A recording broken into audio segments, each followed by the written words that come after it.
Good morning, everyone, and welcome.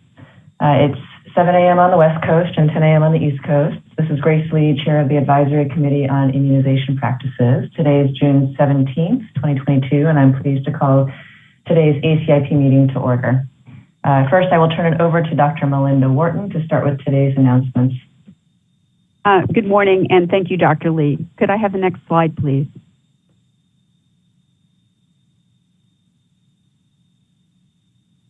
Good morning, and welcome to the June 17th and 18th virtual ACIP meeting. Copies of the slides being presented at today's meeting are available or will be available soon on the ACIP website. Additionally, slides are available through a share file link for ACIP voting, liaison, and ex officio members. A few notes on meeting logistics for those who are listening in on the Zoom line. Please mute your lines at all time unless you're called on or until you're called on for discussion. When Dr. Lee opens the meeting for discussion, please use the virtual hand-raising function in Zoom to let her know you want to speak. And during the discussion period, she'll take questions first from voting ACIP members and then from ex officio members and liaison representatives. Please disable your video. A profile picture is fine, just please don't stream live video. Although we'll ask ACIP voting members to turn on their video during the votes. Next slide, please.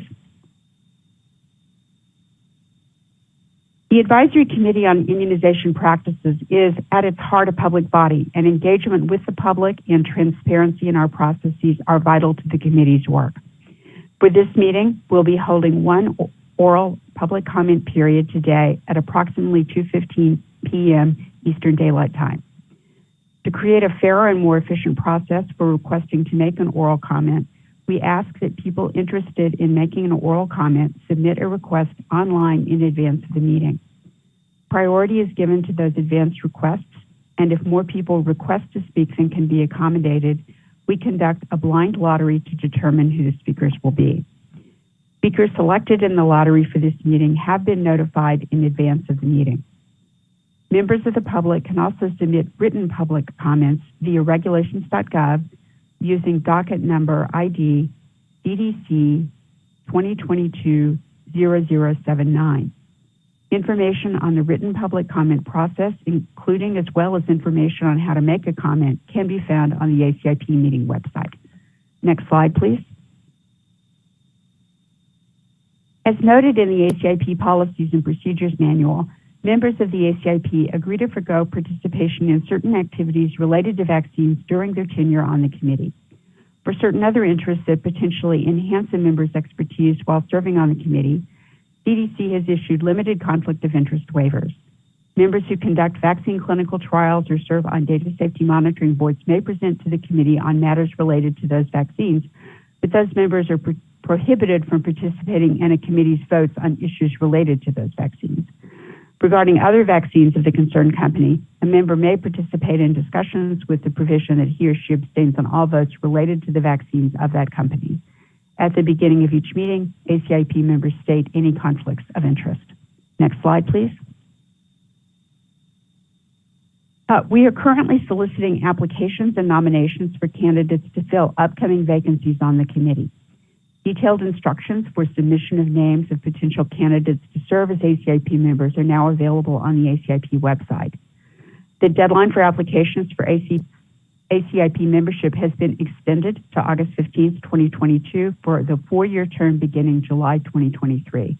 We will be filling 6 positions at that time, including a consumer representative position. Next slide. And with that, I will return the podium back over to Dr. Lee. Thank you. Thank you very much, Dr. Wharton. And I do want to emphasize that the ACIP nominations are open, and I would ask members of the audience if they would be interested in considering this position. It's really important service to our country, and I really appreciate those who are both willing to be considered and many of those who are on the committee today who have been willing to serve. So for the ACIP members, I will ask that you state your name, your affiliation, and whether you have any conflicts of interest for today's roll call. And today we will start with Dr. Calvert. Good morning. I am Kip Talbot. I'm an associate professor of medicine and health policy at Vanderbilt University Medical Center. I'm an adult infectious disease doctor and have no conflicts. Thank you. Thank you, Dr. Talbot. Dr. Sanchez. Hi, good morning. I'm Pablo Sanchez. I'm a professor of pediatrics at the Ohio State University College of Medicine and a neonatologist and pediatric infectious disease specialist at Nationwide Children's in Columbus. Thank you. And I have no conflict. Thank you, Dr. Sanchez. Dr. Paling. Good morning. This is Kathy Paling. I am a professor of pediatrics, epidemiology, and prevention at Wake Forest School of Medicine, Atrium Health, Wake Forest Baptist, and I have no conflicts. Thank you. Thank you, Dr. Paling. Ms. McNally. Good morning. Veronica McNally with the Franny Strong Foundation based in Michigan, and I have no conflicts. Thank you, Ms. McNally. Dr. Long. Good morning. This is Sarah Long. I'm a professor of pediatrics at Drexel University College of Medicine and a pediatric infectious disease doctor in Philadelphia, and I have no conflict of interest. Thank you, Dr. Long. Dr. Lair. My name is Dr. Jamie Lair. I'm the owner of a private family practice in Ithaca, New York, and I have no conflicts of interest. Thank you, Dr. Lair. Dr. Daly. Good morning. Matt Daly here. I'm a senior investigator at Kaiser Permanente, Colorado. I'm also an associate professor of pediatrics at the University of Colorado School of Medicine, and I have no conflicts of interest. Thanks. Thanks, Dr. Daly. Dr. Chen. Good morning. Wilbur Chen, professor of medicine at the University of Maryland School of Medicine's Center for Vaccine Development and Global Health. I have no conflicts. Thank you, Dr. Chen. Dr. Brooks. Oliver Brooks, Chief Medical Officer, Watts Healthcare Corporation in South Los Angeles, and I have no conflicts. Good morning. Morning, and thank you, Dr. Brooks. Dr. Bell.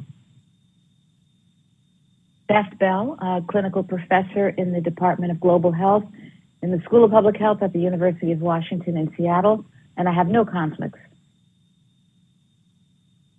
Thank you, Dr. Bell. Ms. Bata. Good morning. Lynn Bata. I'm a public health nurse working as a clinical consultant for the immunization program at the Minnesota Department of Health, and I have no conflict. Thank you, Ms. Bata. And this is Grace Lee. I'm a professor of pediatrics at Stanford University School of Medicine, Associate Chief Medical Officer for Practice Innovation at Stanford Children's Health, and I have no conflicts. So we do have quorum today, and we can proceed. For our ex officio and liaison members, I will announce the organization name, and please indicate if you are present and your first and last name. First, we'll begin with Centers for Disease Control and Prevention.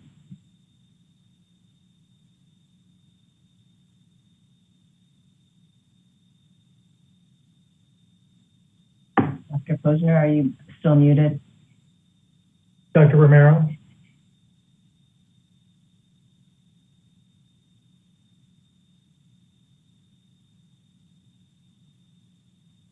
Thank you. Sorry about that. Jose Romero, present. Welcome, Dr. Romero, and we will introduce Dr. Romero in a little bit. Centers for Medicare and Medicaid Services. Good morning. This is Mary Beth Hance for CMS. Thank you. Food and Drug Administration. Good morning. Doran Fink, present on behalf of the U.S. Food and Drug Administration, Office of Vaccine. Thank you. Health Resources and Services Administration. This is Mary Rubin from the Division of Injury Compensation Programs, HRSA. Thank you. Indian Health Service. Good morning. This is Dr. Matthew Clark representing the Indian Health Service. Thank you. National Institutes of Health. Good morning. John Bible from the National Institute of Allergy and Infectious Disease. Good morning. Office of Infectious Disease and HIV/AIDS Policy. Good morning. David Ken with OIDP National Vaccine Program. Thank you. Thank you. I will run through our liaison representatives next. I will skip a few that I know are not able to be on for roll call this morning. And at the end, I will ask if they have been able to join, if they would like to state their names. So please don't worry if I skip over your organization briefly. American Academy of Family Physicians. Good morning, Pamela Rockwell, Professor of Family Medicine, University of Michigan, liaison for the American Academy of Family Physicians. Thank you. American Academy of Pediatrics. Maldonado, Professor of Global Health and Infectious Diseases, Stanford University, and representing the Committee on Infectious Diseases, American Academy of Pediatrics. Thank you. American Academy of Pediatrics Red Book. David Kimberlin, editor of the AAP Red Book. Thank you. American College Health Association.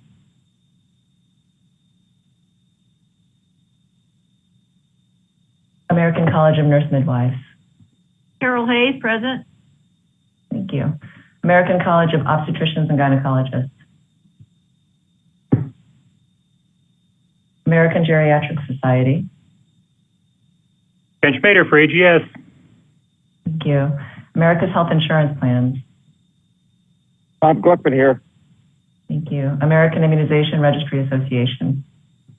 Elizabeth Perella here. Thank you. American Medical Association. Sandra Freihofer, practicing general internist in Atlanta, adjunct associate professor of medicine at Emory, representing the American Medical Association. Oh, thank you, Dr. Freihofer. We'll go back to American Nurses Association. Chad Riddle, representing the ANA. Thank you. American Osteopathic Association. Good morning, Stan Garog, present. Good morning. American Pharmacists Association. Good morning. This is Michael Hogue, Dean and Professor at the Loma Linda University School of Pharmacy, Professor of Preventive Medicine at Loma Linda University School of Medicine, representing the American Pharmacists Association. Thank you. Association of Immunization Managers. Hi, this is Molly Howell, representing AIDS. Thank you. Association for Prevention, Teaching, and Research. Rick Zimmerman, University of Pittsburgh, present. Thank you. Association of State and Territorial Health Officials.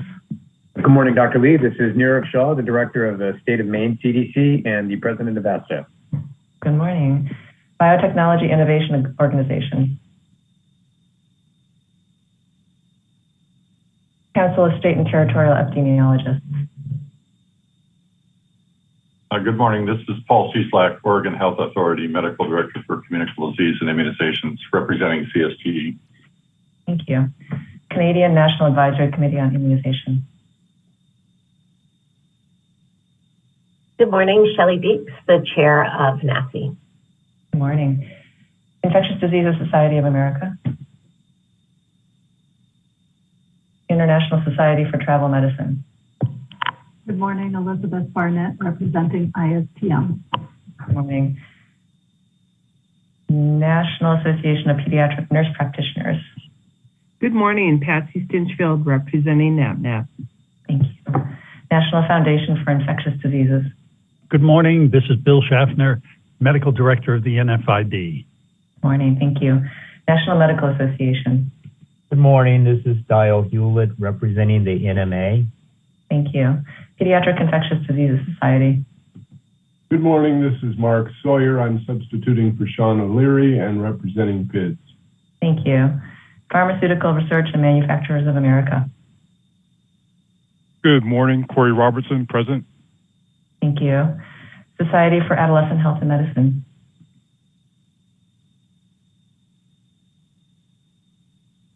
Society for Healthcare Epidemiology of America.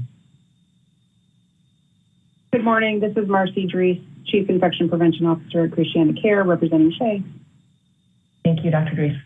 And with that, I will ask if there are any liaison members who've been able to join after a roll call and would like to announce themselves.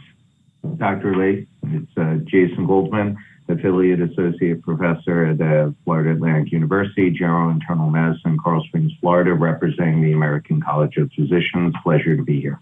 Thank you, Dr. Goldman. Anyone else? Good morning, Dr. Lee. This is Matt Zahn. I'm on representing NACHA. Oh, thank you, Dr. Zahn. Any additional liaison members would like to announce themselves? All right, thank you, everyone. Now, I am very excited to take a pause and introduce and welcome back our colleague, Dr. Jose Romero, who has just started in his role as the director of the National Center for Immunization and Respiratory Diseases for the Centers for Disease Control and Prevention. As many of you remember, prior to becoming center director, he served as the Arkansas Secretary of Health and director of the Arkansas Department of Health. He led his state's response to the COVID-19 pandemic from 2020 to 2022. And before that, he was the chief medical officer for the Arkansas Department of Health and director of PEDS-ID at the University of Arkansas for Medical Science. Importantly, many of you remember that Dr. Romero served as our chair, so chair of the Advisory Committee on Immunization Practices, and he saw us through the start of the COVID-19 pandemic until October 2021 when his term ended. We are so grateful that he's now willing to serve our country yet again as director of NCIRD, which is a critically important role for our country, and particularly during this pandemic and many other infectious diseases that seem to be rising in our country. We are thrilled that you're here today, and we wanted to give you a moment to say a few words, Dr. Romero.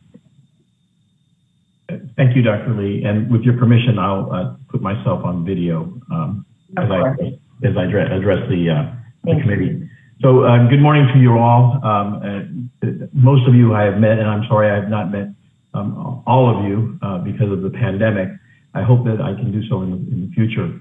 I'm pleased to be joining you all as the Advisory Committee on Immunization Practices convenes today and tomorrow to consider expanding COVID-19 vaccines to children ages 6 months up to 5 years. I want to thank the ACIP voting members, its liaisons, the ex officio members, and the CDC members for the countless numbers of hours you have all dedicated to questions of COVID-19 vaccines, as well as non-COVID vaccines over the last 2 years. You have been asked to give so much of yourselves, your time away from your family, your own weekends and holidays during this unprecedented period in our history. And I'd be remiss if I didn't thank Dr. Posner for sitting in this position prior to my arrival. He's done a heroic effort in maintaining our communications with you all. I also would like to thank everyone at the CDC and all our public health partners who have worked hard to get ready the vaccines that will be for children and for families should the results of your deliberations be favorable for their use. Lastly, I would like to convey my gratitude to the public who have come to speak with the ACIP during our public comment sessions. It is important that we hear all points of view. It was less than a year ago that I sat where many of you are now as chair of this ACIP committee. Many things have changed since then, in some ways that we did not expect. I certainly did not anticipate that I would return to speak to the ACIP as the newly appointed director of the Centers for CDC's National Center for Immunization and Respiratory Diseases, NCIRD. I'm humbled and grateful to be here with all of you now, and I'm excited for the progress that we have made and the promise of the availability of additional vaccines for everyone to protect themselves and their families from the most serious and deadly consequences of SARS-CoV-2 infection.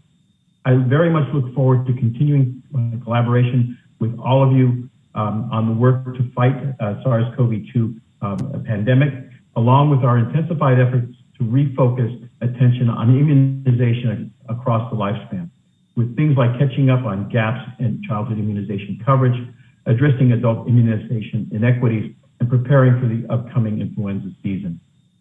Thank you all for all you have done, all you will do in the future, and all you are doing now.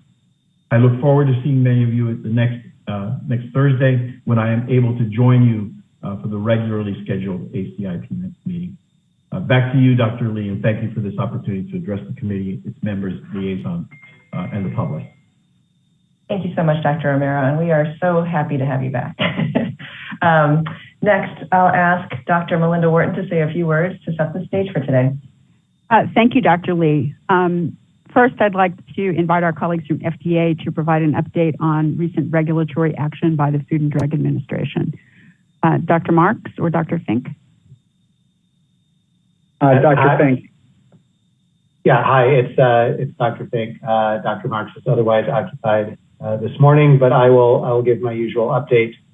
And so I think as many of you are aware, a short time ago, earlier this morning, FDA took action to authorize the Moderna COVID-19 vaccine for use in pediatric age groups 6 months through 17 years, and also took action to authorize the Pfizer COVID-19 vaccine for use in the pediatric age group of 6 months through 4 years. Both of these actions followed our VRBPAC, Vaccines and Related Biological Products Advisory Committee meetings earlier this week. The primary basis of effectiveness for both of these vaccines in the age groups for which they've just been authorized was an immunobridging analysis, or rather immunobridging analyses comparing neutralizing antibody responses among children enrolled in clinical trials to those in individuals in adult or older adolescent age groups for whom the vaccines had been demonstrated to be effective in efficacy trials. Additionally, we had other supportive information on effectiveness that added to the immunobridging assessment.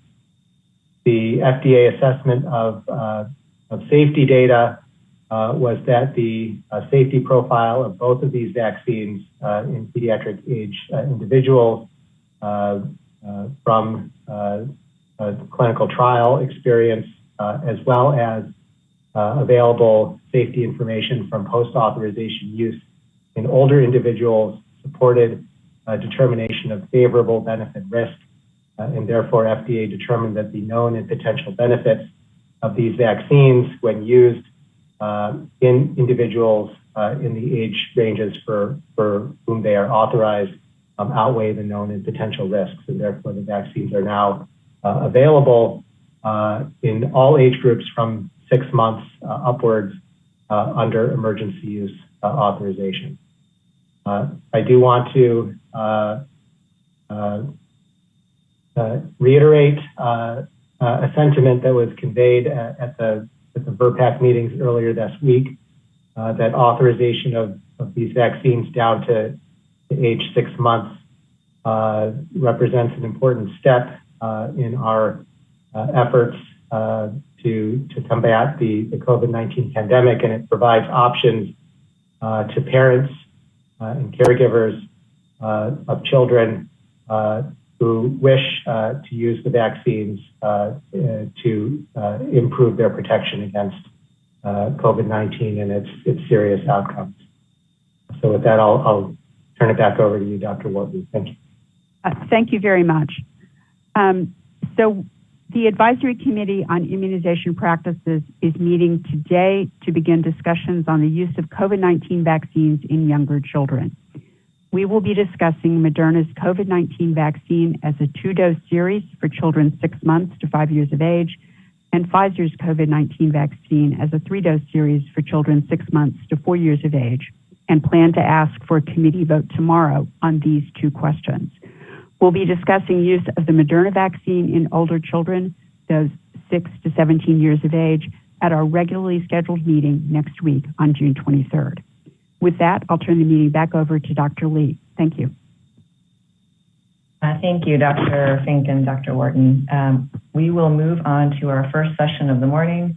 Dr. Matt Daly, chair of the COVID-19 Vaccines Work Group, will provide an introduction and an overview of today's session. So Dr. Daly, the floor is yours. Thank you so much, Dr. Lee. I'll just wait a minute for slides to be pulled up.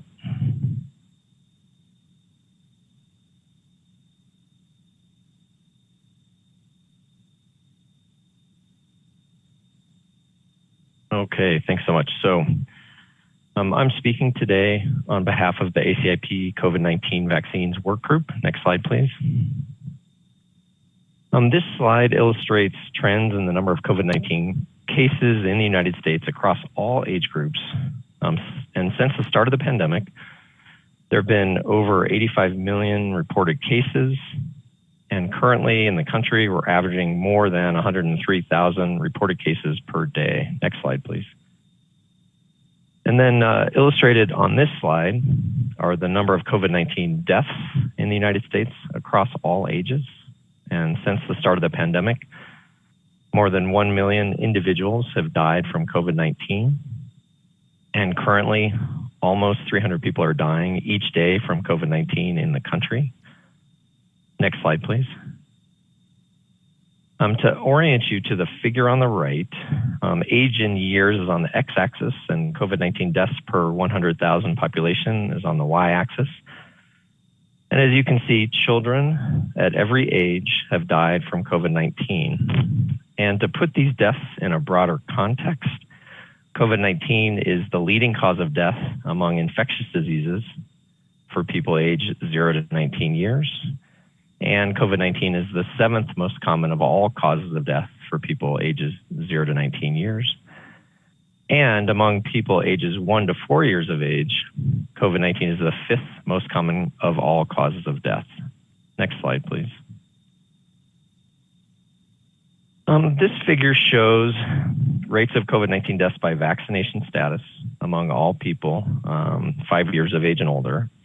And the rate among unvaccinated is the black line, and the rate among vaccinated with at least a primary series is the blue line. And through March of 2022, unvaccinated people 5 years of age and older had 10 times the risk of dying from COVID-19 compared to those vaccinated with at least the primary series. And phrased another way, these data and this figure provide real-world evidence that most deaths from COVID-19 are preventable through vaccination. Next slide, please. So we've included this slide to provide some additional context for today's discussion. Each of the diseases listed are vaccine preventable. And please note that the age groups may differ depending on the vaccine. I'd draw your attention to the last row in this table, which shows the average number of deaths per year in the time prior to when these vaccines were routinely recommended for use. And COVID-19 has caused more deaths than all of these other diseases. And today we're here to meet about prevention of COVID-19. And with the exception of COVID-19, for all the diseases in this table, as a nation, we've achieved relatively high vaccination coverage. And this means that parents and providers have accepted that the benefits strongly outweigh the risks and that it is worth vaccinating, even though the number of deaths are relatively rare, because these deaths are preventable through vaccination. Next slide, please. On this slide and the next, we wanted to describe influenza vaccination and disease. And we do so while recognizing that there are some differences between seasonal influenza and pandemic COVID-19, but we thought this might provide some additional context for the discussion today. So over the last decade, between 63% and 75% of parents of children 6 months through 4 years of age chose to vaccinate their children against influenza. Next slide, please. And so starting on the right of this slide, influenza causes substantial disease burden in young children every year. And vaccine efficacy is variable, ranging from 19% to 60% over the past decade, with some of this variability in vaccine efficacy due to changes in the circulating influenza strains. And despite this variable vaccine efficacy, most parents vaccinate, and a substantial amount of disease is averted. So now I'll direct you to the left side. In this age range, approximately 4.3 to 20.1 million illnesses have been prevented through vaccination over the past decade through vaccination. So 2.9 to 15.5 million healthcare visits have been prevented. Between 32,000 and 164,000 hospitalizations have been prevented, and between 130 and 2,350 deaths have been prevented through vaccination in children 6 months through 4 years of age. Next slide, please. Currently, there's no COVID-19 vaccine that is authorized for use and recommended for use under age 5, although we heard from Dr. Fink that now that vaccines are authorized in this age group. And as Dr. Fink has said, now there is another vaccine that's authorized, and we'll discuss that next week as well. Next slide, please. So the FDA update Dr. Fink provided, and just to provide a little bit of additional context, on June 14th, VRBPAC met to review the request for an emergency use authorization for Moderna in children and adolescents 6 through 17 years of age. We'll discuss that next week. On June 15th, VRBPAC met and reviewed a request for an emergency use authorization for the Moderna vaccine in children 6 months through 5 years of age, and the Pfizer vaccine for use in children 6 months through 4 years of age, and those were authorized this morning, and that's the topic of discussion today and tomorrow. Next slide, please. So I just want to highlight COVID-19 vaccine workgroup activities in the last 3 to 4 weeks. So the work group reviewed and discussed the vaccine safety, immunogenicity, and efficacy data, including both the immunobridging and laboratory-confirmed direct efficacy for Moderna's vaccine from 6 months through 5 years of age and from 6 to 17 years of age. We also, in the last several weeks, reviewed vaccine safety, immunogenicity, and efficacy data, again, including both immunobridging and laboratory-confirmed efficacy for the Pfizer vaccine for use in children and 6 months to 4 years of age. In addition, we reviewed COVID-19 epidemiology and outcomes for children 6 months through 5 years of age. We also reviewed the post-authorization vaccine effectiveness for COVID-19 vaccines in children and adolescents aged 5 through 17 years. And then we reviewed the grading of recommendations, assessment, and evaluation, or GRADE, and the evidence to recommendations framework for both vaccines for use in children 6 months through 5 years of age. Next slide, please. So here is the agenda for today. First, we're going to hear from Dr. Fleming Dutra from the CDC, who's going to review epidemiology of COVID-19 in young children. Then we'll hear from Dr. Link Gellis from the CDC, who's going to review COVID-19 vaccine effectiveness in children and adolescents. Following that, we'll have a break. Following the break, we'll hear from Dr. Das from Moderna, who will present safety and immunogenicity of Moderna's 2-dose primary series in children ages 6 months through 5 years of age. Following this, we'll hear from Dr. Gruber from Pfizer, who will review safety and immunogenicity of BNT162b2 as a 3-dose primary series in children 6 months through 4 years of age. Following this, we'll hear from Dr. Oliver from the CDC, who will review mRNA COVID-19 vaccines in young children. She will provide a summary as well as workgroup interpretation. After Dr. Oliver's presentation, we will hear public comment and then close for the day. Next slide, please. So I want to sincerely thank all of the workgroup members for the ACIP COVID-19 vaccines workgroup, including ACIP members, ex officio and government members, liaisons, consultants, and CDC leads, Dr. Sarah Oliver and Dr. Evelyn Twentyman. Next slide, please. I'd also like to thank all of the CDC participants who made all of this work possible. Next slide, please.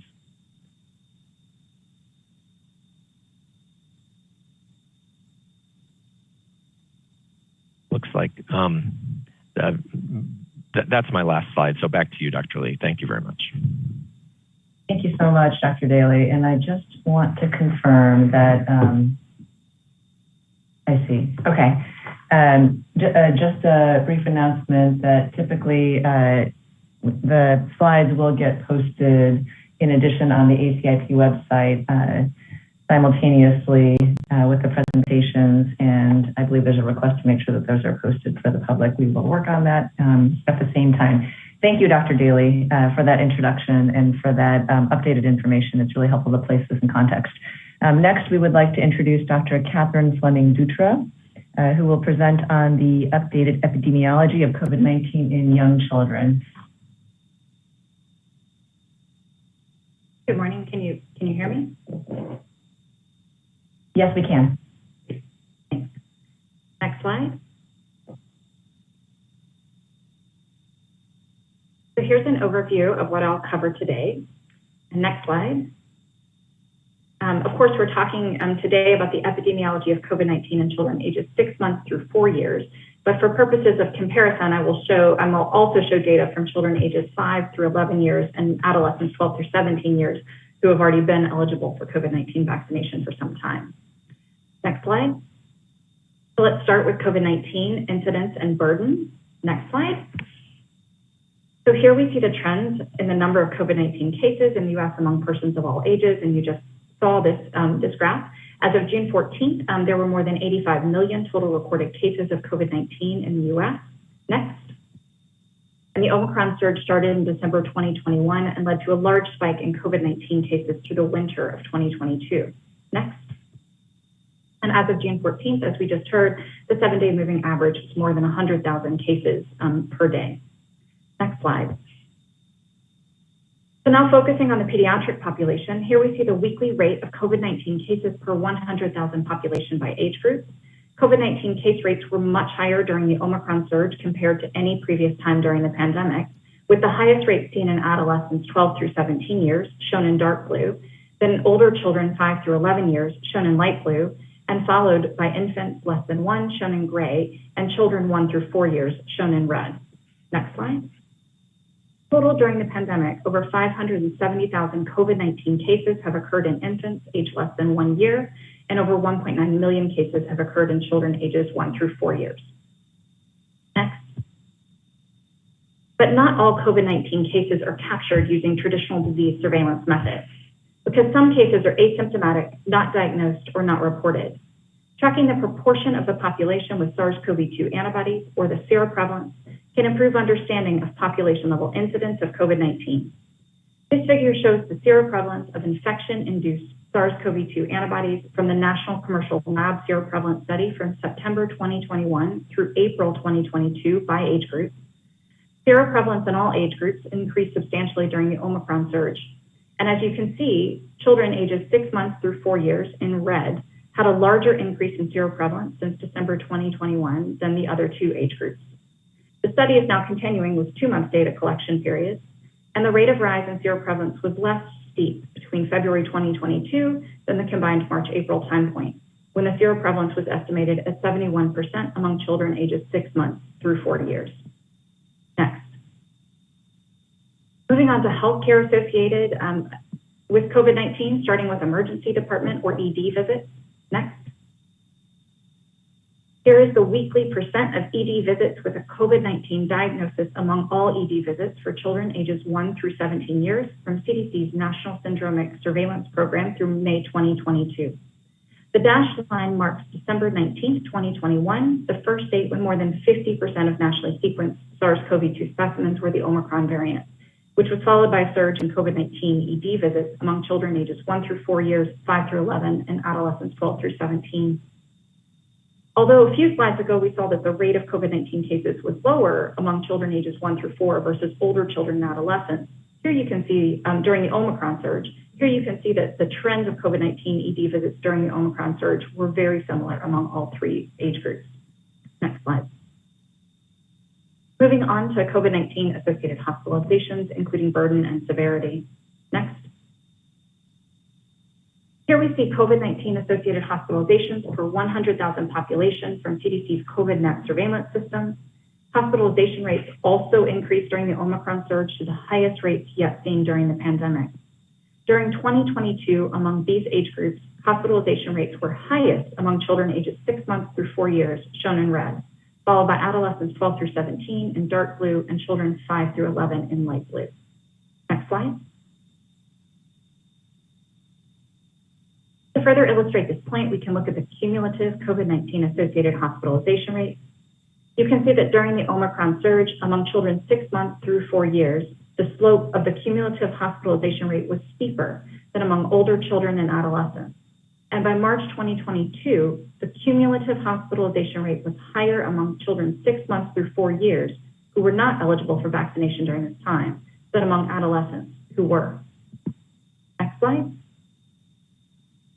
And we know that vaccination prevents hospitalization. Here are the monthly COVID-19 associated hospitalization rates by vaccination status.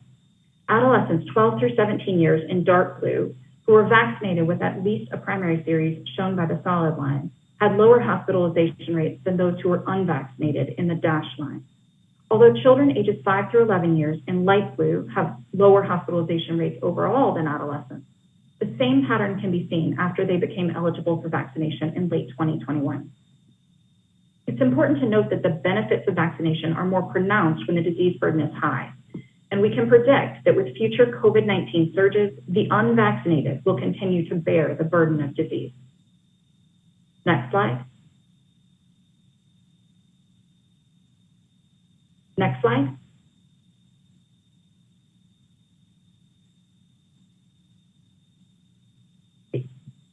So why are these children being hospitalized? The COVID-19 surveillance platform captures hospitalized persons with a positive SARS-CoV-2 test within 14 days of or during hospital admission. And here we see the proportion of children ages 6 months through 4 years in COVID-19 who were primarily admitted for COVID-19 during the Omicron period and the pre-Omicron period. Primarily admitted for COVID-19 was defined based on the reason for admission field on the case report form. So if the chief complaint or the history of present illness in the medical chart documented fever or respiratory illness, COVID-19-like illness, or suspicion for COVID-19, then that case was categorized as having COVID-19 as the primary reason for admission. Examples of non-COVID-19 reasons for admission are trauma or inpatient surgery. So in both the Omicron and pre-Omicron periods, you can see that the vast majority, 86 to 87%, of children ages 6 months through 4 years with COVID-19 associated hospitalizations in COVID-19 were primarily admitted for COVID-19. Next slide. So who's getting hospitalized for COVID-19? This figure shows the percent of children ages 6 months through 4 years with COVID-19 associated hospitalization with at least one underlying health condition from 2 CDC surveillance platforms, COVID-19 and the new vaccine surveillance network. In both surveillance systems, just under half of children ages 6 months through 4 years with COVID-19 associated hospitalization had one or more underlying health condition. Conversely, this means that over half of children ages 6 months through 4 years had no underlying health condition. Next slide.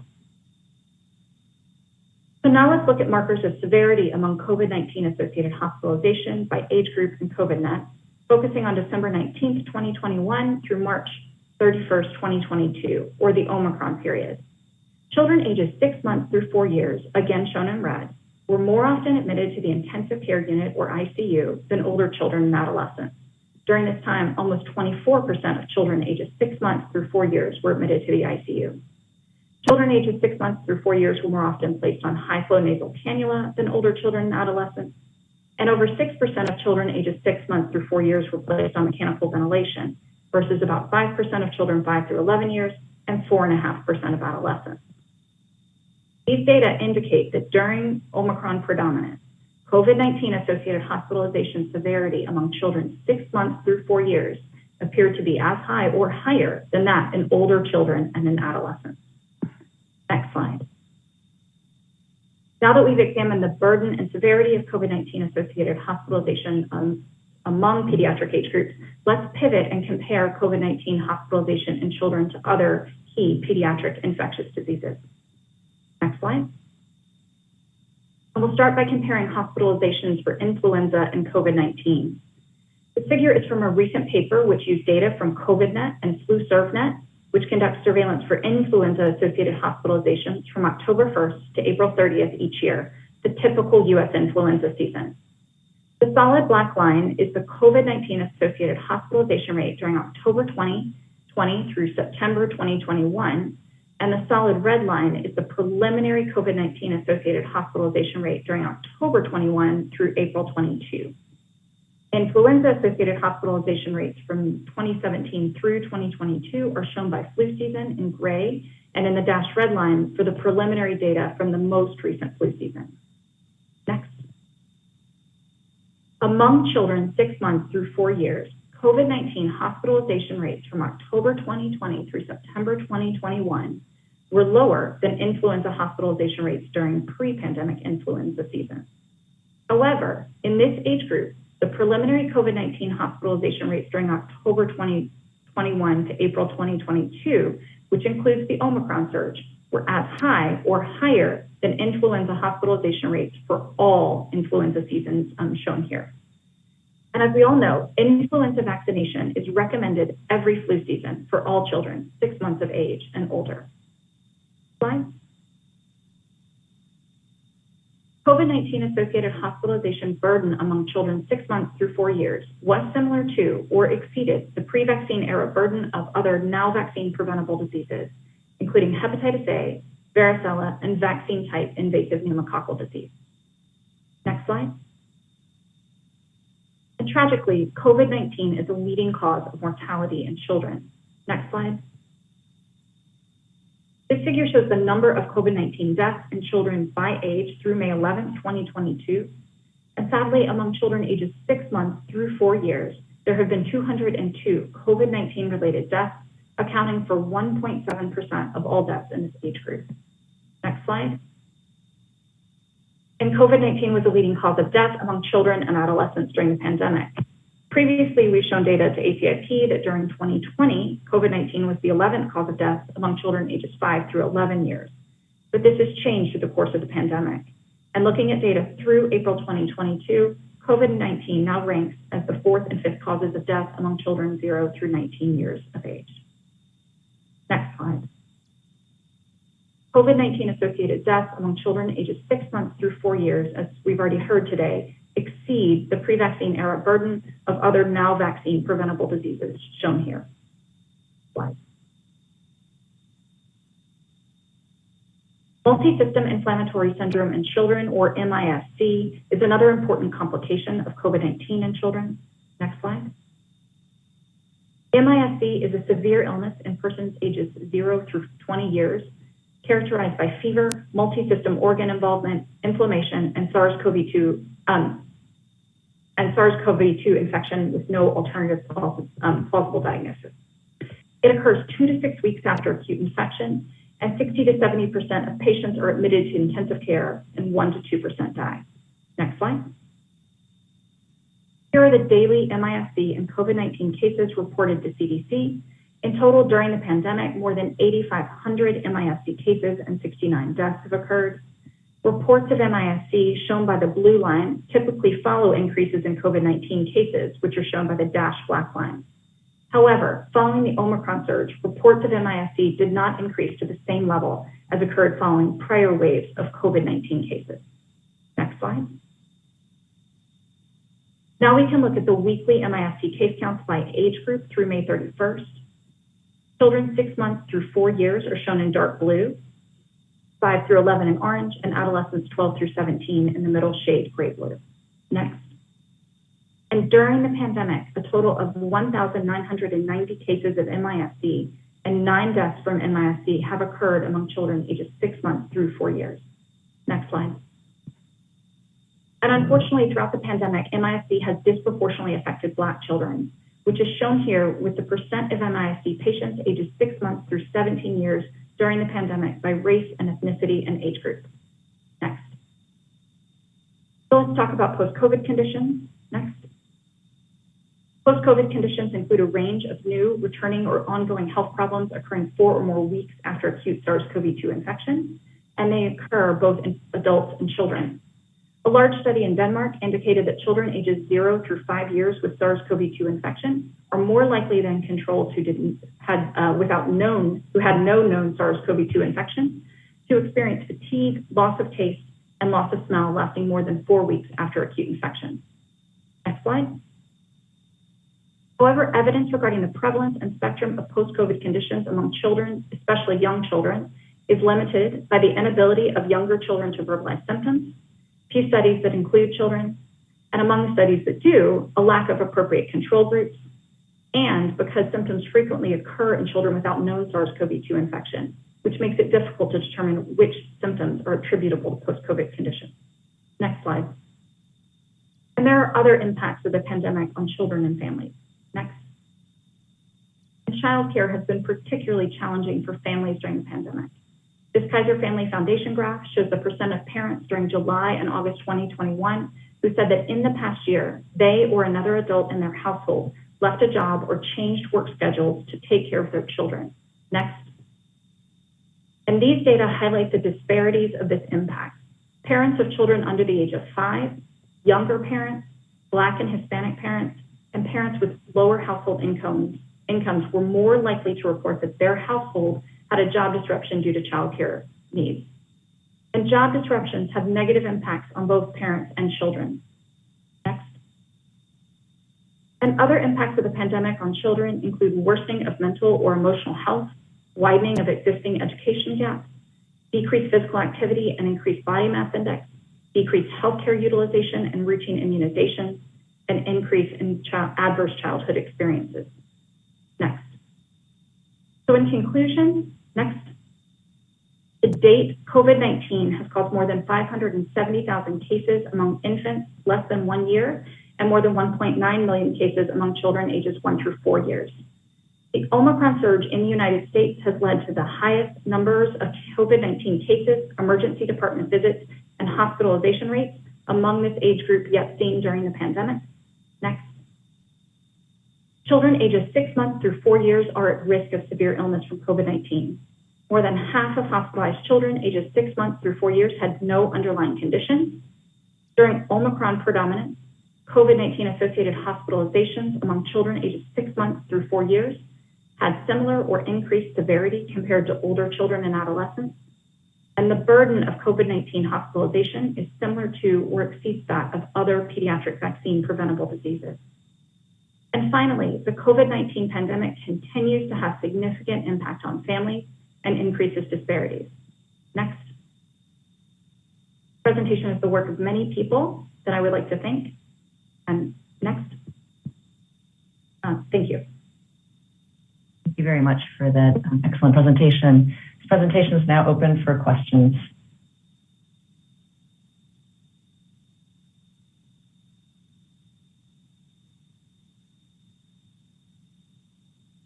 Ms. Bata?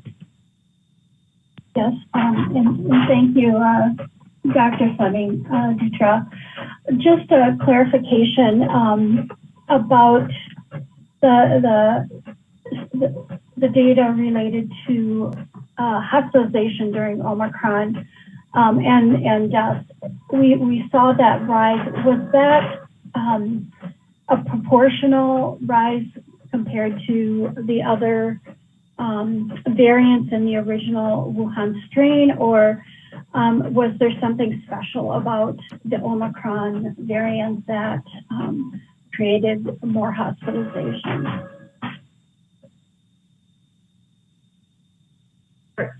Just to clarify, are you referring to just the overall rates of hospitalization, the rise in overall rates of hospitalization? Yes.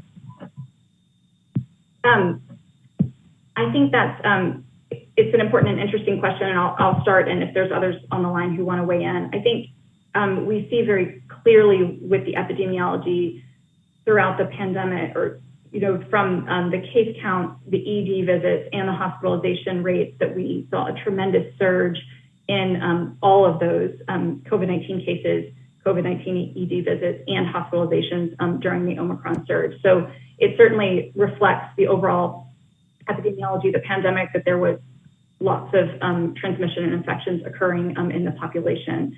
I think regarding differences with the variant itself, certainly that is at play with, yes, sir. Oh, I see there's others raising their hands for question. Certainly that's at play with the how much transmission and infection there was occurring in the country. I don't know if Dr. Havers is on the line, if she wants to speak a little bit more, if she wants to add anything else to that answer, or others too. Yeah, this is Kiana Havers. Can you hear me? You can, thank you. Yeah, no, I think during Omicron, I think there was a very real increase, a massive surge, and particularly in young children in terms of severe illness. Probably proportionally, it may have been less severe in general in the population overall, but there was so much community transmission going on at the time that if, a large number of children are being infected, even if most of them don't end up in the hospital, in terms of absolute numbers, we did see a very severe impact on very young children.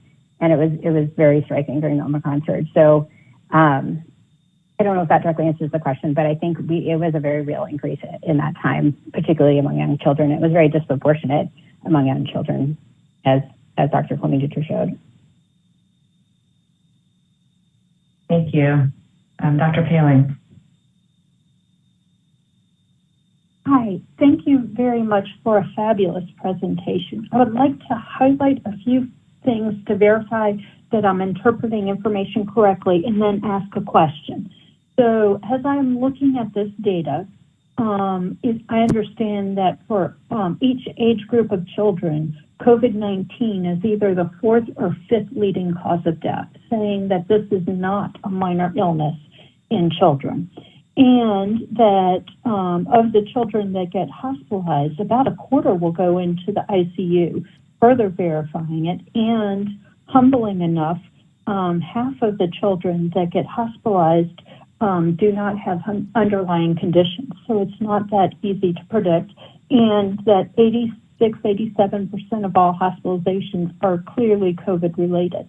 So I very much appreciate this data. I also understood that it looks like on the graph that COVID-19 ED visits in the more recent wave are similar or maybe slightly higher than other age groups in children, and that they're clearly higher for COVID hospitalizations than other age groups. One of the things that, now it's the question. So in MISC, we saw that the Blacks were most significantly impacted by the MISC. And so I wanted to ask about, do we have any data about race and ethnicity differences among hospitalizations, or ED visits, or deaths by race and ethnicity? Thank you. Thank you for that question. And just to confirm that your interpretation of those highlights was correct. Regarding information about race and ethnicity for hospitalizations, we do have that. And I may just see if Dr. Havers would like to weigh in on that question as well, because much of the data comes from COVID-19. Yeah, thank you. We do see large disparities in the COVID-19 data by race and ethnicity. I think a large number of children are disproportionately non-Hispanic, Black, Hispanic, and American Indian and Alaska Native. This has been consistent throughout the pandemic, and it does reflect the disparities we've seen in all age groups, but it is particularly pointed in the pediatric age group as well as adults. But there are disparities on that, and there is data on that publicly available on COVID, on the COVID data tracker as well. Thank you, Dr. Lair. Thank you for your presentation. Could you go to slide 30 for me? I wanted to sort of check my math and make sure I'm doing something correctly. If I'm looking at this correctly, for the whole pandemic, we have 8,500 MISC cases.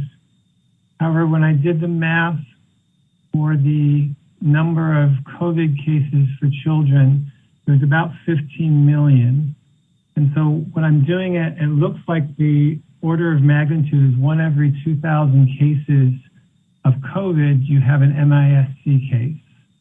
And I just wanted to make sure that that's accurate from the data that I'm seeing, and I'm going to explain why.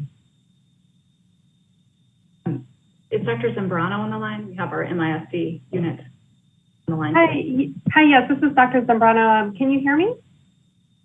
Yes, you can.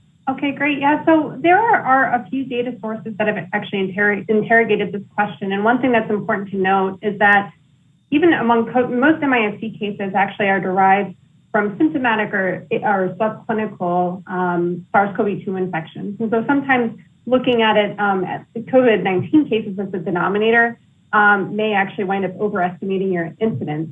And so we do have some estimates based off of some of our burden and severity models that really have pinned true incidence between about, like, say, 3,000 and 4,000 MISC cases for every SARS-CoV-2 infection, including asymptomatic infection.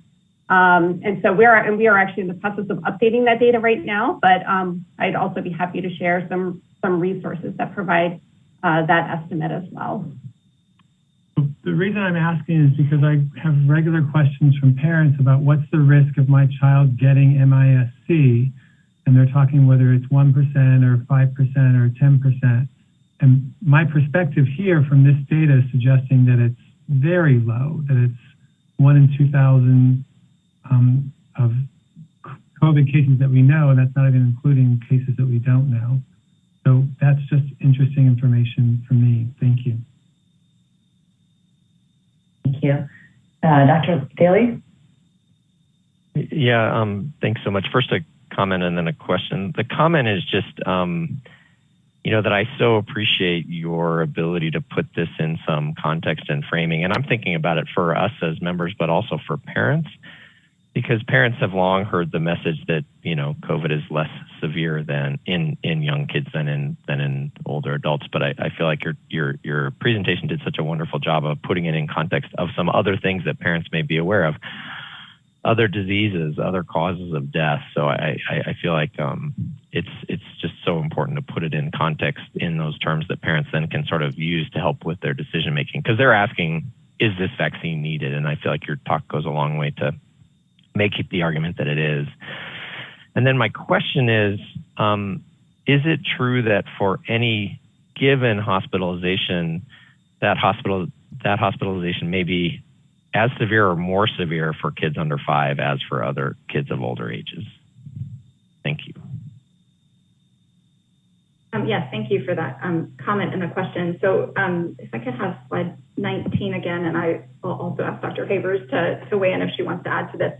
These data are from the Omicron period, and COVID-19 did look at markers of severity in that time frame, so ICU, high flow nasal cannula, BiPAP or CPAP use of mechanical ventilation. And these data indicate that at least during this Omicron predominant period from December to March, that it appears that children 6 months to 4 years had, were as likely or more likely really to have these markers of severity. That being said, this is limited to the Omicron period, and this is a time frame in which children ages 5 through 11 and adolescents 12 through 17 were already eligible for vaccination.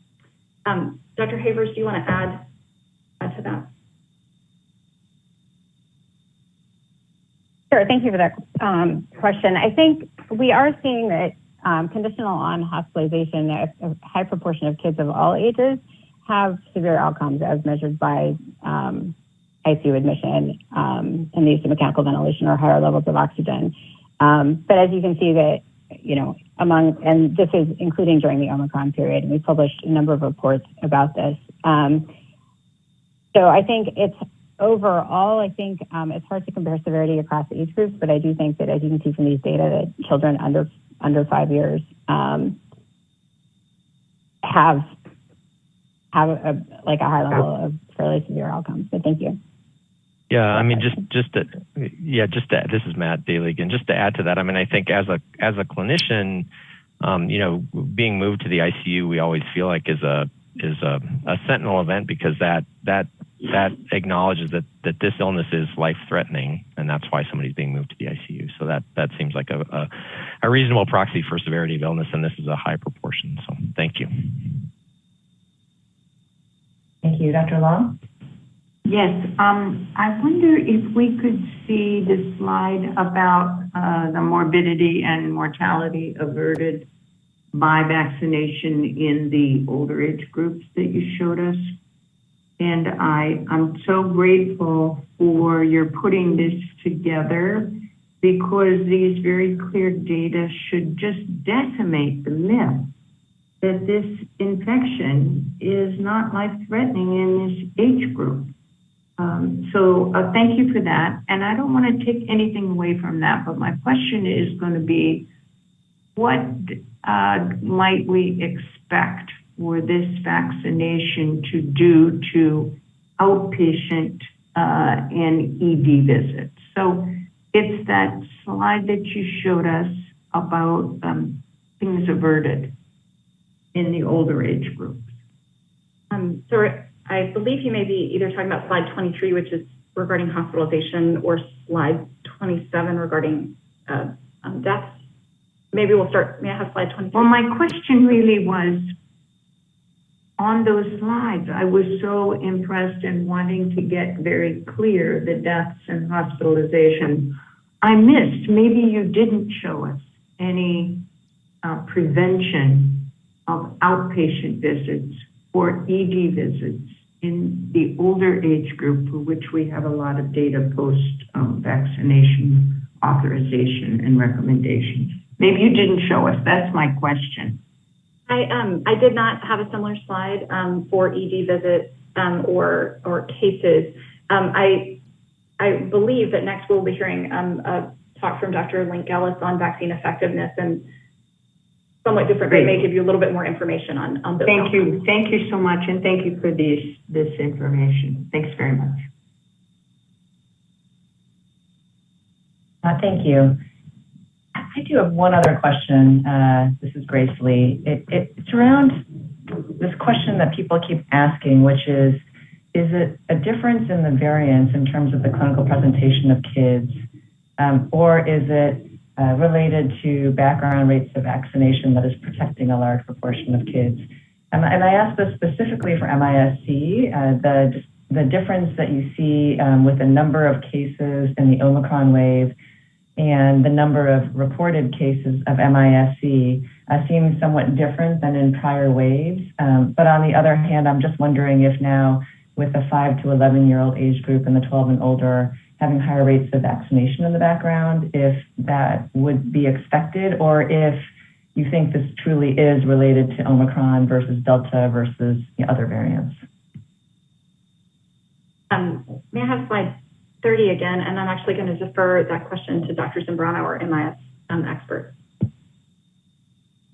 Okay, sure. Thank you. Thank you so much, Catherine. So this definitely is an interesting trend, and it is starting to bear out in multiple data sources that we have seen. And so we are seeing reduced incidence of MISC after Omicron. We can't really at this point tease out whether or not this is potentially attributed to the actual variant, or if this is some conglomeration of, say, immune tolerance built up through either multiple infections or through immunization. But it is a real trend that we are observing. Thank you. It'd be great if there were ways to untangle this. I'm not sure if the data sources we have available in public health surveillance would provide that, but I do think it keeps coming up. Oh, I absolutely agree. And we are working to disentangle that very question right now. Perfect. Thank you so much. Dr. Finley. Okay, I've got two questions. First of all, when we're talking, one of the things that's been humbling about COVID-19 is it's forever changing. And we've been talking about Omicron, and I wanted to give you an opportunity to talk about, is Omicron one thing, or has that been evolving too? First. I'll stop there and let you answer that question, then I've got a second question. Absolutely. Omicron is, as we all know, it's a variant of SARS-CoV-2, but there are sublineages within that. And I wonder if we have either Dr. Thornburg or Dr. Scobie on the line who might want to talk a little bit more about Omicron variant.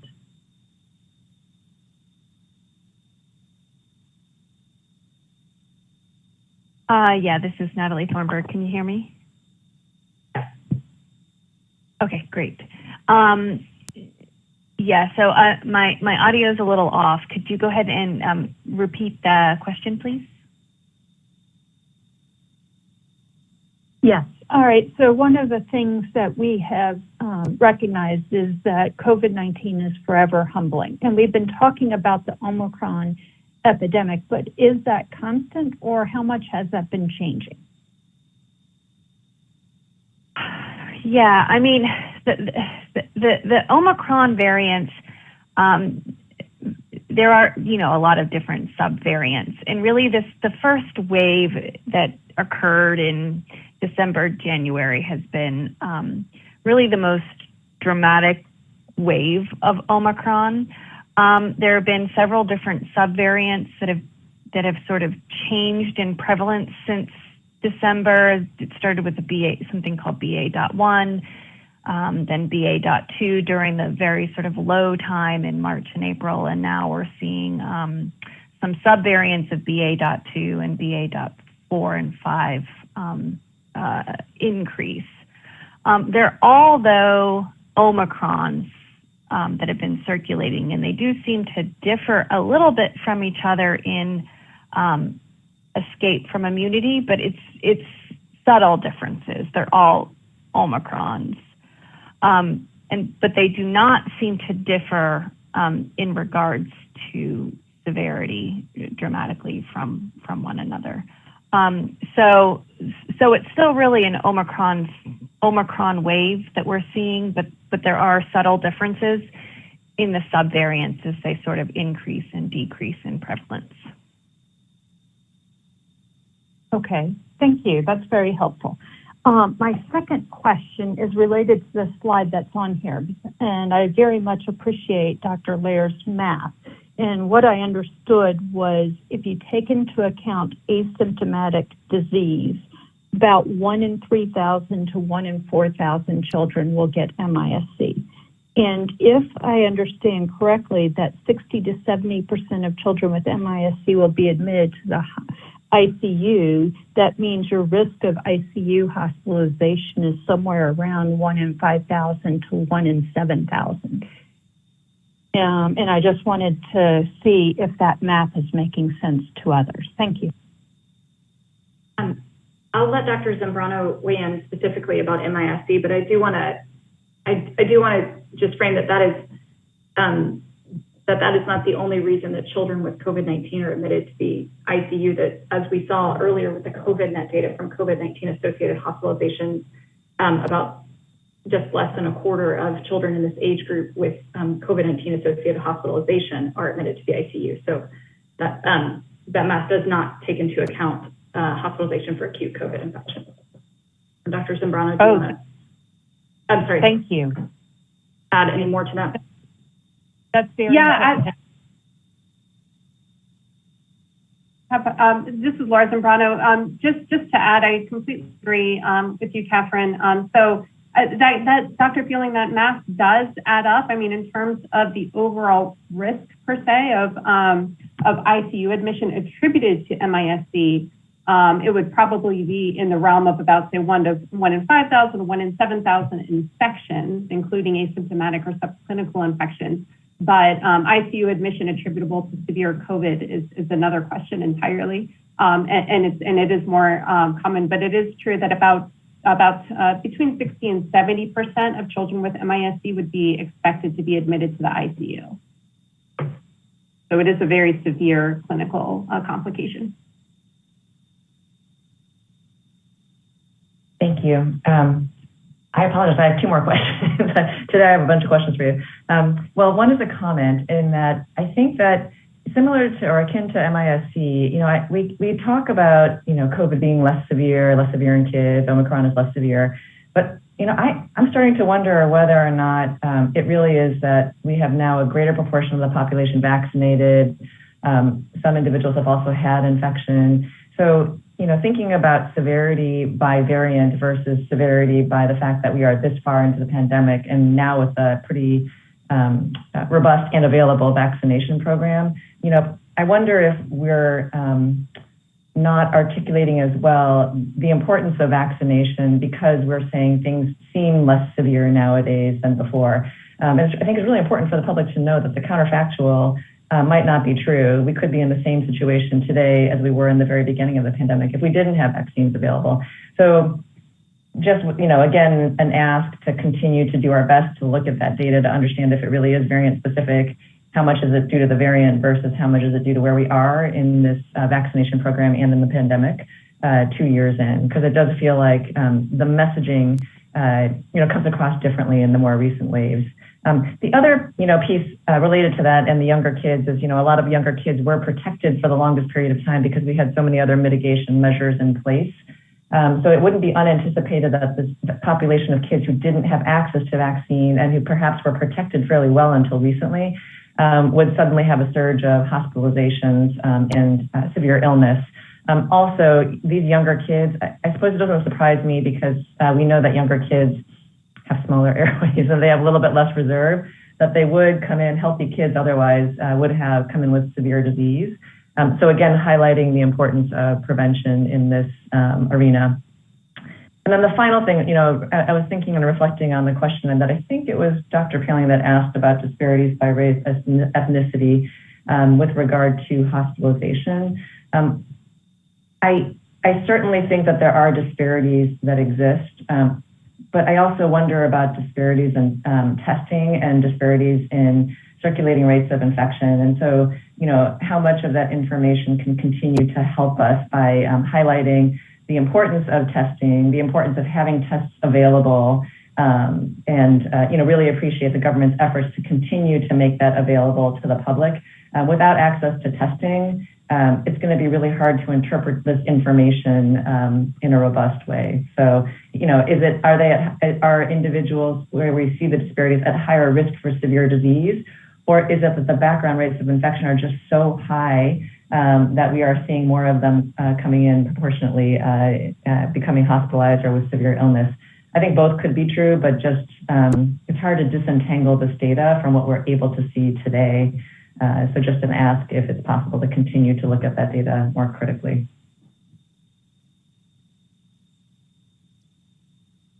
Thank you for all of that. Dr. Sanchez? Thank you. Thank you. And really, it's a great presentation and appreciate it. I was just impressed with the seroprevalence data. What I remember is that 6 months to 4 years of age, there was a 71% positive seroprevalence. And I mean, that to me was pretty amazing. And first of all, I'd like a little bit of information about the study, the United States, how that reflects the general population of children, to see how inclusive it is. Because if that really is the general seroprevalence data that we're seeing in this age group, our message will also have to change. And I know we'll hear more about the recommendations and what we think, but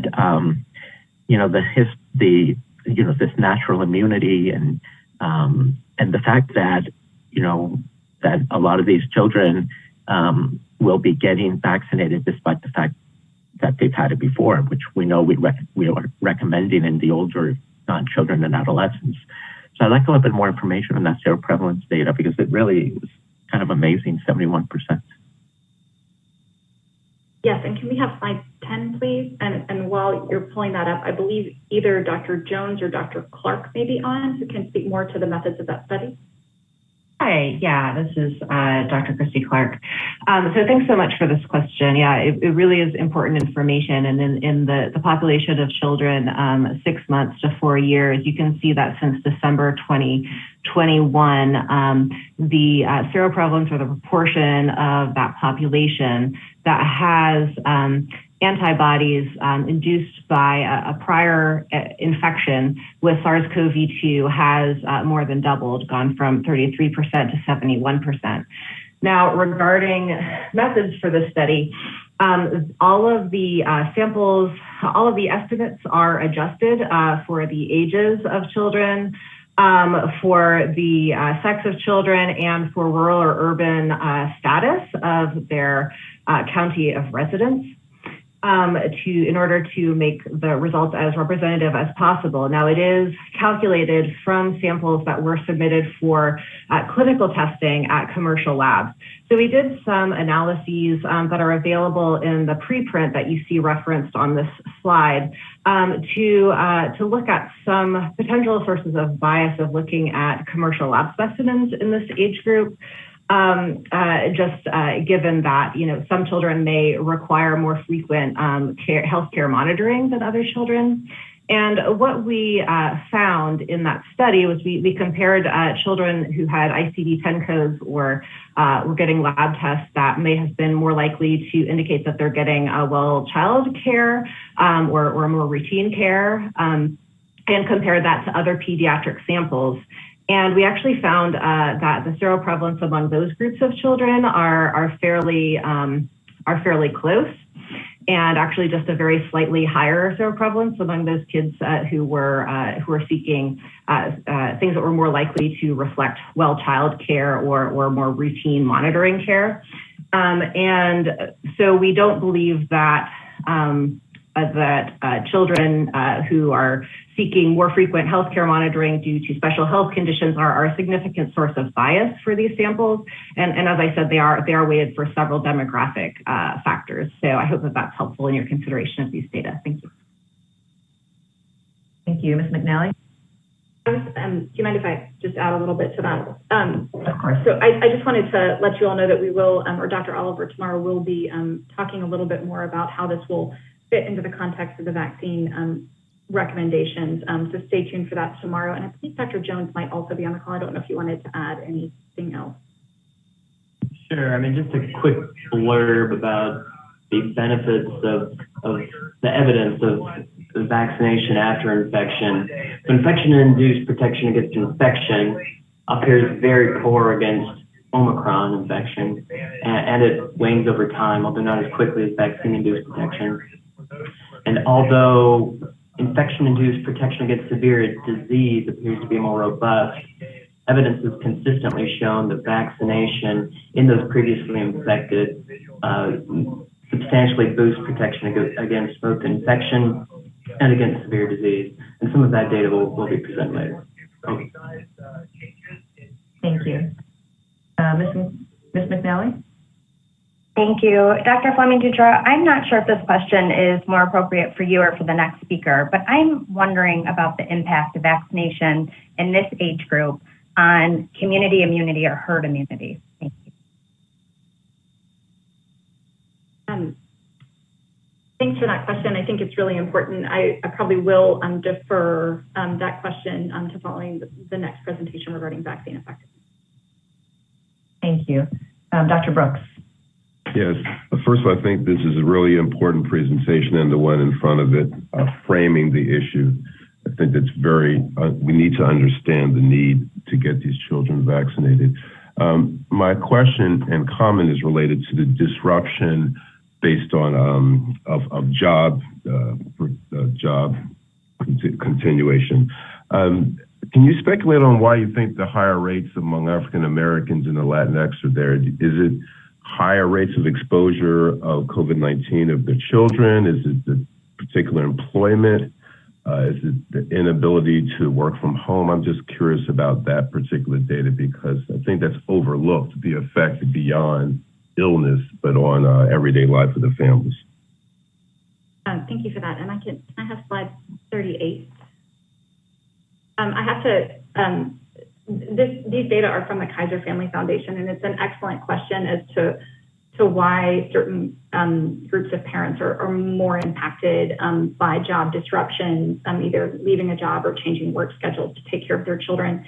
The particular source did not go into detail about why certain parents were more likely to be impacted by job disruptions due to childcare. And so, while I think it's a very interesting question, I'm afraid that I would have to speculate, and I don't want to do that without data to back it up. But it's a very important question.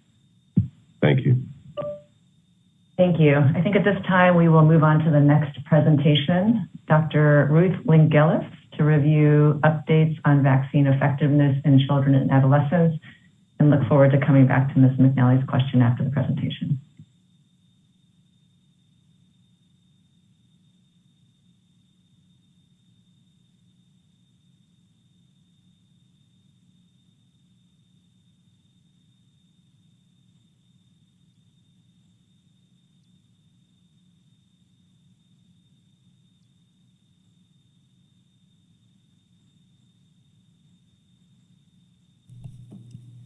Great, thank you so much.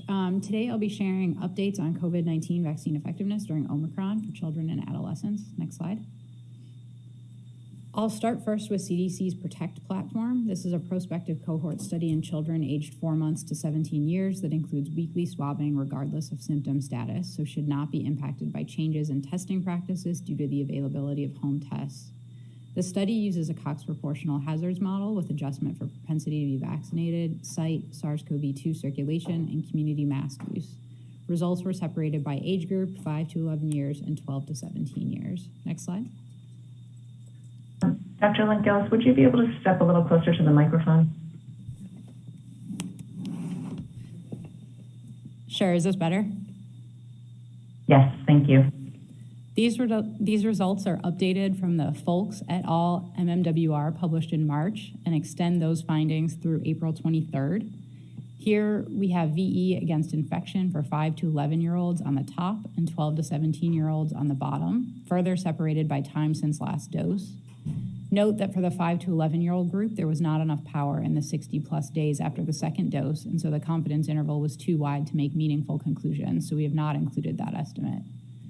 Comparing the early post-second dose period, note that although the point estimates are different for the two age groups, the confidence intervals for the adolescent group overlap entirely with the confidence intervals for the kids, though the time intervals are a bit different. In the adolescent group, a booster dose provides a significant increase in VE, bringing VE up to 83%, a median of 95 days or more than 3 months after the booster. Next slide. Moving on now to the Increasing Community Access to Testing, or ICAT platform, which is a national community-based drive-through testing platform with data from pharmacies. This platform relies on self-reported vaccine history and uses a test-negative design where cases are persons with at least one COVID-like symptom and positive NAT test, and controls are symptomatic with a negative NAT test. Models are adjusted for the variables shown here. We present data on adults first to show the differences between Delta and Omicron. Adults were tested from December 10th through January 1st with Omicron determined by S-gene target failure. Tests in kids were included between December 26th and February 21st, when almost all circulating disease in the country was Omicron. These results have been previously shared with ACIP, but we've included them here for completeness. Next slide. This is previously published adult data for Delta in orange and Omicron in blue by time since the second dose, shown on the x-axis, with VE on the y-axis and the dotted lines showing the 95% confidence intervals. You can see the lower starting VE for Omicron and much quicker waning compared to Delta, including 0 in the confidence interval by 3 months after the second dose. Next slide. Now we show the same adult Delta and Omicron data and overlay data from adolescents 12 to 15 years of age in black and children 5 to 11 years of age in pink. Note the shorter follow-up time for the 5 to 11-year-olds due to vaccine being recommended for them in November. Generally, we see very similar patterns across the age groups, with 2 doses of mRNA vaccines providing roughly 60% protection initially and quickly waning by a few months after the second dose, reaching 0 by 3 to 5 months after the second dose. Next slide. These are updated data from what I've previously shared with ACIP. We're concentrating here on just the 12 to 15-year-old group, and in black we have the same 2-dose VE as shown on the previous slide. We've now overlaid the 3 versus 2-dose relative VE for the same age group in blue. We continue to see waning against symptomatic infection even after the 3rd dose, though not quite as extreme as after the 2nd dose. Next slide. Moving on now from VE against infection to VE for emergency department and urgent care visits and hospitalization. The VISION network is a multi-state network based on electronic healthcare records. Like ICAT, it uses a test-negative design with cases having CLI and a positive PCR and controls having CLI with a negative PCR. VE is adjusted for propensity to be vaccinated weights, calendar time, region, local virus circulation, and age, and vaccination is determined via health records and state and city registries. Next slide. This is an update to data included in the Klein et al. MMWR in March, showing VE against emergency department and urgent care for children 5 to 11 on the top and adolescents 12 to 15 on the bottom. For the 14 to 59 days after the second dose, we see almost identical VE point estimates in the two groups, 50 to 56%, with wider confidence intervals for the adolescents since it's been much longer since they were recommended to be vaccinated. The adjusted VE dropped substantially for adolescents 60 days after vaccination. On the bottom of the slide, I've noted the case definition for an EDUC visit, which highlights here the potential for inclusion of children visiting urgent cares and EDs with COVID instead of for COVID, likely a bigger concern for kids than for adults, as the case definition includes GI symptoms, which may have many frequent non-COVID causes in kids and could potentially drive the VE estimates for ED and UC closer to those of infection in kids. As with the infection estimates, a booster dose provided a significant increase in VE among 12 to 15-year-olds, 73%, up to up to a median of 58 days after the booster. Next slide. Here we have VE of 2 doses against hospitalization for children 5 to 11 and adolescents 12 to 18 years of age during Delta and Omicron. This slide has been previously shared with ACIP and published via MMWR. Updated data were not available due to the relatively few children hospitalized once the initial Omicron wave subsided. For the 5 to 11-year-old group, you can see that there were only 2 hospitalization breakthroughs during the study period, which included 2 months after children in that age group could be fully vaccinated. While the point estimate for 5 to 11-year-olds, 74%, is lower than the point estimate for 12 to 15-year-olds, 92%, that's likely because the younger age group included 67% Omicron cases, for which VE is lower compared to earlier variants, while the older age group included only 15% Omicron cases. Next slide. Finally, I'll show results from the Overcoming COVID platform. Overcoming COVID is a test-negative VE platform specifically aimed at children and adolescents hospitalized at 31 pediatric medical centers in 23 U.S. states. As with other platforms, cases have CLI and a positive test, while controls have CLI and a negative test. Vaccination status is determined using a combination of documentation in the medical record and self-report and modeled via logistic regression. Next slide. This is an update to a recent publication in New England Journal of Medicine. We see VE for 5 to 11-year-olds of 68% to a median of 37 days after the second dose, and VE for 12 to 18-year-olds of 51%. In the older kids, we can see VE split by time since vaccination, with some indication of waning at 23 to 45 weeks. Unfortunately, uptake of booster doses in adolescents was not high enough to assess additional protection against hospitalization afforded by the booster dose. Next slide. Here we have updated data on VE against MIS-C for both age groups, with a VE of 78% for kids and 90% for adolescents. Again, I would note that similar to the estimate shown for vision and hospitalization, the 12 to 18-year-old estimates likely comprise many more Delta cases compared to the younger age group, which likely accounts for the higher VE for the older kids.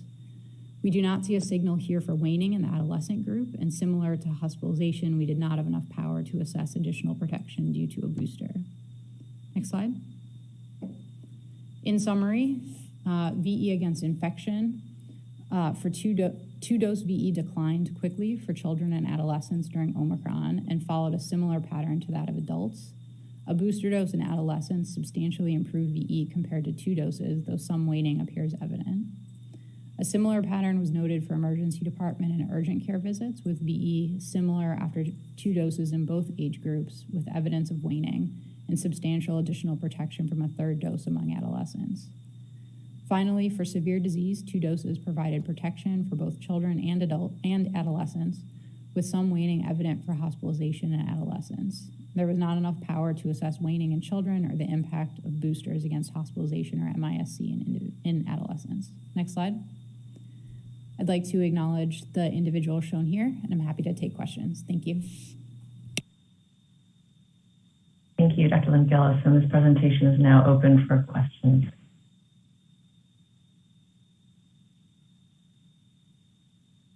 Ms. McNally. Thank you. I am wondering about the impact of vaccination in this age group on community immunity or herd immunity. Thank you. Sure. I think that's a pretty complicated question given the presence of new variants. We know that protection from both prior infection and from vaccination is not 100%, and even children and adults with evidence of past infection and past vaccination can get reinfected. So I think at this point, it's a little bit of a misnomer to talk about herd immunity as something that will, substantially reduce Omicron circulation. Vaccine does have a substantial impact on infection initially. We do see that wane, but that vaccination protection is maintained against severe disease. And we know that individuals that have a prior infection and then do go on to get vaccinated do see a substantial increase in protection, which gives them broader protection against a wider array of variants, including the original, as well as whatever circulating variant they were infected with.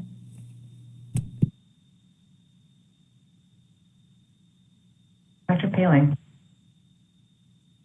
All right, I want to say thank you for this great presentation and summarizing so many different studies. And I wanted to verify that my interpretation is correct. So as I am looking at the data for both age groups 5 to 11 and 12 to 17, if the primary outcome is the presence of any case of infection, that wanes pretty quickly. But when you start to look at ED visits, it wanes but is higher and stays significant. And then when you get to hospitalizations, that maintains minor, much smaller amounts of waning. And then importantly, that the vaccine is protective against MIS-C. Is that a correct interpretation? Thank you. Yes, I think that's absolutely correct. And it's important, I think, to emphasize here that the patterns that we see in children and adolescents are essentially identical to the patterns that we see in adults. So during Delta, for example, we had higher vaccine effectiveness against infection, but that has decreased during Omicron. But during the Omicron period, where we do see, as you mentioned, quicker waning against infection, we see higher vaccine effectiveness for EDUC and even higher for hospitalization and the highest for MIS-C. And that's the same pattern that we see in adults, where the most severe, most critical outcomes have the highest vaccine protection.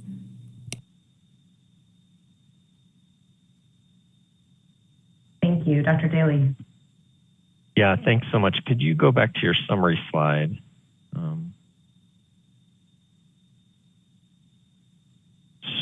So I think what we've heard from parents, especially parents who have some, concerns, they want a full conversation of what's known and what's not known. So I wonder if you could just highlight for us again. I think I caught this, but kind of where the gaps are. You highlighted this, but kind of where the gaps are and when we might expect data about those gaps. Gaps in knowledge about prevention of hospitalization, severe disease in particular. Thank you. Yeah, absolutely. I think it's an important point. So one gap I think that we've identified is especially for the more severe endpoints, waning in the 5 to 11-year-old group. And that's primarily just because of the timing of when they were vaccinated. And so many children were not yet fully vaccinated during the height of the Omicron wave in January. And so by the time those children became fully vaccinated and were eligible for inclusion in these studies, the BA1 wave of Omicron had mostly subsided. And so we just didn't accrue enough cases within our platforms to look at that. Unfortunately, with the current surge that we're seeing and BA4 and 5 picking up, I would expect that we would have additional power to look at waning in the 5 to 11-year-olds over the summer. And we plan to continue to look at that, and we'll circulate back to ACIP if we have that. The other missing piece, I think, also related to coverage is the booster dose for 12 to 15-year-olds. And that was also just due to the timing. They were recommended to be boosted in January. And so we didn't accrue a lot of cases in that age group during the Omicron wave. I will also emphasize that in both of these age groups, low coverage has often prevented us from assessing vaccine effectiveness. And then we also don't have estimates yet for boosters in 5 to 11, and that's, of course, because they were only recently recommended for that. So all three of those gaps, I think, we'll continue to assess over the summer and circle back to ACIP when we have meaningful estimates. Okay, thank you so much. Dr. Lee, can I then ask a follow-up question? Of course, Dr. Daly. Then can you just then remind us about vaccination with a booster as a means of preventing severe illness in adults? Because in some ways that it doesn't entirely fill in that gap, but I interpret that gap in the context of what we've learned about prevention of severe illness in adults. Over.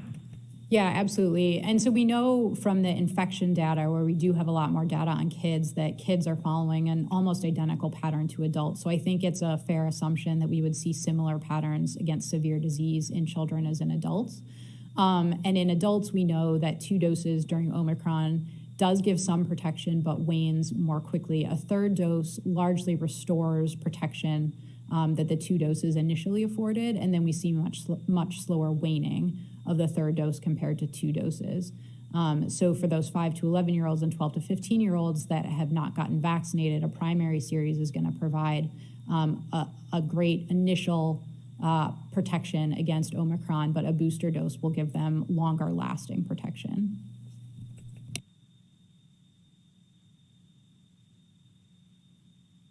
Thank you.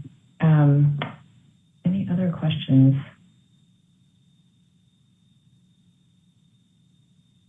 Well, we're waiting to see if other hands are raised. I have a question / comment, sorry, and I'm trying to think about how to ask this. One of the challenges that we've had with vaccine effectiveness studies is the limited variability in terms of dosing intervals for vaccines. And, you know, part of me, we've only actually had Pfizer vaccines to date for kids that are younger. So I wonder about this 2 versus 3 dose question. It does seem like the data you showed gives us some evidence that 3 doses might be preferable, and whether or not it's a booster or a part of a primary series, I guess, is a question, and perhaps just a semantics question.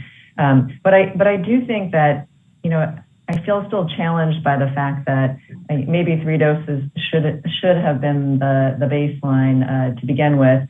And the other question that's a sub-question of that is whether or not longer intervals between dose 1 and dose 2, and then the same question holds between dose 2 and dose 3, would give us a greater sense or greater effectiveness overall, and perhaps longer durability of immunity.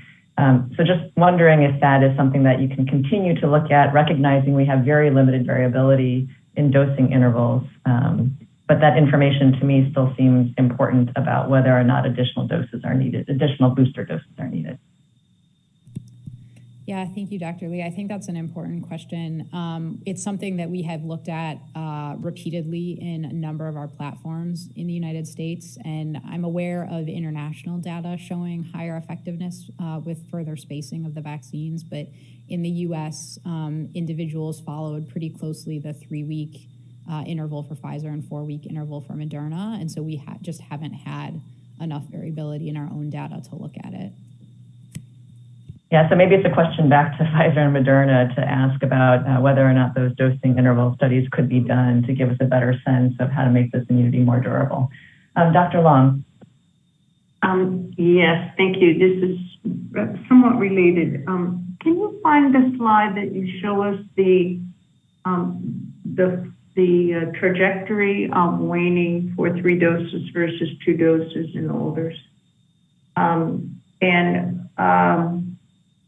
I jotted down for my own, although you mentioned that waning is slower following the 3rd, I had jotted down that it looks like the same trajectory, it's just that you're starting higher. So would you comment on that? I mean, you don't have I don't know how many people you have here, 4 months, to know, does it really level off there or does it continue? How confident are you? It's just a question of the rapidity, the trajectory of fall. Is it really going to be better following the 3rd dose, that it's more sustained, or you're just starting at a higher level? And for me, this also pertains a little bit to think about if 70% of the children that we would administer a vaccine to have had their first infection, does that first dose act a little bit more like a 2nd dose and the 2nd dose act like a 3rd dose? So I'm wondering in the data that we have, and we'll see from the manufacturer, about how many they knew were or weren't seronegative at the beginning. But anyhow, so how do you interpret this trajectory of fall? Yeah, sure. I mean, I think you're right. I think there's slightly higher starting VE and then slower waning, potentially with, it sort of bottoming out a little bit higher than it did for 2 doses. It doesn't quite get down to 0.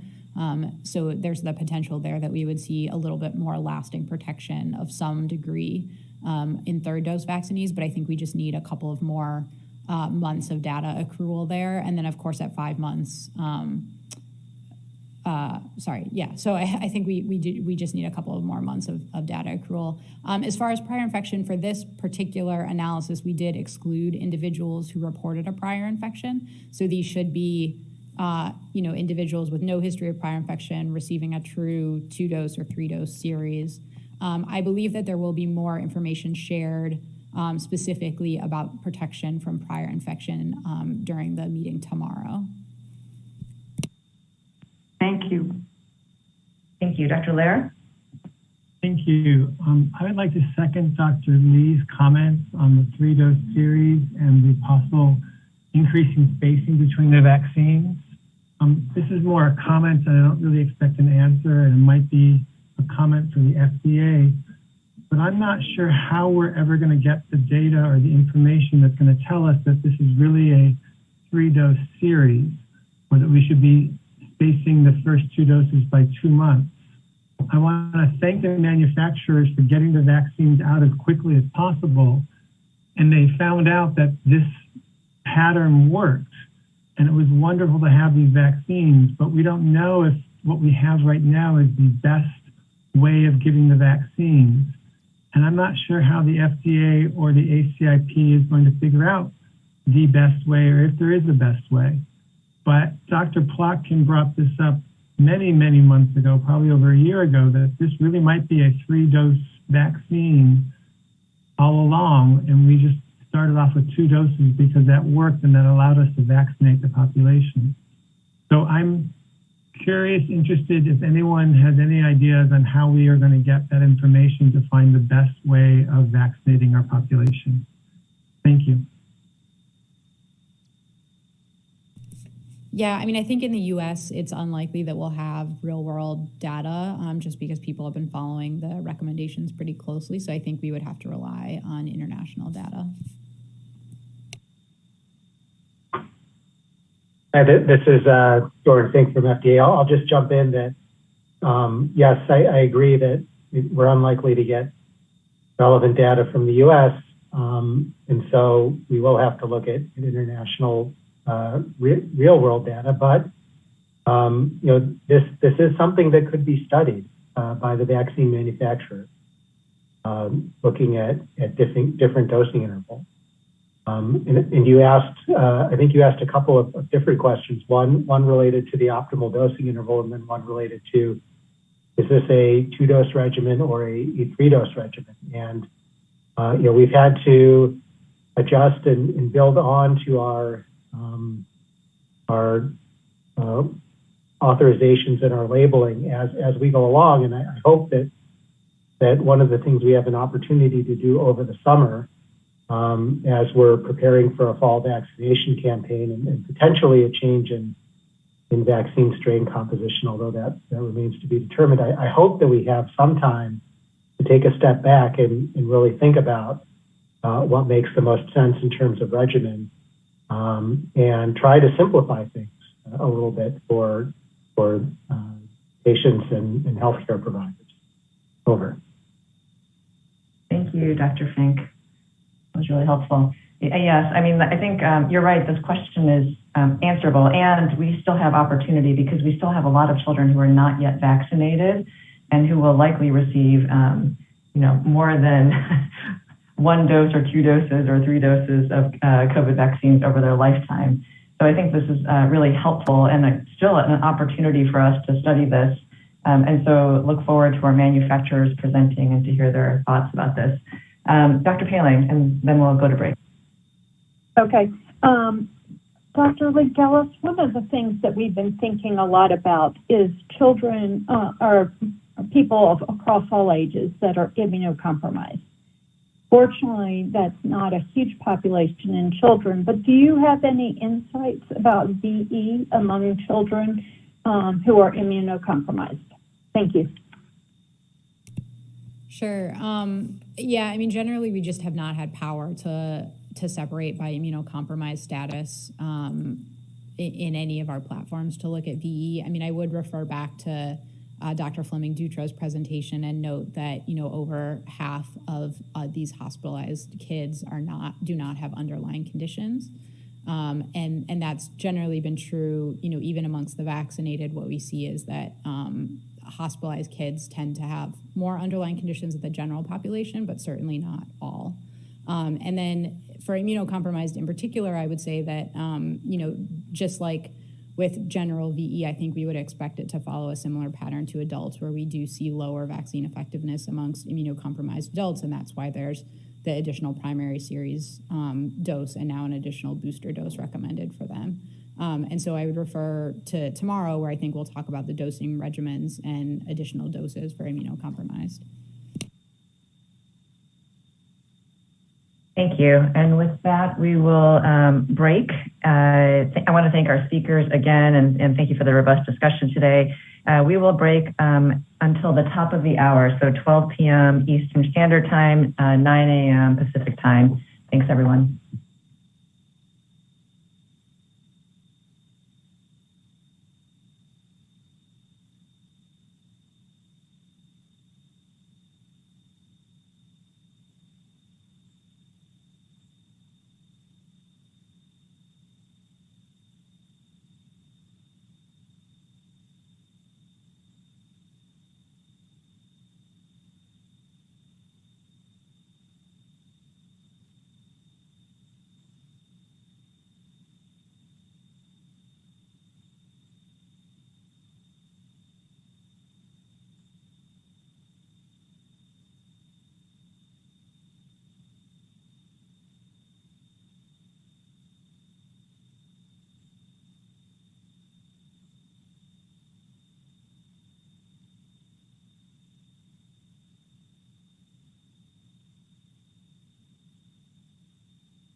Thank you, everyone. It's at the top of the hour, so I'm going to suggest we reconvene our meeting and get started.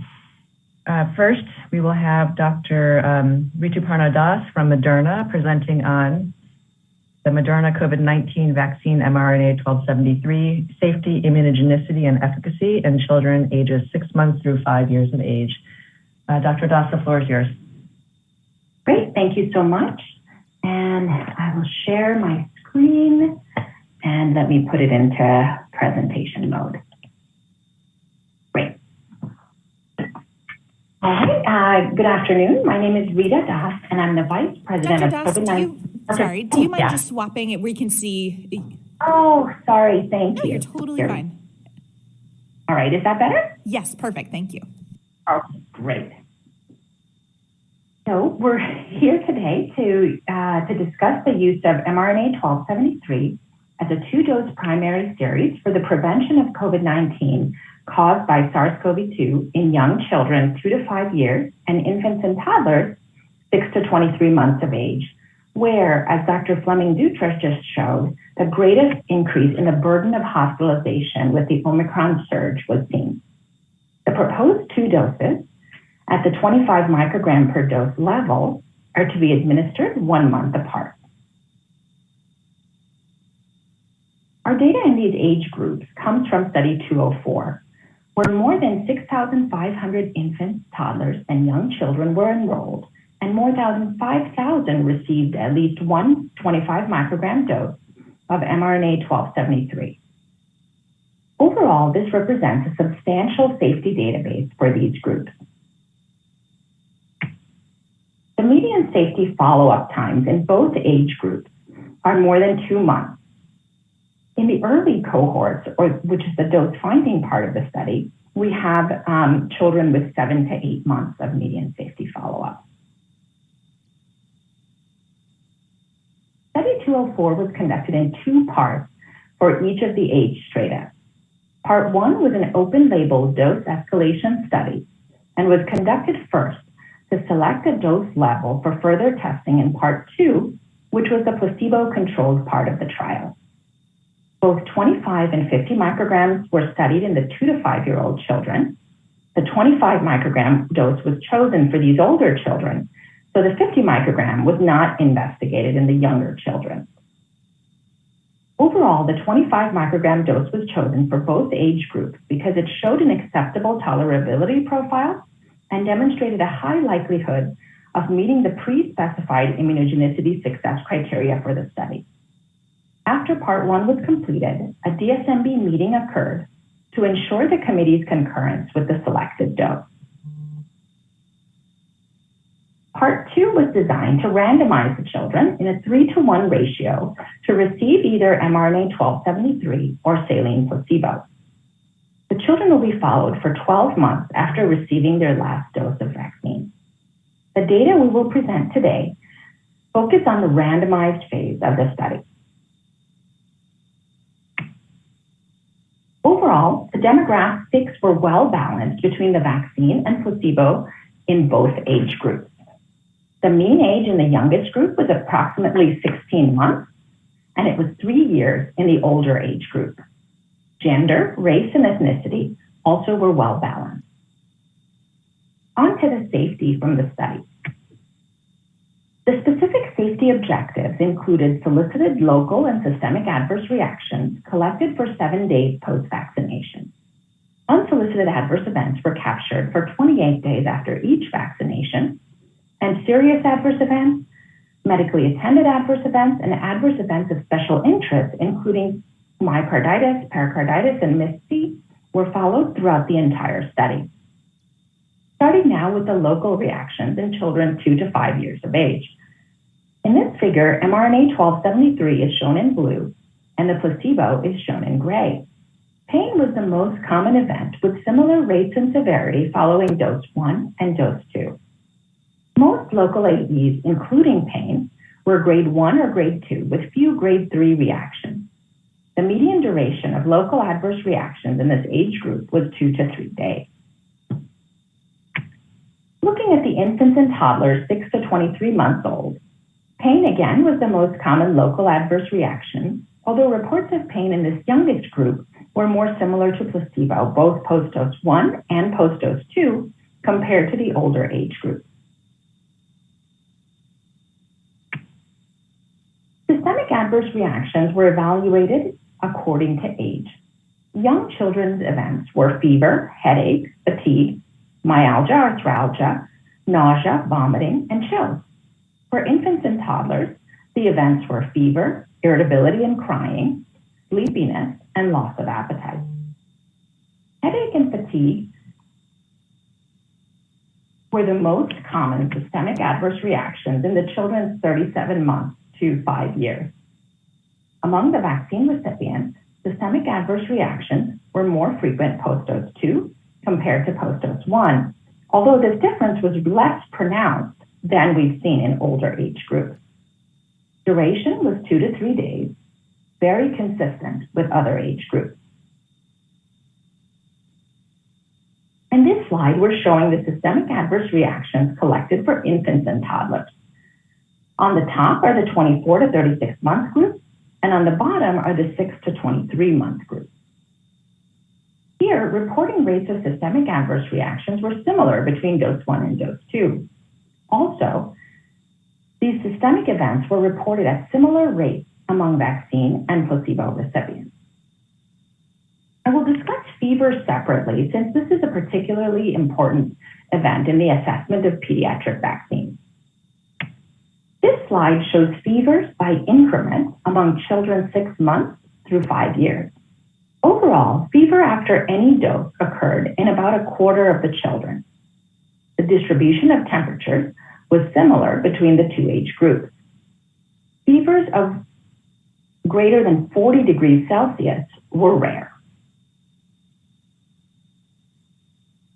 In this slide, we have the maximum temperatures post-dose 1 and post-dose 2 according to temperature ranges shown on the top. On the top are fevers in the children 2 to 5 years. We see the fevers occurred more frequently following the second dose. It's important to note that most reports of fever were less than 39 degrees Celsius. On the bottom are fevers in the infants and toddlers. Again, fevers are reported more commonly post-dose 2. The rates of fever greater than 39 degrees in this youngest group are similar to placebo. This next figure shows fever by day after the second dose in children 2 to 5 years of age. Most events of fever occurred within 2 days following vaccination. Beyond day 2, we see that fever rates in children receiving mRNA 1273 are similar to placebo. The median duration of fever in this age group was 1 day. It's important to note that this study was conducted during the winter months, when respiratory tract infections are prevalent. This is evident by the relatively high rates of fever that we observed in the placebo group. We see a similar pattern in infants and toddlers, with the peak of fever occurring on days 1 and 2 after vaccination. On subsequent days, fevers look similar across the vaccine and placebo groups. The higher background rate of fever is even more prominent in the infants and toddlers.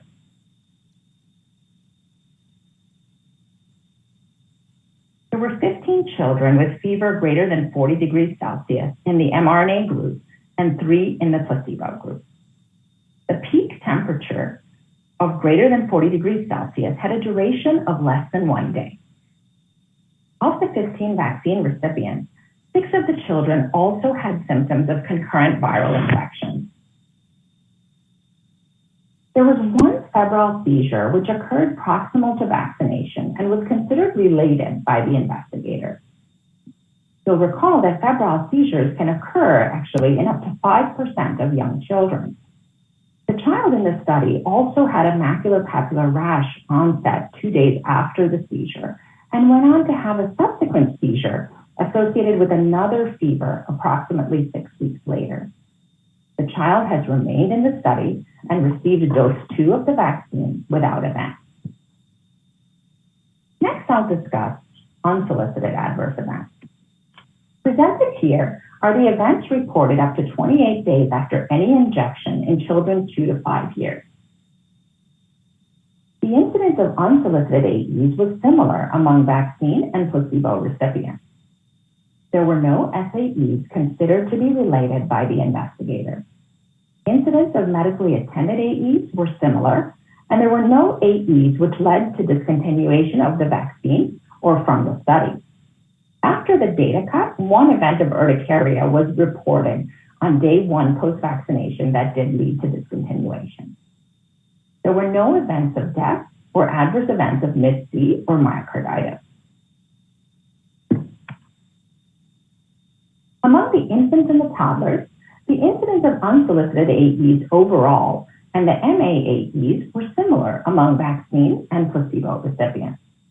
There was one SAE within 28 days, which was considered related to vaccination, which I already described in the fever discussion.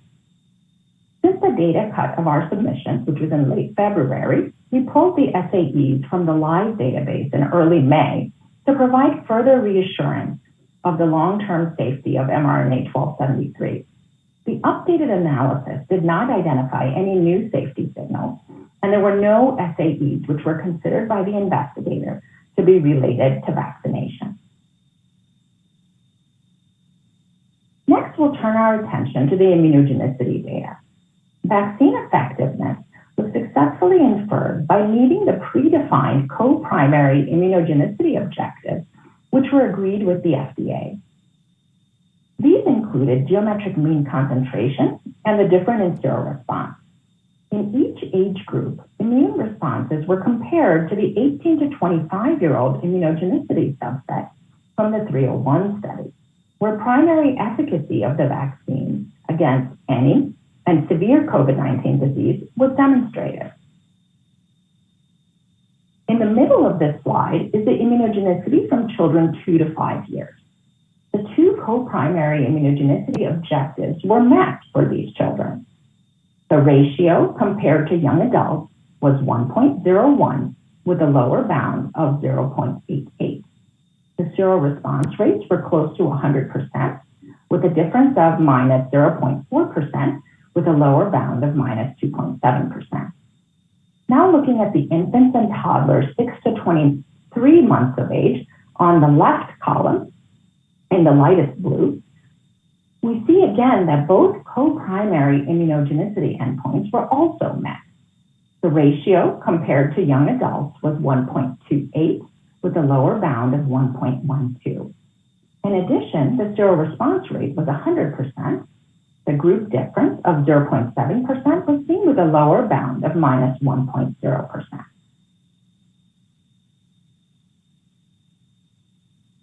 The immune response to mRNA-1273 has been remarkably consistent across age cohorts despite administering lower doses to young children. This slide depicts the immune responses ranging from young adults, 18 to 25, through the youngest children in our pediatric program. Across these age groups, the ratio ranges from 1.01 through 1.28, successfully meeting all primary immunogenicity hypotheses in all age groups. Additionally, support for vaccine effectiveness was provided through assessments of efficacy in our study, which were secondary, which demonstrated that in all age groups, we had comparable effectiveness to adults when the variants were matched. Although we did not observe any severe cases of COVID-19 in the children at the time of the data cutoff, this consistency leads us to believe that protection against severe disease will be comparable to adults, which will be evaluated in post-authorization effectiveness studies. So to expand upon this a little, we can see here how the studies were conducted as the SARS-CoV-2 pandemic in the U.S. was changing. This is important when interpreting the efficacy results in our two youngest age cohorts. The enrollment and efficacy follow-up in the youngest children was conducted when the Omicron variant was predominant. And the impact of the Omicron daily incidence is apparent from the curve that's shown in red. From December 2021 through March 2022, the U.S. incidence of SARS-CoV-2 infections rose from fewer than 200,000 per day to a peak of 1.4 million cases per day, which is when these youngest cohorts were followed. Moving now to the efficacy results. While the study was not powered for assessment of efficacy, we were able to get good efficacy estimates given the high rates of community SARS-CoV-2 transmission when the randomized cohorts were conducted. Two case definitions for COVID-19 were used. First, the CDC case definition, which required at least one symptom, and then the Study 301 case definition, which required two systemic symptoms or one respiratory symptom. The CDC case definition was considered primary since children tended to have less severe symptoms of COVID-19 than adults. Of note, both definitions required a nasal swab positive by RT-PCR for SARS-CoV-2. We took a comprehensive approach to capturing cases. Efficacy estimates in the young children are based on 180 cases captured over 71 days post-dose 2. Beginning with the children 2 to 5, there was a lower incidence of COVID-19 by both definitions in children who received vaccine compared to those who received placebo. Statistically significant vaccine efficacy of 36.8% was observed using the CDC definition. When we get to the P301 case definition, we see how the number of cases is reduced, but efficacy of 46.4% is observed. This is also demonstrated by the cumulative incidence curve for COVID-19 by the CDC case definition, and this is in the MITT1 set. The mRNA group is depicted in red and the placebo is in blue. The separation of the lines is observed shortly after dose 2 of the vaccine, which is evidence of the early onset of protection. Next, looking at efficacy among infants and toddlers 6 to 23 months.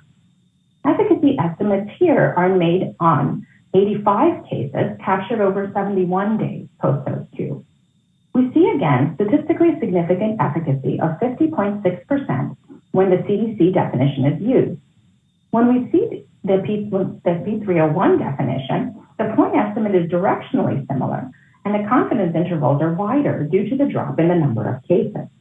To that end, at the start of the Omicron wave, we noticed that parents were reluctant to bring the youngest children into the site for illness visits. Instead, they were calling in results of positive home antigen tests. So since we also captured the results from home antigen tests, we did a sensitivity analysis defining COVID-19 either by positive PCR or home antigen tests. With the increased number of cases captured, the confidence intervals narrow, and the point estimates for efficacy are 53.5% and 43.7%, with the confidence intervals excluding 0. This is also demonstrated in the cumulative incidence curve for COVID-19 by the CDC case definition in the younger age groups as well. The mRNA group is depicted in red and the placebo is in blue. The separation of the lines again is observed shortly after dose 2, evidence of the early onset of protection. For context of the efficacy, we'll now look at real-world effectiveness in adults during the Omicron surge to help interpret the vaccine efficacy from our pediatric program. Presented on the left are the real-world effectiveness data against Omicron after a 2-dose primary series among adults. These data are from our collaboration study with the Kaiser Permanente Health System. Vaccine effectiveness of mRNA 1273 against COVID-19 was 44% when the Omicron variant was predominant. On the right are the estimates of efficacy from Study 304 in infants and young children. Efficacy of mRNA 1273 was consistent with effectiveness observed in adults. While vaccine effectiveness against any infection was lower during Omicron, we continue to see that the benefits of mRNA 1273 continued against hospitalization. 2 doses of mRNA 1273 was shown to be 84% effective against hospitalization during the Omicron period. This is important because we would expect the same level of protection in children given the consistency of the immune response and the efficacy with adults. Study 204 is ongoing and safety follow-up will continue for all participants. Children will all be offered a booster dose after their second dose, and they will be boosted either with mRNA-1273 or our bivalent Omicron-containing vaccine. So in summary, mRNA-1273 was well tolerated. Local and systemic reactions were seen less frequently in these youngest age groups. Solicited adverse reactions were mostly grade 1 or 2 and slightly more common after dose 2. Fever was reported in about a quarter of children and most commonly seen on days 1 or day 2 after each dose and resolved within 1 day. No deaths, myocarditis, pericarditis, or MIS-C were reported among vaccine recipients. There was one related SAE of fever, febrile seizure within 28 days of any vaccination.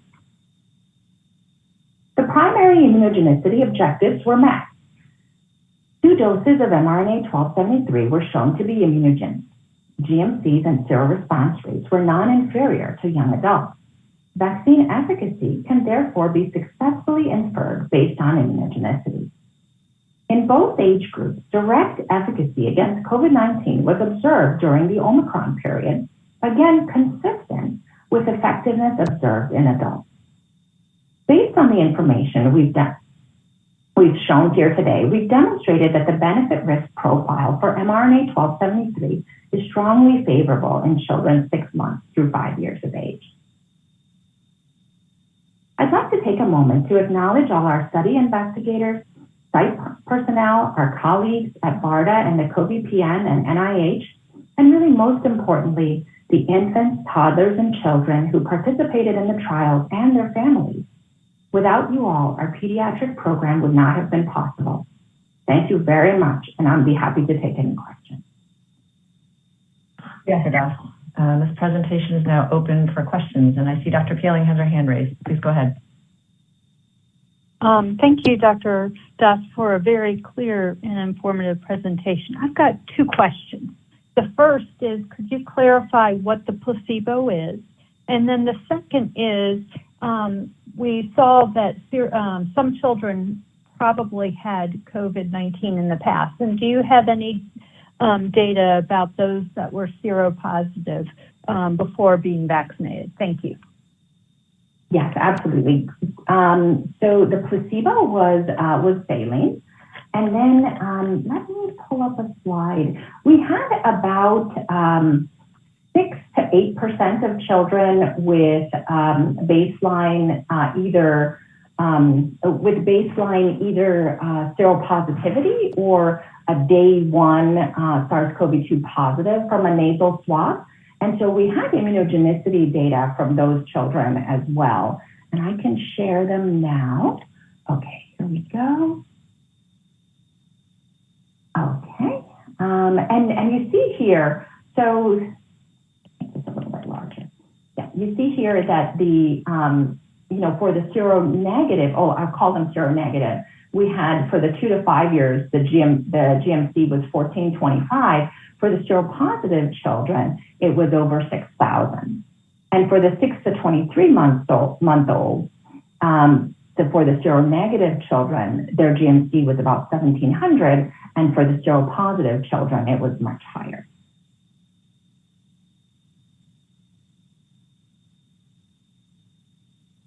Thank you. I see Dr. Sanchez. Yes, thank you for that presentation. So getting back to Dr. Paley's point, the data that you have presented, did it exclude the ones who were seropositive? No. We included them for, we did not, the seropositivity was checked at trial entry, but it was not an entry criteria into the trial. So the data you presented earlier, it included both.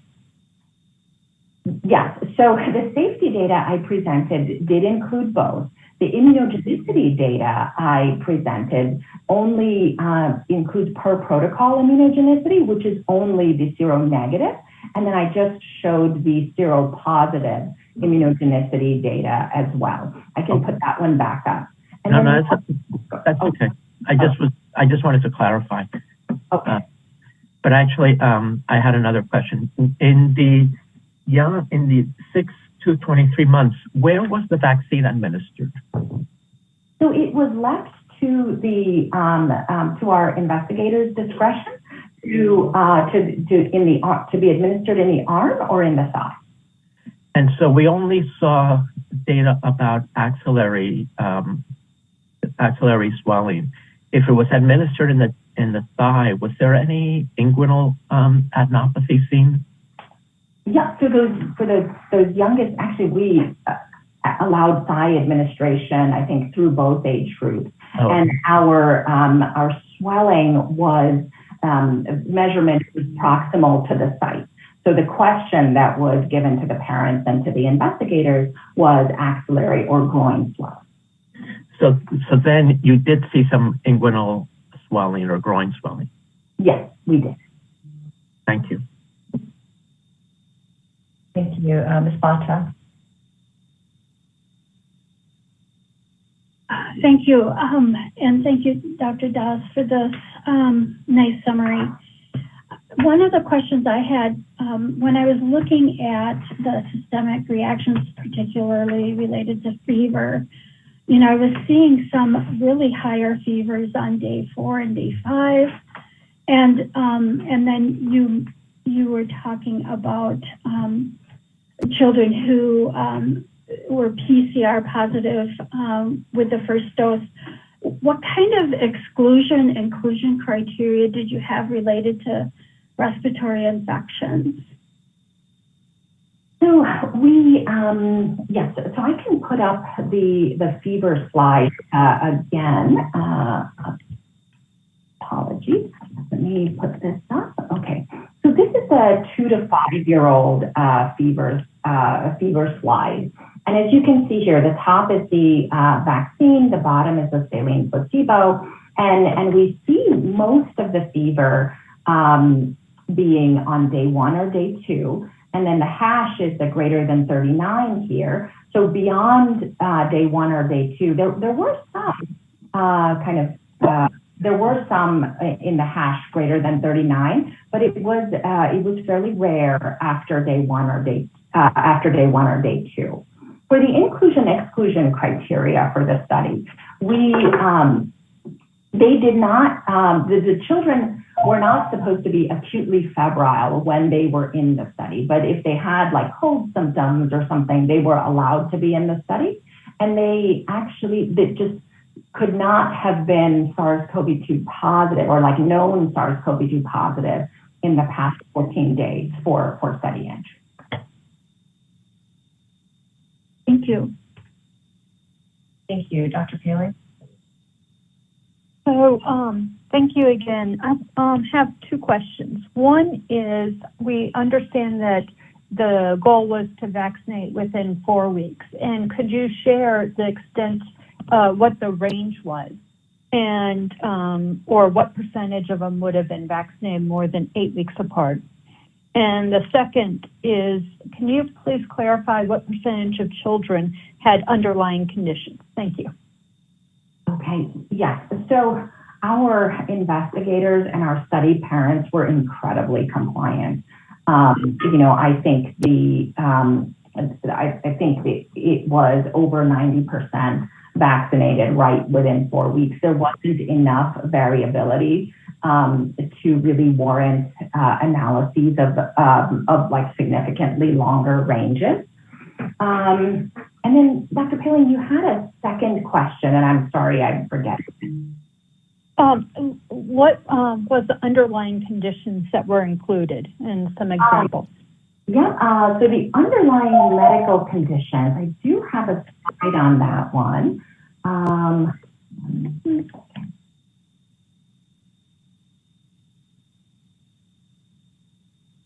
Okay, maybe we didn't pull this slide, but so we had, obesity of about like 15 to 20%. We had asthma or chronic lung disease for about 5% or so. It was a fairly representative population. Those seasonal allergies, it was a fairly representative population of what a general pediatrics population would be. We did exclude more severe immunosuppressing conditions, and well-controlled HIV was allowed, but I think we only had 2 or 3 children with HIV in the study. Thank you. Dr. Daly? Yeah, thanks so much. I'm going to continue along with this sort of line of questions, which is what proportion of the safety data set were seropositive at baseline? And then there's a follow-on question, which is, did the reactogenicity, particularly systemic reactogenicity, including fever, differ among those who were seropositive and seronegative at baseline? Yeah, so for both age groups, we had a baseline 6 to 8% seropositivity. And we've analyzed this carefully by baseline seropositivity for all of our age groups. There's a preview to our presentation next week. We did notice some increased systemic reactogenicity in the older children, so 6 to 11, and in the adolescents. But it was, they looked more like post-dose 2 after dose 1, and then their post-dose 2 was not any different. For these youngest children, and I do have that slide, for these youngest children, fever, meant to share, but I didn't actually. Here.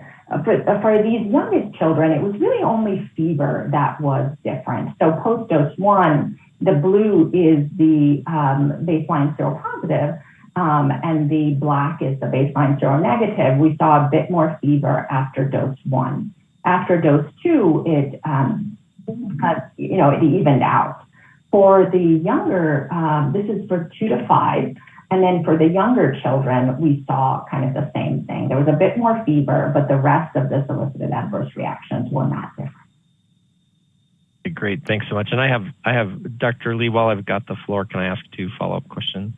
Go ahead. Great. So, Dr.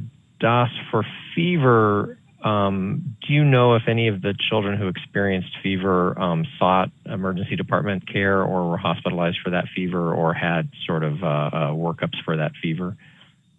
Oh, there was the one child who had the temperature of 103, who had an ED visit for the fever, and then it kind of, it was an unwitnessed seizure, but it was assumed to be a seizure based on some decreased responsiveness. That child was taken to the ED, observed, and discharged.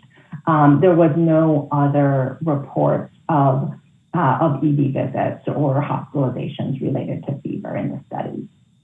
Okay, great. Thanks so much. And then one last quick question, and then I'm done. That question is, I understand that you are studying boosters in this age group. When would data on safety and immunogenicity of boosters be available for this age group? Over. Yes. So as as we've gotten the authorization by the protocol, the study unblinds now. And so we have a rollover study starting next week, where we will provide the Omicron containing booster to the under 6-year-olds in the study. And so that booster portion, it'll depend on how quickly they enroll. We think it'll be very quick. And we are hoping, so then we'll get to day 28, and then the time it takes us for testing. So we hope by early fall, we will be able to bring forward the booster immunogenicity and safety data for this age group. And just to clarify, what would be the interval between dose 2 and the booster dose? We've discussed this interval quite a bit. When we boosted adolescents and we boosted 6 to 12 in the study. And so when we started this, we started the boosting at 5 months, which is congruent with the adult boosting. Now, I think it's kind of hard to understand, is it waning immunity or is it Omicron that is kind of driving the need for boosters? And so, we have safety data from adults for boosting at a minimum of 3 months. And so we are going to boost 3 months or more after the primary series. Thank you. Back to Dr. Sanchez. Again, thank you again. You mentioned a couple times that some of the fever and adverse effects could be attributed to concurrent viral infections. And was that verified, or was that because, were you able to document some adenovirus or RSV or something else to back up that statement? Yeah, so there were 6 of those cases where there were the concurrent symptoms, but this is based on the concurrent symptoms that are reported by the PI. I don't think we had like an alternate virologic call. And one more question. Any of these infants, of these children, particularly the younger age group, were they preterm? Had they been born prematurely? Yes, I believe we had 37 weeks and up was our gestational age criteria, but I'm going to confirm with our. Okay, yeah, they could be more preterm if they were over 1 year of age, and so we did not have any 37 weeks and up was considered term, and then they had to be the preterm infants had to be at least 1 year to be in the study. So we did not directly have preterm infants in the youngest cohort. And is there any plans to look at the extremely premature infants in terms of their dosing? I mean, we dose other vaccines at a chronologic age, but are there any plans to look at the 24 to 36 weekers at a chronologic age of 6 months? That's a very good question. And as a pediatrician, that's also near and dear to my heart. So we are going to be starting a study in even younger infants that we're going to call baby codes. And we're under discussions now for the greater allowance of prematurity in that study. Great, thank you. Very much needed. Absolutely. Dr. Lair. Thank you very much, Dr. Doss, for your presentation. Could you go to slide 5, please? I'm wondering how organization, pharmaceutical company decides on dosing. And you look like you did the dosing, compared 2 doses for toddlers or for young children, but not for infants and toddlers. I'm just wondering how you made that decision. Thank you. Yes, so you're absolutely right. We did the 25 micrograms and the 50 microgram dose. We looked, and then we had the, and so when we saw that there was a bit more reactogenicity for the 50 micrograms, we did not pursue the 50 micrograms in the youngest children. But after we enrolled all the youngest children at the 25 microgram dose, we looked at the immunogenicity from part 1, and we saw that the immunogenicity actually looked like it would meet the pre-specified immunobridging criteria, but there was not necessarily a lot of room to go down. And the tolerability profile for the 25 micrograms in the 6 to 23 months actually looked quite good. And therefore, we chose not to look at an even lower dose in the 6 to 23 month old group. Thank you. Thank you, Dr. Brooks. Yes, thank you, Dr. Doss, for the presentation. I have 2 questions. One is, you stated there were no myocarditis cases found. did you give the parents any specific symptoms to monitor, as myocarditis would present differently in especially the 6 month, the 23 months, and even the 2 to 5 year olds? So how did you determine there was no myocarditis? Yeah, no, that's a very good question. We talked to, so when the myocarditis signal was identified, we updated all of our informed consents across our whole adult and pediatric programs. We did a training with our investigators, and we actually started to ask about any myocarditis symptoms in our routine unsolicited AE phone calls. And so we developed a script and we asked about all of the CDC components of the definition with the parents. And so, for the adolescents and the 6 to 12 and the 2 to 5, I think those symptoms would have been more directly reported, as you said. For the youngest children, I think it did get more challenging. And this is, we did educate the investigators that, symptoms of myocarditis present differently in this youngest age group and what those symptoms were. It's tough, I think, in general for myocarditis in the youngest age group because the symptoms are fairly non-specific. And so a lot of it does overlap with the reactogenicity symptoms that we were soliciting for. So we told the parents that if something, or the investigators, that if something is lasting particularly long or looks unusual, please bring the children in for evaluations. For all around, if there was any suspicion for myocarditis, we asked the PIs to bring the children in for evaluation. All right, thank you. And my second question is related to immunogenicity. Since you had this serum, did you do any T-cell studies to see if there was any cellular immunity that you could measure in terms of a positive response? Yeah, so we have the blood collected for actually all of the age groups. The cohorts are small because of the blood volumes that are required, but we have analysis plans, and hopefully we can bring the T-cell analysis forward that can, kind of ensure that directionally it's similar to what has been seen in adults. We hope in the next quarter to bring that forward. All right, thank you. Thank you, Dr. Daly. Yeah, Dr. Doss, I want to follow up on a comment that you just made about dose in the 6 to 23 month olds. I mean, acknowledging that finding the dose it's a balance between immunogenicity and reactogenicity, and I recognize that. And also there's immunization delivery implications. But you said you didn't think there was room to go down on the dose. And if you could just clarify if you meant in terms of meeting immunogenicity criteria or some other reason. Over.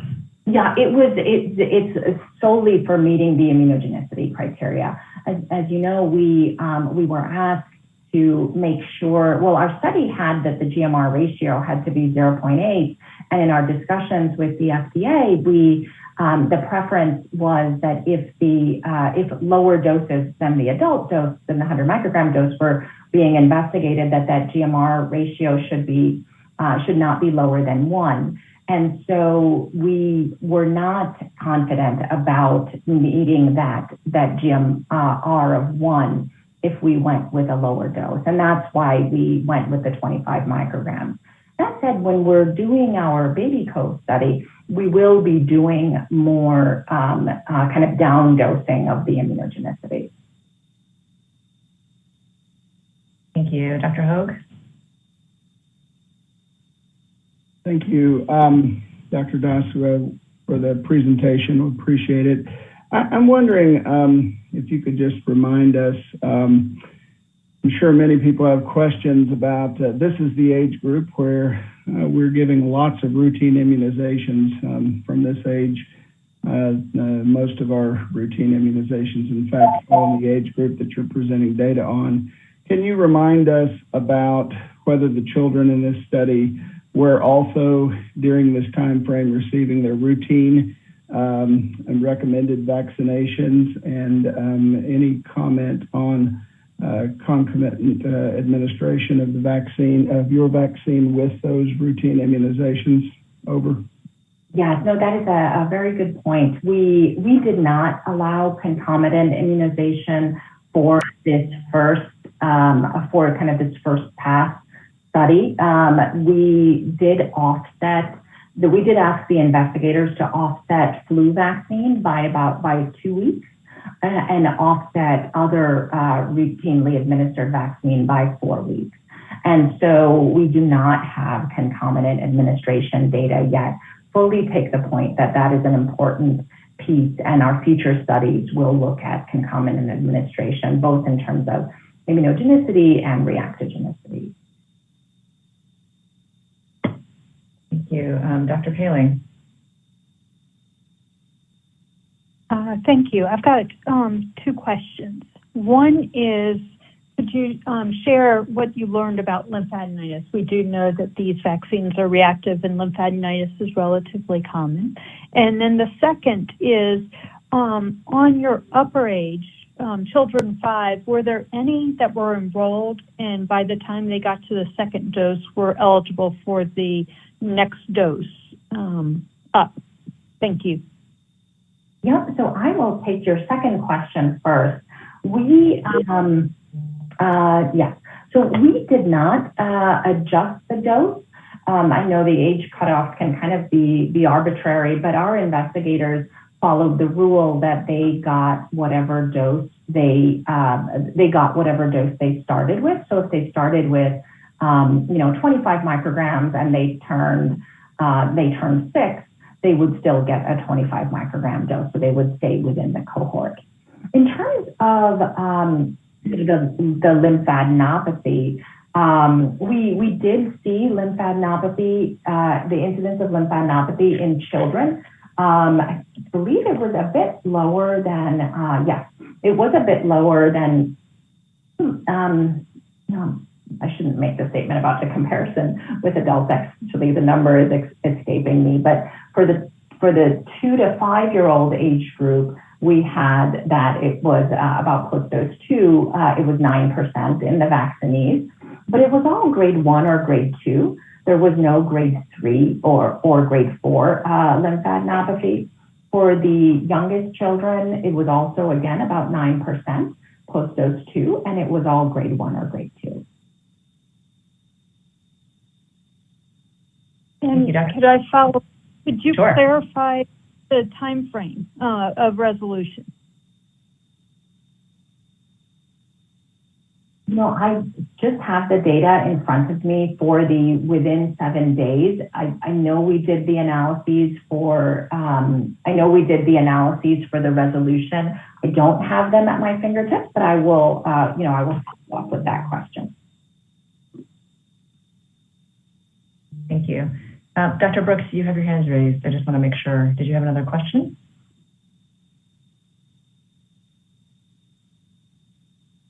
Okay, I'll assume not.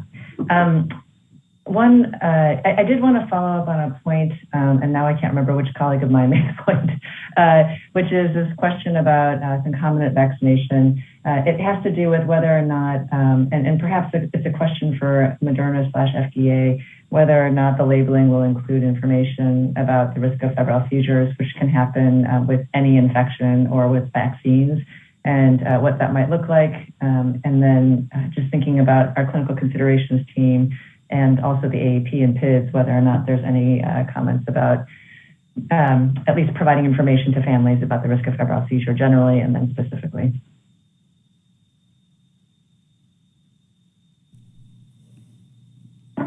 I can start by what is in our approved fact sheet.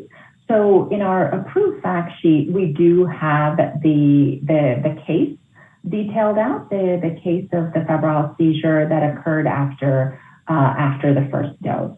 I'll leave it to others to talk about the rest of the question.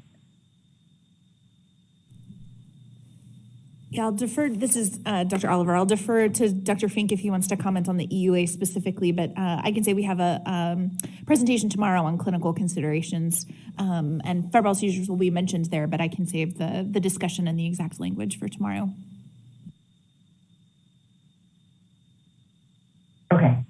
That's absolutely fine. We can discuss it tomorrow. Thank you. Are there any other questions for Dr. Das?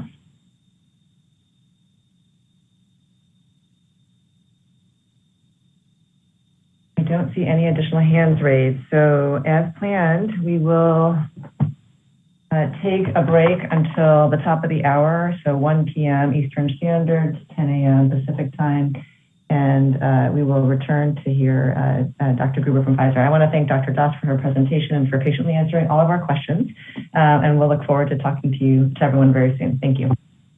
Thank you so much.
Thank you, everyone. We're at the top of the hour, so we'll reconvene our ACIP meeting today. For the next session, we have Dr. Bill Gruber from Pfizer presenting on the safety, immunogenicity, and efficacy of BNT162b2 in children ages 6 months through 4 years of age. Dr. Gruber, the floor is yours. Okay, thank you, Dr. Lee. Can you hear me well? We can, thank you. Okay, great. On behalf of Pfizer and BioNTech, it is my pleasure to share data supporting the BNT162b2 recommendations in individuals 6 months through 4 years of age. I believe the CDC is advancing my slides for me, so please, next slide. My name is Bill Gruber, and I head the Vaccine Clinical Research and Development Group at Pfizer. Next slide, please. Today's agenda covers the topics shown here with specific attention to coverage of the clinical safety, immunogenicity, and efficacy data, along with the assessment of benefit risk. Next slide, please.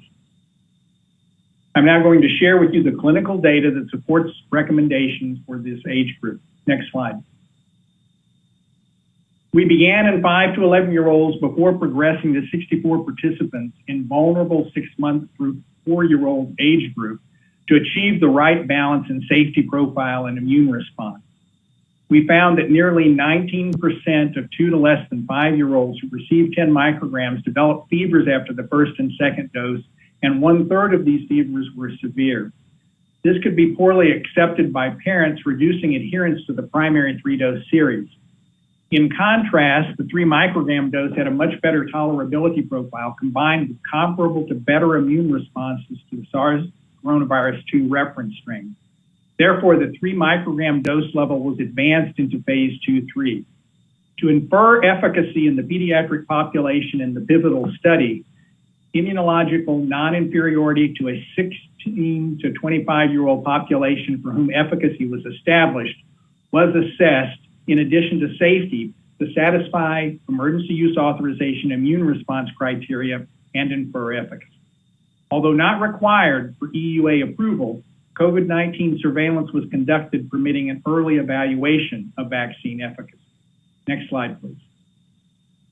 Children were administered 2 doses, as shown at the top, 21 days apart, and then a 3rd dose was administered at least 60 days later. Planned follow-up for the study is as shown. Current follow-up includes 1 month post-dose 3 serology and efficacy to the data cutoff of April the 29th. Next slide, please. All safety data that I will present is in the blinded placebo-controlled follow-up period, first for 2 to less than 4-year-olds, and then the 6 months to less than 2-year-olds. Next slide. Demographics in the 2 to less than 5-year-old age group are balanced between vaccine and placebo groups, whether gender, race, ethnicity, SARS coronavirus 2 exposure, or comorbidities. Next slide, please. Local reactions captured by eDiary over 7 days were mostly mild to moderate in severity, somewhat higher in the vaccine recipients compared to placebo recipients, and did not show an increase from dose 2 to dose 3. Local reactions were higher or similar in frequency and severity in those with evidence of prior SARS coronavirus 2 infection at baseline, and all within a well-tolerated range. There were no grade 4 local reactions. Next slide, please. Systemic symptoms solicited by electronic diary were mostly mild to moderate and comparable after each dose. Fever, fatigue, or other symptom rates were remarkably similar to those seen in placebo recipients at each of the 3 doses, and much lower than those in older age groups immunized with higher dose levels. Fever rates are comparable or lower than other childhood vaccines. Only 3 or less than 0.2% of BNT162b2 participants reported fever greater than 40 degrees centigrade after dose 1 or 2, starting on day 2, day 4, or day 6, with all returning to normal 6 to 7 days after the dose, one of whom had a presentation suggestive of a viral exanthem. None of these required hospitalization and all resolved quickly. Systemic symptoms were higher or similar in frequency and severity in those with evidence of prior SARS coronavirus 2 infection at baseline, and all within a well-tolerated range. This highly favorable tolerability profile for the Pfizer-BioNTech vaccine should be reassuring to parents and care providers. Next slide, please. In the 2 to less than 5-year-old age group, blinded safety follow-up occurred from the time of dose 2 to dose 3 or cutoff date for a median of 4.0 months, and for dose 3 to the cutoff date for a median of 1.4 months. Next slide, please. Overall, unsolicited adverse events, related adverse events, SAEs, withdrawals were infrequent and comparable between vaccine and placebo groups. 3 subjects, or 0.2%, in the vaccine group withdrew from the study due to adverse events: pyrexia, considered related, status epilepticus, considered unrelated, and urticaria, considered unrelated. 1 participant in the placebo group withdrew due to facial swelling and rash, considered related. There were no deaths reported in this age group. AEs, as defined by system organ class, were comparable between vaccine and placebo groups. Next slide, please. Now, let's look at the 6-month to less than 2-year-olds. The demographics again show balance between the vaccine and placebo groups related to gender, race, or ethnicity, prior SARS coronavirus 2 infection, and comorbidity. Next slide, please. Local reactions in the 6-month to less than 2-year-old group with and without prior SARS coronavirus 2 infection were mild to moderate, with incidence somewhat higher in vaccine recipients. Local reactions were somewhat higher or similar in frequency and severity in those with evidence of prior SARS coronavirus 2 infection at baseline, and all within a well-tolerated range. There were no grade 4 events, and frequency remained relatively the same after each dose, consistent with a very well-tolerated vaccine. Next slide, please. Fever, decreased appetite, drowsiness, and irritability were mostly mild to moderate and similar to placebo rates, lower than those observed in older children and adults, and comparable to those after other childhood vaccines. Fever greater than 40 degrees centigrade was reported by only 3 vaccine recipients, or less than 0.1% for each dose, starting on day 1, day 2, or day 3, with all returning to normal 5 to 6 days after the dose, 2 of whom had a concurrent viral infection. 1 fever greater than 40 degrees centigrade was reported by a placebo recipient after the first dose. None of these required hospitalization, and all resolved quickly. Systemic symptoms were somewhat higher or similar in frequency and severity in those with evidence of prior SARS coronavirus 2 infection at baseline, and all within a well-tolerated range. Again, the overall incidence and low severity of systemic symptoms speaks to a favorable tolerability profile that should be reassuring to parents and care providers.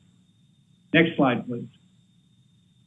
Safety follow-up included blinded follow-up from the time of dose 2 to dose 3, or the cutoff date for a median of 6.3 months, and from dose 3 to the cutoff date for a median of 1.3 months. Next slide, please. Any adverse events, related adverse events, SAEs, withdrawals were infrequent and comparable between vaccine and placebo groups. 3 participants, 0.3% in the BNT162b2 group, withdrew from the study due to adverse events, all related. 2 due to fever greater than 40 degrees Celsius, one of which had a viral exanthem that was unrelated. 1 participant withdrew to a generalized rash on the face and trunk.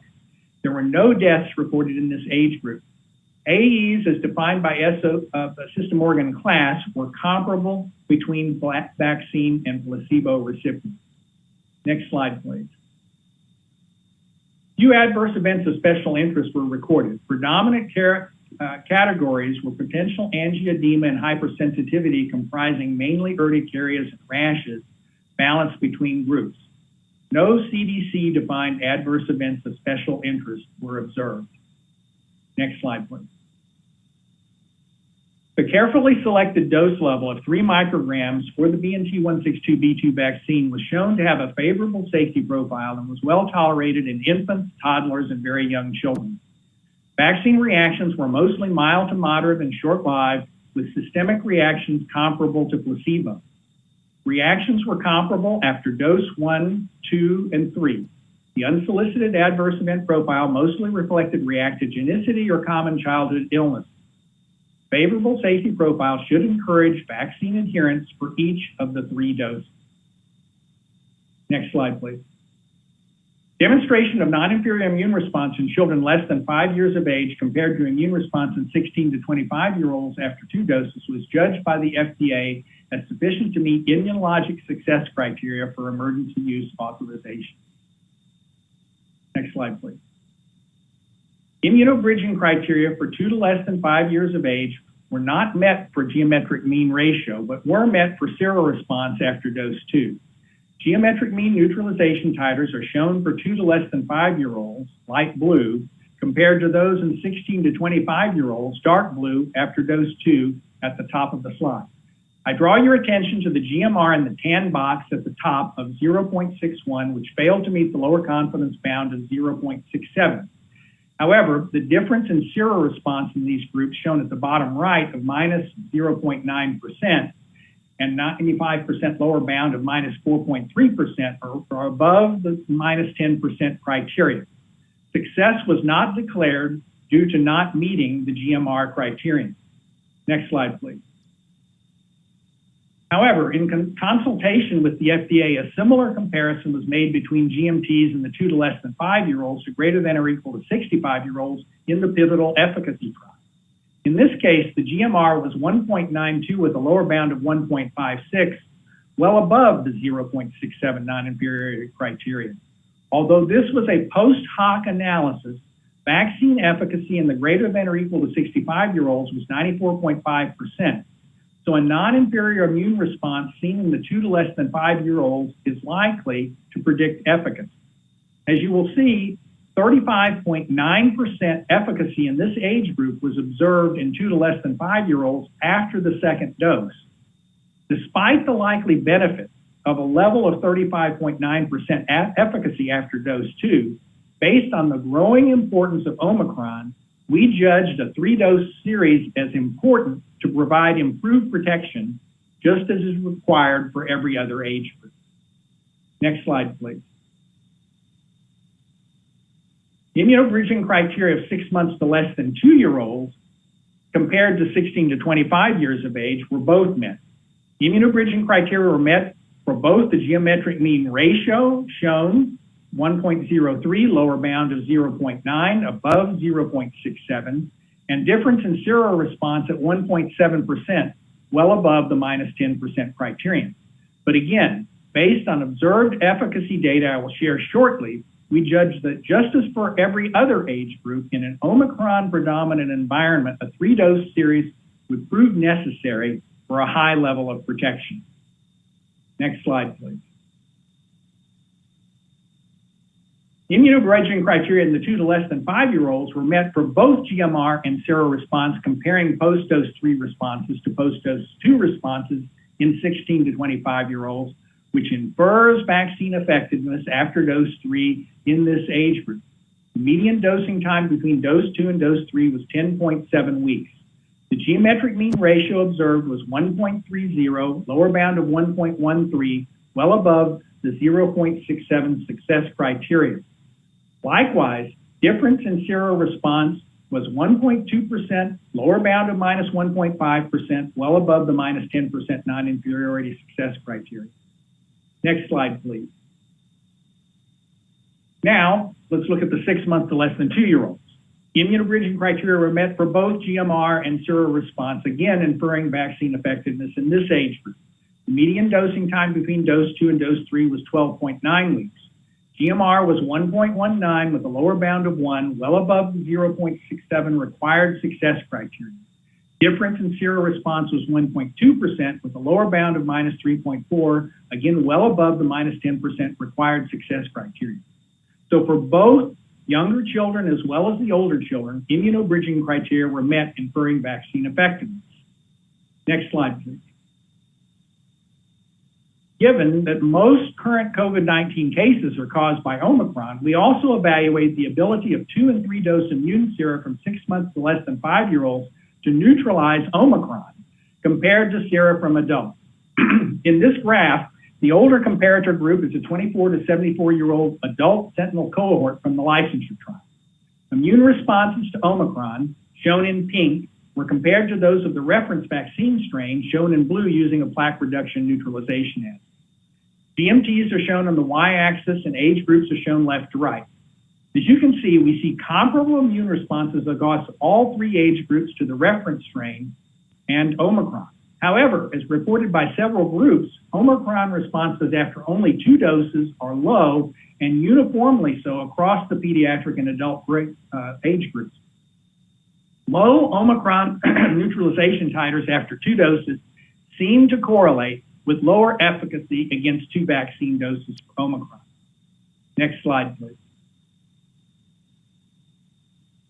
However, this picture changes when serum samples after 3 doses are being evaluated. In this data set, an adult comparator group was used that received the 3rd dose at a similar time interval after the 2nd dose as the pediatric group at about 11 to 13 weeks. Neutralizing antibody responses were measured using a fluorescent focused neutralization assay. Left to right, for 6 months to less than 2-year-olds and 2 to less than 5-year-olds, the Omicron-specific neutralization titers after 3 doses are far higher than those on the prior slide after 2 doses, and the Omicron-specific titers are very similar across age groups. Most importantly, the pediatric group titers are essentially the same as in the adult group, predicting that similar efficacy as shown in adults could likely be observed for the 6 months to less than 5-year-old age group after dose 3. I will shortly share with you descriptive data showing observed post-dose 3 efficacy matching this prediction. Next slide, please. So here are the immunogenicity conclusion in 6 months to less than 5-year-olds. Immunobridging criteria were partially met after dose 2. All immunobridging criteria post-dose 3 in young children required for an emergency use authorization were met for both age groups, inferring effectiveness. Omicron neutralization titers were low after 2 doses for pediatric and adult cohorts, but increased substantially after a 3rd dose in the 6 months to less than 5-year-olds to similar levels observed in adults. Thus, as has been observed in other populations, a 3rd dose is required also for the 6 months to less than 5-year-old age group to ensure a more robust protection against COVID-19 due to Omicron than can be achieved after 2 doses, and despite the fact that we saw some level of efficacy after a 2nd dose. Next slide, please. So what have we learned from the adult and pediatric experience about the potential vaccine efficacy against COVID-19? Next slide, please. Here's a summary of descriptive observed efficacy in the blinded follow-up period. Efficacy against the Delta variant is shown in blue, and efficacy against the Omicron variant is shown in pink. The Delta surge ended prior to the 3rd dose, so no children were exposed to Delta after the 3rd dose, marked as NA. Observed efficacy against Delta post-dose 2 is favorable across all age groups post-dose 2. The emergence of Omicron presented a new challenge. Shown in pink on the left, you can see that for children 6 months to less than 5 years of age post-dose 2, efficacy was 21.8% in the 6 months to less than 5-year-old age group, and correspondingly as shown for the other subgroups. This is consistent with the poor antibody response after the 2nd dose. Now look what happens after the 3rd dose. Cases post-dose 3 in this clinical study were confirmed to be Omicron. Efficacy rises to 80.3% overall and correspondingly high for the respective age groups. This is consistent with the higher antibody response seen after the 3rd dose against Omicron, like that of older children and adults, and consistent with corresponding higher efficacy in older children and adults after a 3rd dose against Omicron. Next slide, please. Overall, vaccine efficacy observed over the period of blinded observation after dose 2 is shown here. Looking at the 2 to less than 5-year-old age group in the middle, 35.9% and 34.3% benefit for a valuable population was shown. This indicates likely benefit after the 2nd dose for at least children 2 to less than 5 years of age. Next slide, please. Note cases in placebo recipients in red and in red and vaccine recipients in blue on this plot. For 2 to less than 5-year-olds, there appears to be increasing efficacy over 210 days, and the interval is important, of observation after dose 1, largely driven by the efficacy after the second dose, since cases after the third dose represent a small minority of total cases. This supports a likely benefit after the second dose in this age group. Next slide, please. The potential benefit of the second dose is not as readily apparent in 6 months to less than 2-year-olds, but perhaps there is some separation of the curve at some distance from the second dose, shown on the right, suggesting the possibility of maturation of response and protection. The goal of the third dose is to shift that widening of the curve to the left. Next slide, please. Some vaccine effectiveness after dose 2 is likely to be inferred by the observed 35% efficacy in at least 2 to less than 5-year-olds. However, the immune response data shared with you today, descriptive efficacy shown on the right, and the experience in older children and adults supports the following. 3 doses of the BNT162b2 vaccine are in the best interest of children to provide a high level of protection against Omicron, observed to be 80.3% with lower bound of 95% confidence interval of 13.9 in 6 months to less than 5-year-olds with point estimates in smaller subgroups as shown. So next slide, please. So what can we conclude about efficacy? As demonstrated in other pediatric and adult age groups, 2 doses of BNT162b2 are protective against variants of concern such as Delta, but do not provide adequate protection against Omicron. As demonstrated in other pediatric and adult age groups, a third dose is necessary to provide high protection against Omicron. Next slide, please. Ongoing pharmacoepidemiology, including 5 pediatric studies, as well as proactive risk mitigation and pharmacovigilance, will be extended to this younger age group. Next slide, please. The potential benefits of vaccinating children 6 months to less than 5 years of age outweigh the known potential risks. This age group of 6 months to less than 5 years of age is currently unprotected. Protection against COVID-19 is critical, particularly in light of the unpredictability of potential new waves and emergence of new variants of concern. Available safety, immunogenicity, and efficacy information support a highly favorable benefit-risk profile for administration of 3 doses of BNT162b2 at 3 micrograms to children less than 5 years of age. Next slide, please. Pfizer and BioNTech wish to thank all those listed who made this investigation possible, and I and my Pfizer colleagues will now be happy to entertain questions. Thank you.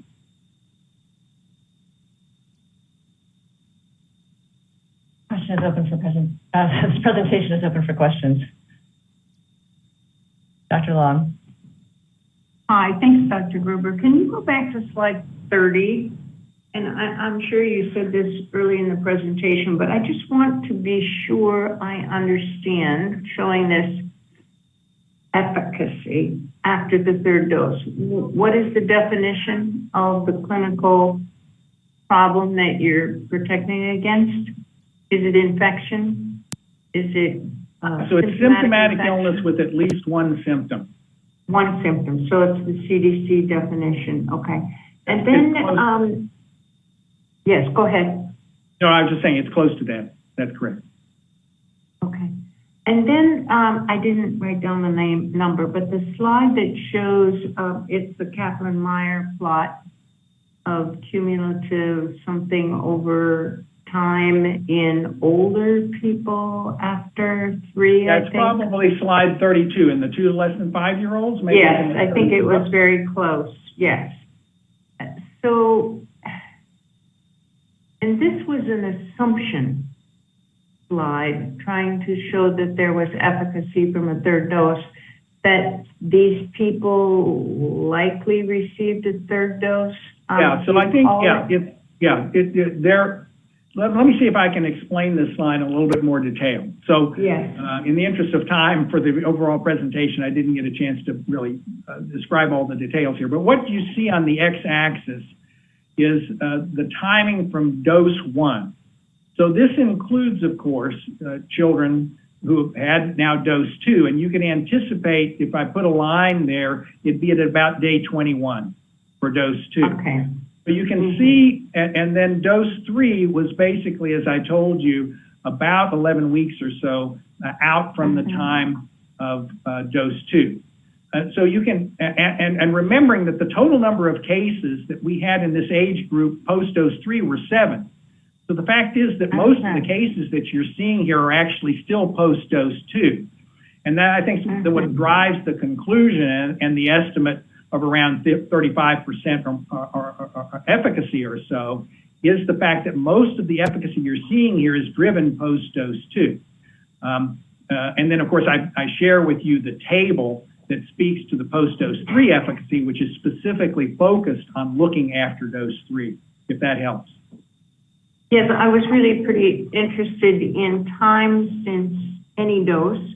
So it looks like you would just estimate that there was 100 days, at least 3 months after the last immunization that anybody could get here. And there was still was, I think it was encouraging to us. And again, this could be well due to some maturation of immune response. Obviously, there are contending forces at play.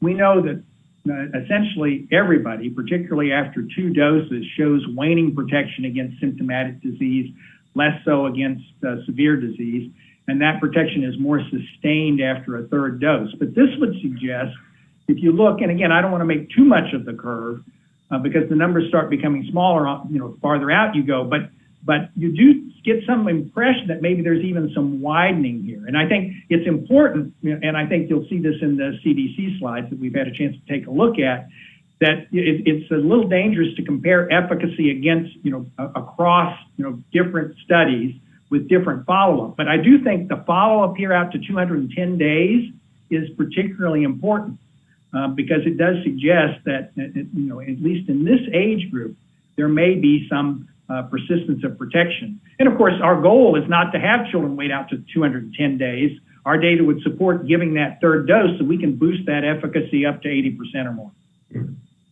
Thank you. And the very last thing is, I assume that this is by definition of 1 symptom and positive PCR.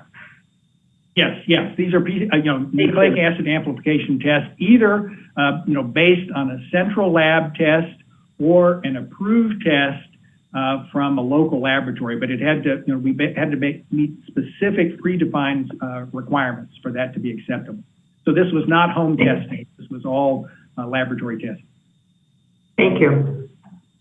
Thank you, Dr. Paling. Okay, I have 2 questions. First is, could you remind us what the placebo is? Paling. Perfect.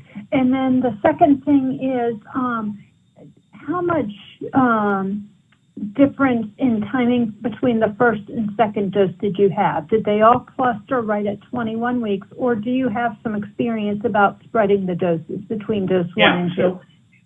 So I think in this particular study, I don't know, we have a slide that represents, but I think like all our other studies, it's very, very highly clustered between the 1st and 2nd dose at around 21 days. And then, as I explained, after the 3rd dose, the range is close to about 11 to 13 weeks, 2nd to 3rd dose. And we do have a slide, Dr. Gruber, it's Charu, if we want to pull up slide 62, if that would help.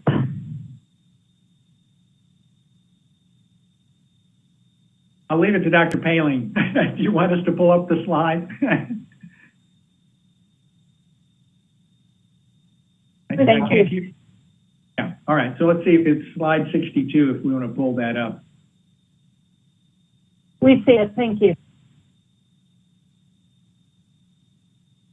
This is the dosing again between dose 2 and dose 3. I think Dr. Paling was asking between dose 1 and dose 2. And again, I think 90-something% of my recollection, as with all our other studies, is in the between dose 1 and dose 2 occurred within the 21-day period. It was 99%. 99%. There you go. Even higher. Thank you. Ms. Bata?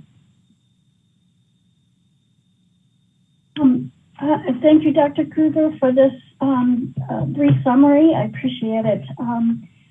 Just in looking at the 6 months to under 5 slide number 34, it looks like there's there are very wide confidence intervals, and in each of the subgroups, they're below, they cross 0. These were cases that were observed after February 7th until what point in time? Up until the data cutoff. And so there are actually 2 lines of evidence that indicate that these are all Omicron cases. One is the timing, so they were all after actually February 7th, but also based on sequencing, they're confirmed to be Omicron. Let me just comment about the confidence intervals.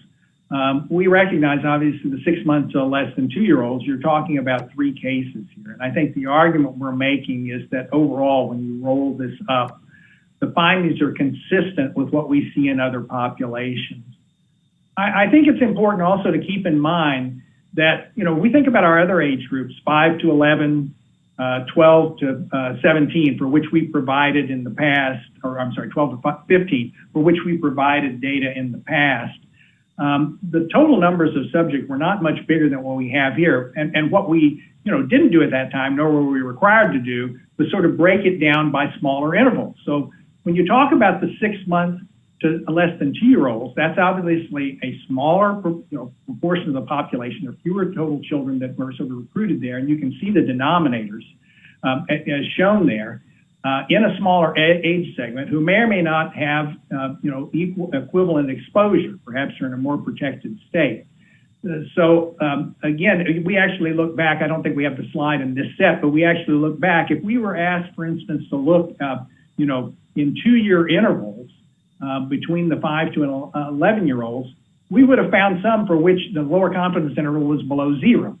And yet it was the nature of the overall span of 5 to 11s that provided enough cases to be, confident that in that age group, given the immune response as being comparable to what was seen in other populations, that they would likely be protected. So, I'm not dismissing by any means that, okay, the number are fairly small, but I would put this in the context for the 6 months to less than 2-year-olds of what you've seen in other populations, the immune response that matches up in terms of non-inferiority, and the high efficacy that's seen in other populations in this range where that type of antibody response has been achieved. And I really appreciate the fact that these numbers are small. Are you planning to continue to assess the vaccine efficacy as time plots out? Because I think you'll get bigger numbers and more certain. Yeah. So it's a very important and great question. There are 2 ways, obviously, we're going to do this. We have the capacity, obviously, up until the point that we start rolling individuals over who are all getting vaccine, which we'll have some obligation to do within the clinical trial. And in fact, already are doing this at 6 months after individuals have been randomized. But we will have additional cases under a blinded, placebo-controlled period that should give us more precision on these numbers.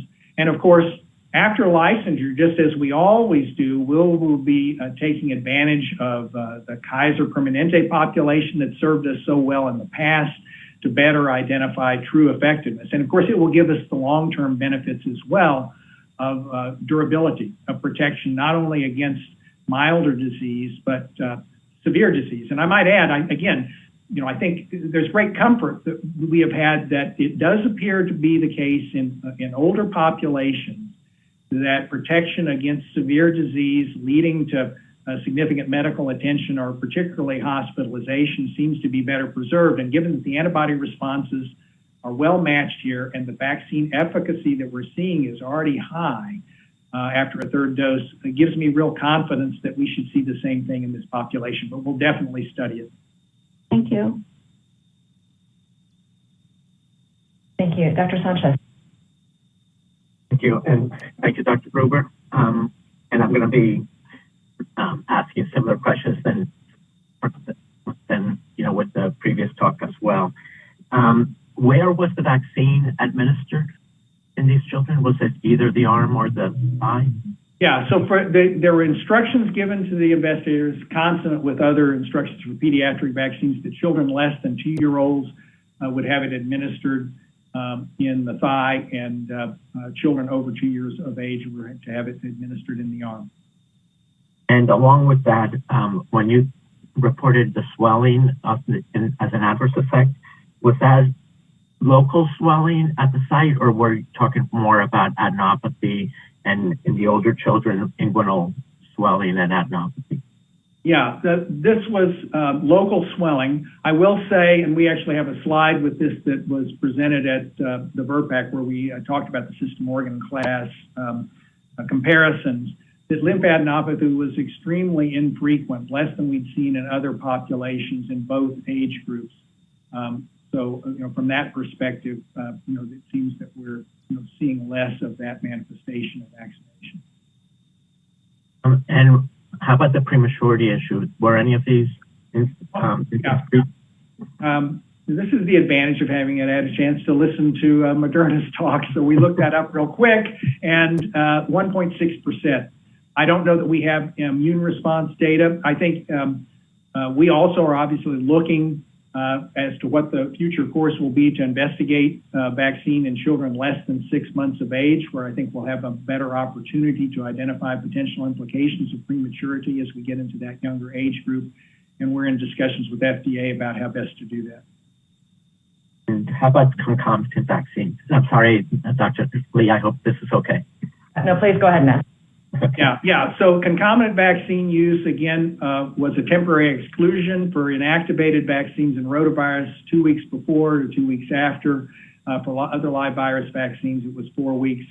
And so we don't have concomitant vaccine data when the vaccines were administered at the same time. Obviously, that becomes that much more important within the crowded vaccine schedule, for which you have more limitations as we work to look at children less than 6 months of age, and we're clearly going to have to think about that there.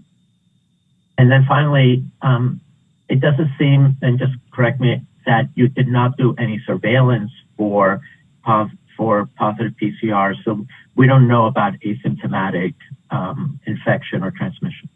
Yeah, we did not do routine surveillance in this population to look at impacts on transmission. I think that's going to, await real-world effectiveness studies, which I think have been useful in identifying potential for protection against transmission. Thank you.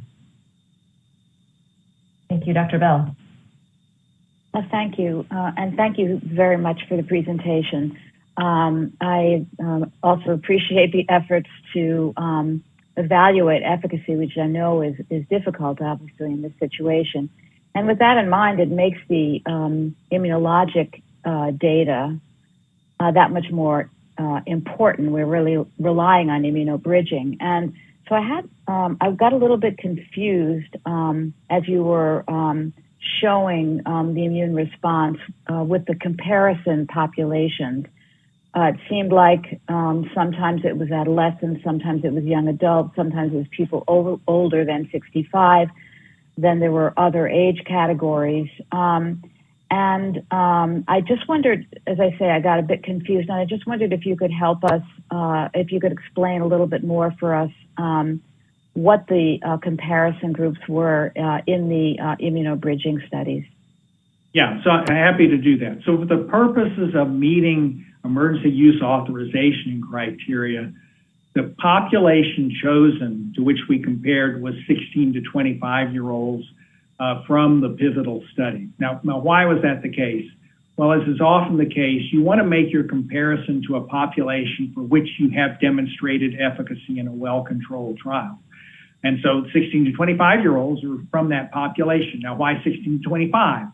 Well, that actually provides the most rigorous comparison, because we know that the younger you were in that age group, from 16 on up to above 65, the higher the antibody response would be. So it sets the bar pretty high to be able to demonstrate non-inferiority. So having demonstrated that, you could be confident, okay, I've demonstrated it, against a pretty rigorous assessment and therefore, I should be confident that we should see a level of efficacy, at least that of which was seen in the efficacy trial for individuals that were enrolled in that trial. So that was the basis for the non-inferiority criteria, and that was true whether we were looking at 2 doses in the pediatric population under study or 3 doses. We were comparing to 2 doses in the 16 to 25-year-olds because that translated directly to the pivotal efficacy trial, and it was agreed upon by the FDA as then inferring effectiveness. Then in addition to that, to further inform our thinking about, okay, but the world has changed. The world has changed where we're now encountering Omicron and its descendants as the major threat. And we all have now seen that 2 doses of the vaccine just don't work as well against Omicron. And that was, again, affecting our thinking, in the context of thinking about what the future should be. We wanted a vaccine that could protect well against Omicron, not just at a 35% level, but at a high level, 40%. 30% offers some benefit, but the goal here is to try to prevent Omicron as best one can. So in that context, we then did comparisons of post-dose 3 to post-dose 3, the younger population to the older population, and showed that post-dose 3, we were matching. If you go, actually, we can go to slide 27, because I think this is a fundamental slide to understand this. Yeah, so you can see here that the goal was really after dose 3 to show, can we achieve antibody levels comparable to an adult population for which we know we've been able to demonstrate efficacy, and for which 3 doses of vaccine from real-world effectiveness data is showing efficacy that's relatively high in the 70–80+% range. And so you can see that,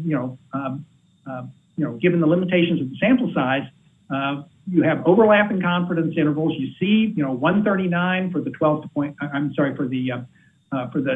6 month and less than 2-year-olds, 113 for the 2 to less than 5, and 155 for the 18 to 50-year-olds. So this, combined with the descriptive efficacy, says this is on the right track. We have every confidence that we're going to see high efficacy against Omicron.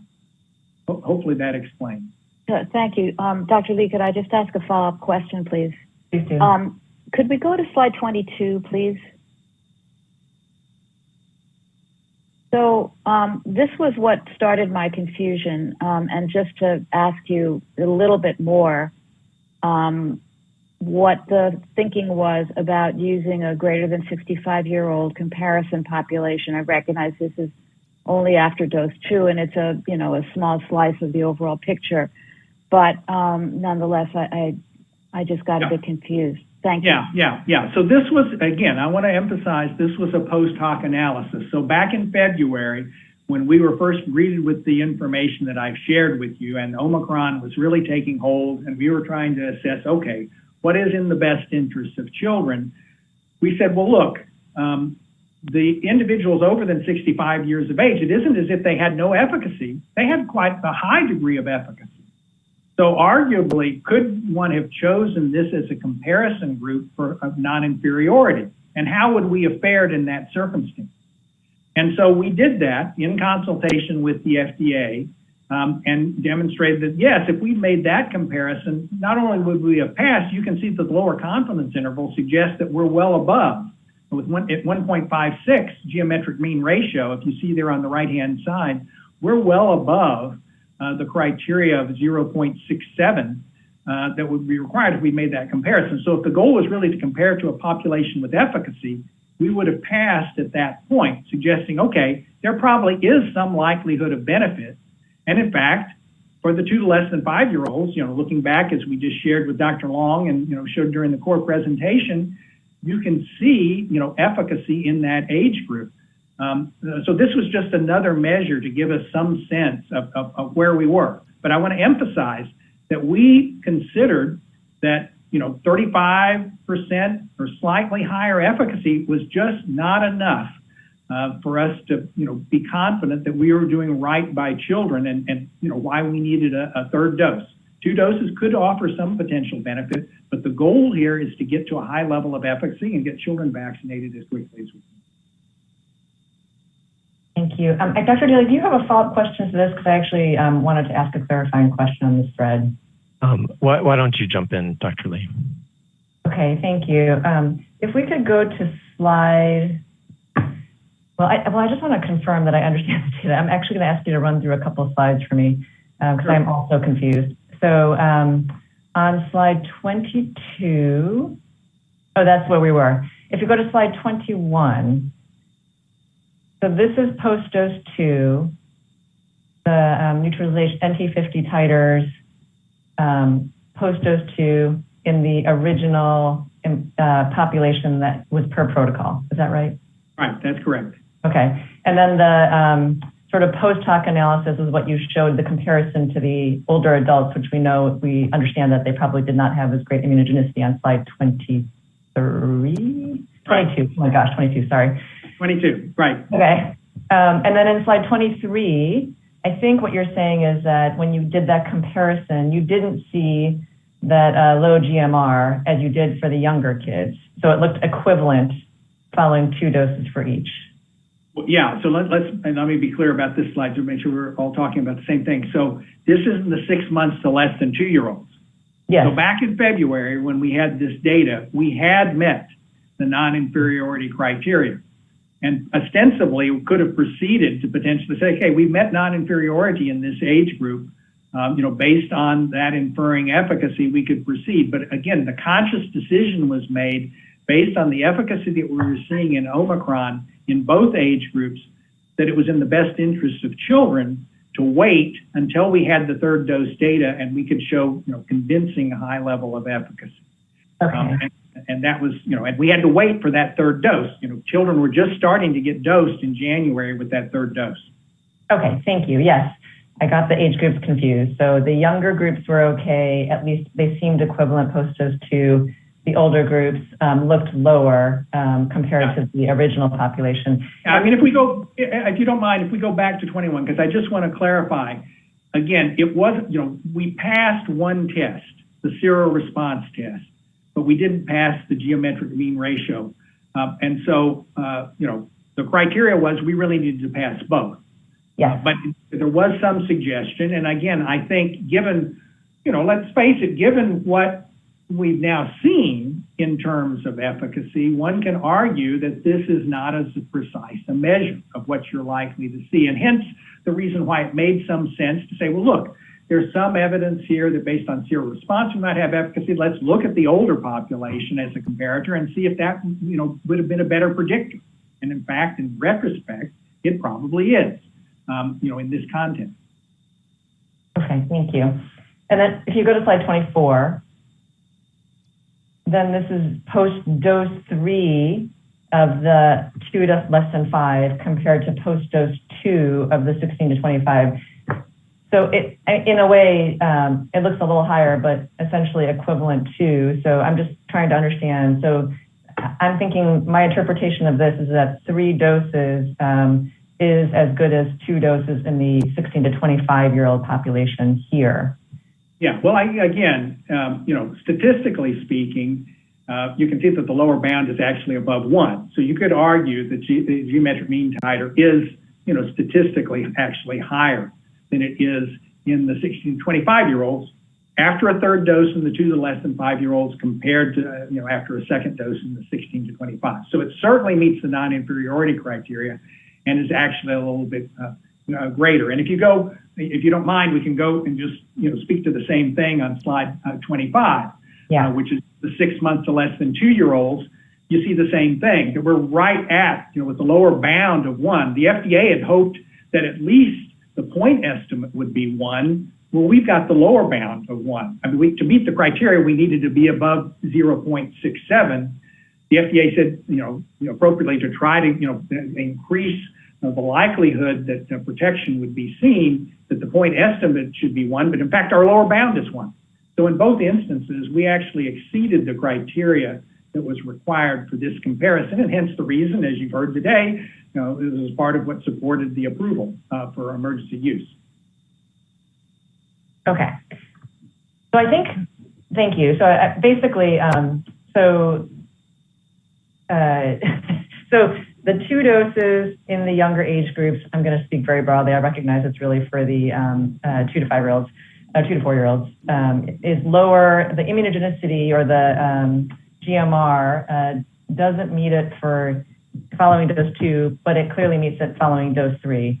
So that's really helpful to understand. I'm just going to say that out loud to make sure that that is correct. That is my interpretation. Does that seem right, Dr. Gruber? Yeah. And in fact, I mean, that's, if we go again, just to maybe we can highlight it in the conclusion slide, which I think was 28 for the immunogenicity. If you wouldn't mind going to that slide. So immunobridging criteria were partially met after dose 2. And I'd say along with that, that conferred, at least in the 2 to less than 5-year-olds, some degree of efficacy that we in fact did see. Arguably, there's very little to see in the 6-month 2-year-olds, except potentially out to, distal from vaccination, which again could represent immune response. But I don't want to make too much of that given the small numbers. But clearly, after the 3rd dose, we're meeting the immunogenicity criteria. And then when you saw the descriptive efficacy, that's consistent with the older adult populations and older children. Okay. And then to your point about efficacy being the thing that we'd actually like to achieve, the numbers are small, so the confidence intervals are quite wide in general. And then for the subgroup analysis, go below 0 because the numbers are very small. Yeah, again, as I think with all the data that's being presented today, it's hard to have really high confidence intervals because I think everybody's struggling with getting enough cases in time. And remember that the efficacy was not a requirement for approval, right? The efficacy, because we can't predict when the epidemics will occur. I mean, as you saw, after the 3rd dose, we had no Delta, right? So there was no way to sort of look at that. But I think, looking, if you would, at slide 34, to your point, just so people can have this in front of them as we're talking about it, for the group for which we at least have numbers to have some confidence and anticipating that given the antibody response looked good in both the 6-month to less than 2-year-olds and the 2 to less than 5-year-olds, I would contend that the 6 months to less than 5-year-old efficacy, where the lower bound is above 0 at 13.9%, is likely to be a close reflection of the truth. Obviously, as we heard, there's interest in capturing more cases. We'll do that over time. But I don't think that this is a circumstance where people should bet against the vaccine providing protection in 6 months to less than 2-year-olds that's higher than after 2 doses. I think that is in fact what we'll see. Okay, thank you. So I'm just gonna hit my 2 high points and then I'm gonna turn it over to the others. But my two sort of high level comments are that I recognize that we can't actually compare neutralizing antibody titers across the different vaccine products. And that is my recollection from early in the pandemic.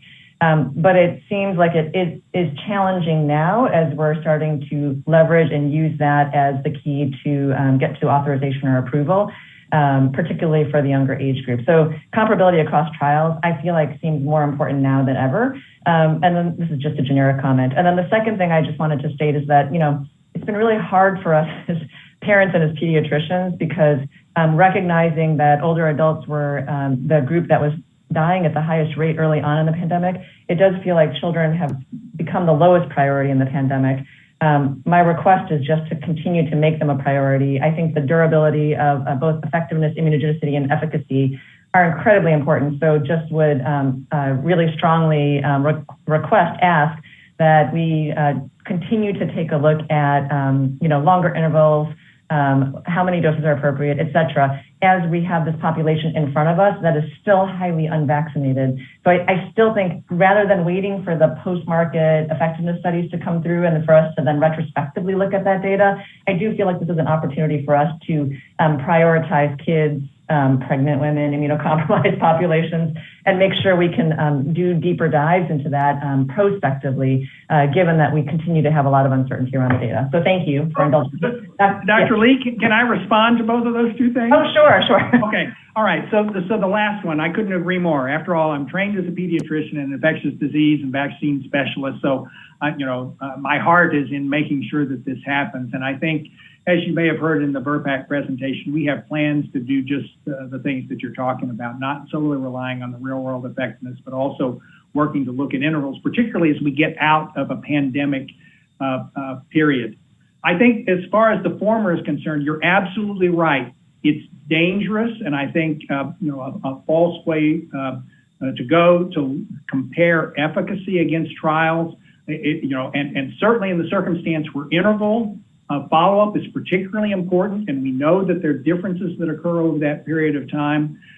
Likewise, for immune response, it's dangerous and inappropriate to compare antibody responses, particularly given the differences in the assays.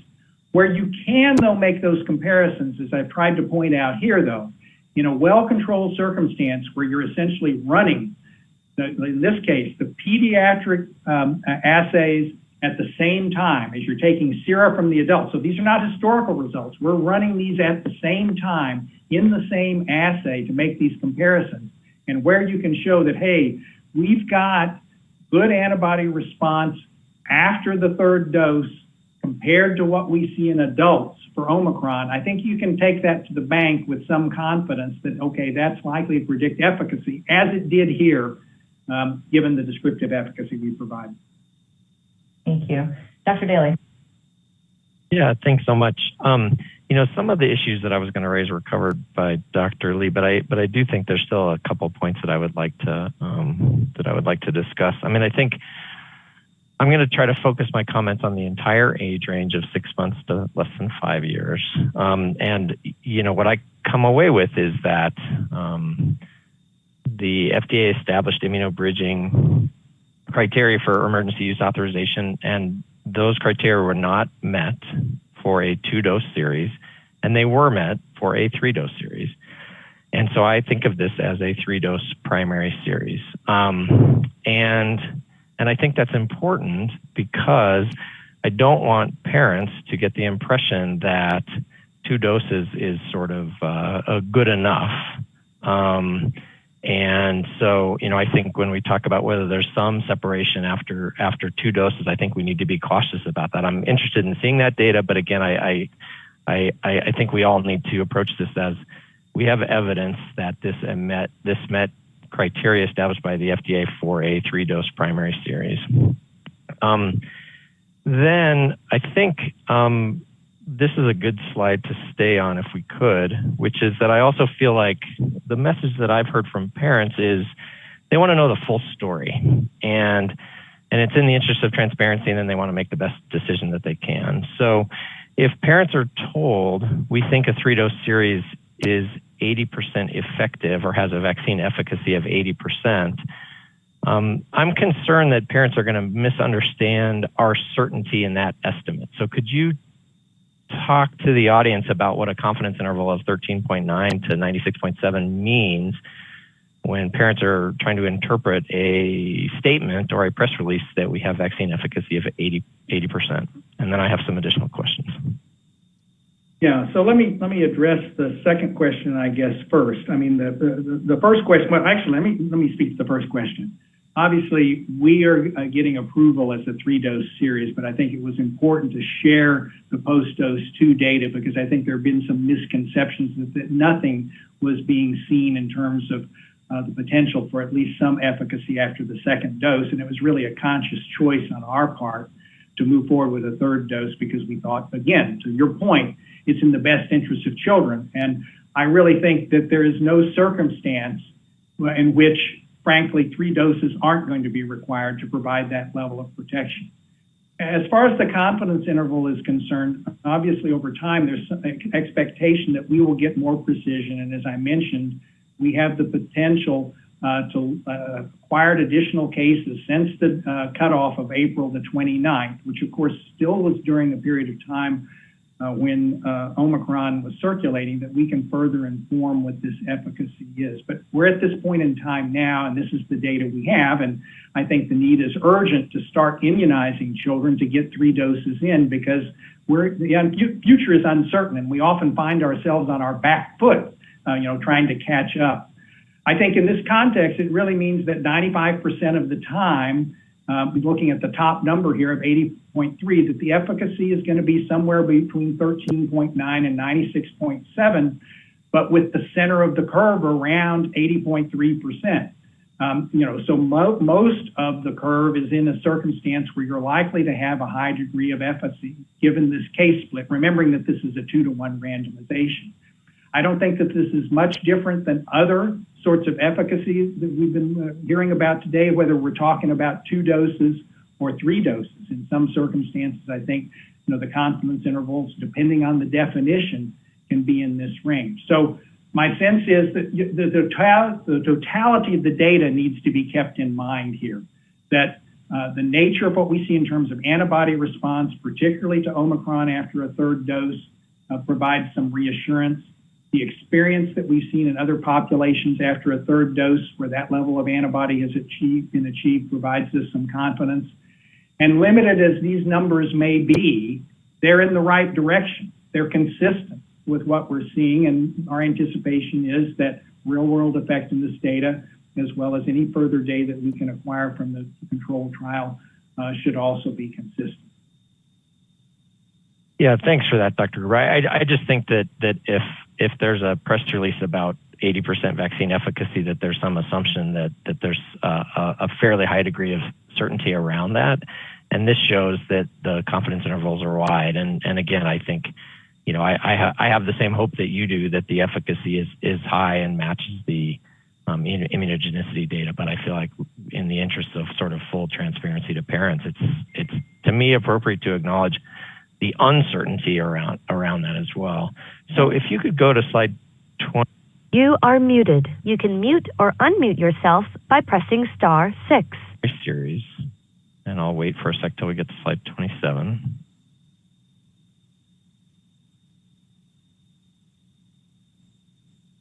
I'm still seeing slide 34. There we go. Yeah, so part of my confusion stems from the number of different comparisons were made and then who the comparison group was. So a 2-dose series in kids 6 months to less than 5 years of age did not meet the criteria for emergency use authorization, but a 2-dose series in adults did. And so when we're comparing, is this comparing a 3-dose series in kids to a 3-dose, yes, three vaccines received? But in those 18 to 50-year-olds, that's a different context, correct? Because that's 2 doses, which met criteria, and then a subsequent booster dose, which I think of as different than receipt of a 3-dose primary series in kids. And the reason I bring this up is also in the it's both, how do I interpret this? And then it's also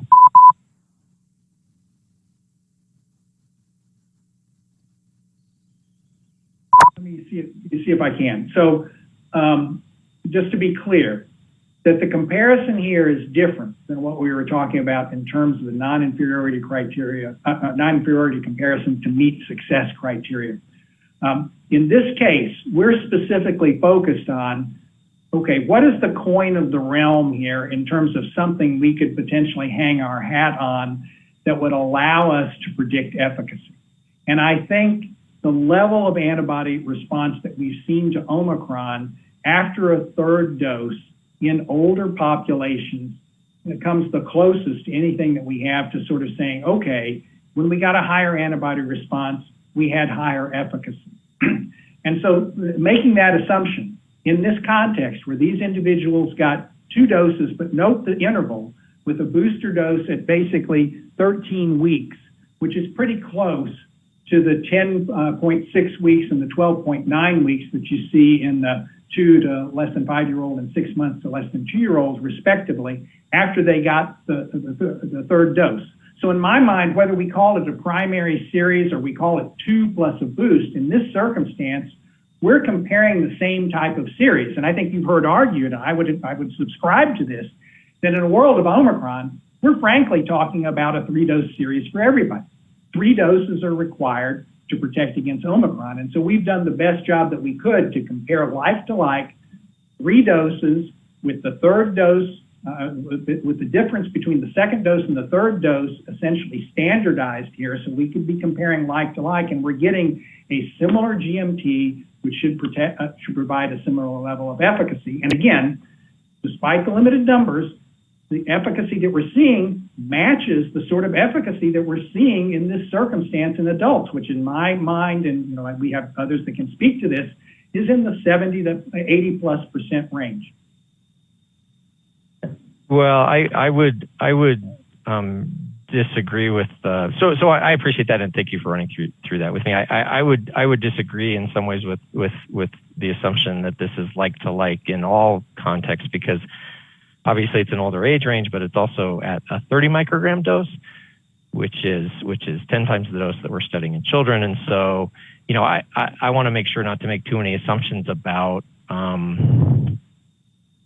the protection that a 3-dose primary series in kids 6 months to 5 years conveys. And again, whether a booster dose will be needed in this age range. Again, I feel comfortable with the fact that a 3-dose primary series has met the criteria for emergency use authorization, and I'm also anxious to get kids immunized and protected. But again, I feel like there are similarities in the 3 figures being shown here as you highlight, but there are differences. And I also want to acknowledge the differences, because I don't want to make too many assumptions about whether a booster dose will or will not be needed in kids 6 months through less than 5 years of age on that basis. Yeah, maybe can I respond to that? Please.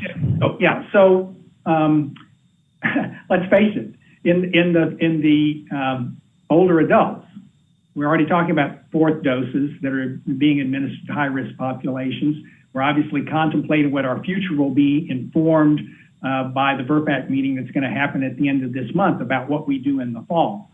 So I think sort of discriminating, well, are the kids going to require a booster dose as opposed to the adults? I think everybody's going to require a booster dose, and it's just a matter of discerning with real-world effectiveness data and perhaps some of the additional control data when that booster dose is likely to occur. So I think for the purposes of this comparison, I just want to emphasize that this is after 3 doses in both groups at comparable sort of intervals of administration. We're getting the type of antibody that is likely to be associated with protection in the 70, 80+% range that we're seeing in adults, and the descriptive efficacy is matching that. So for this type of regimen, as a primary series in young kids, we're likely to see effectiveness that matches what we've seen in the clinical trial. I think, again, I would not bet against the vaccine here in this context.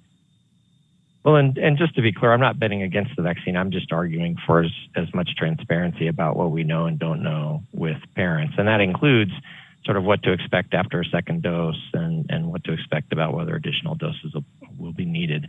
In that context, can you let us know about when you may have studies of safety and immunogenicity of a 4th dose in kids 6 months through 5 years of age? Thank you.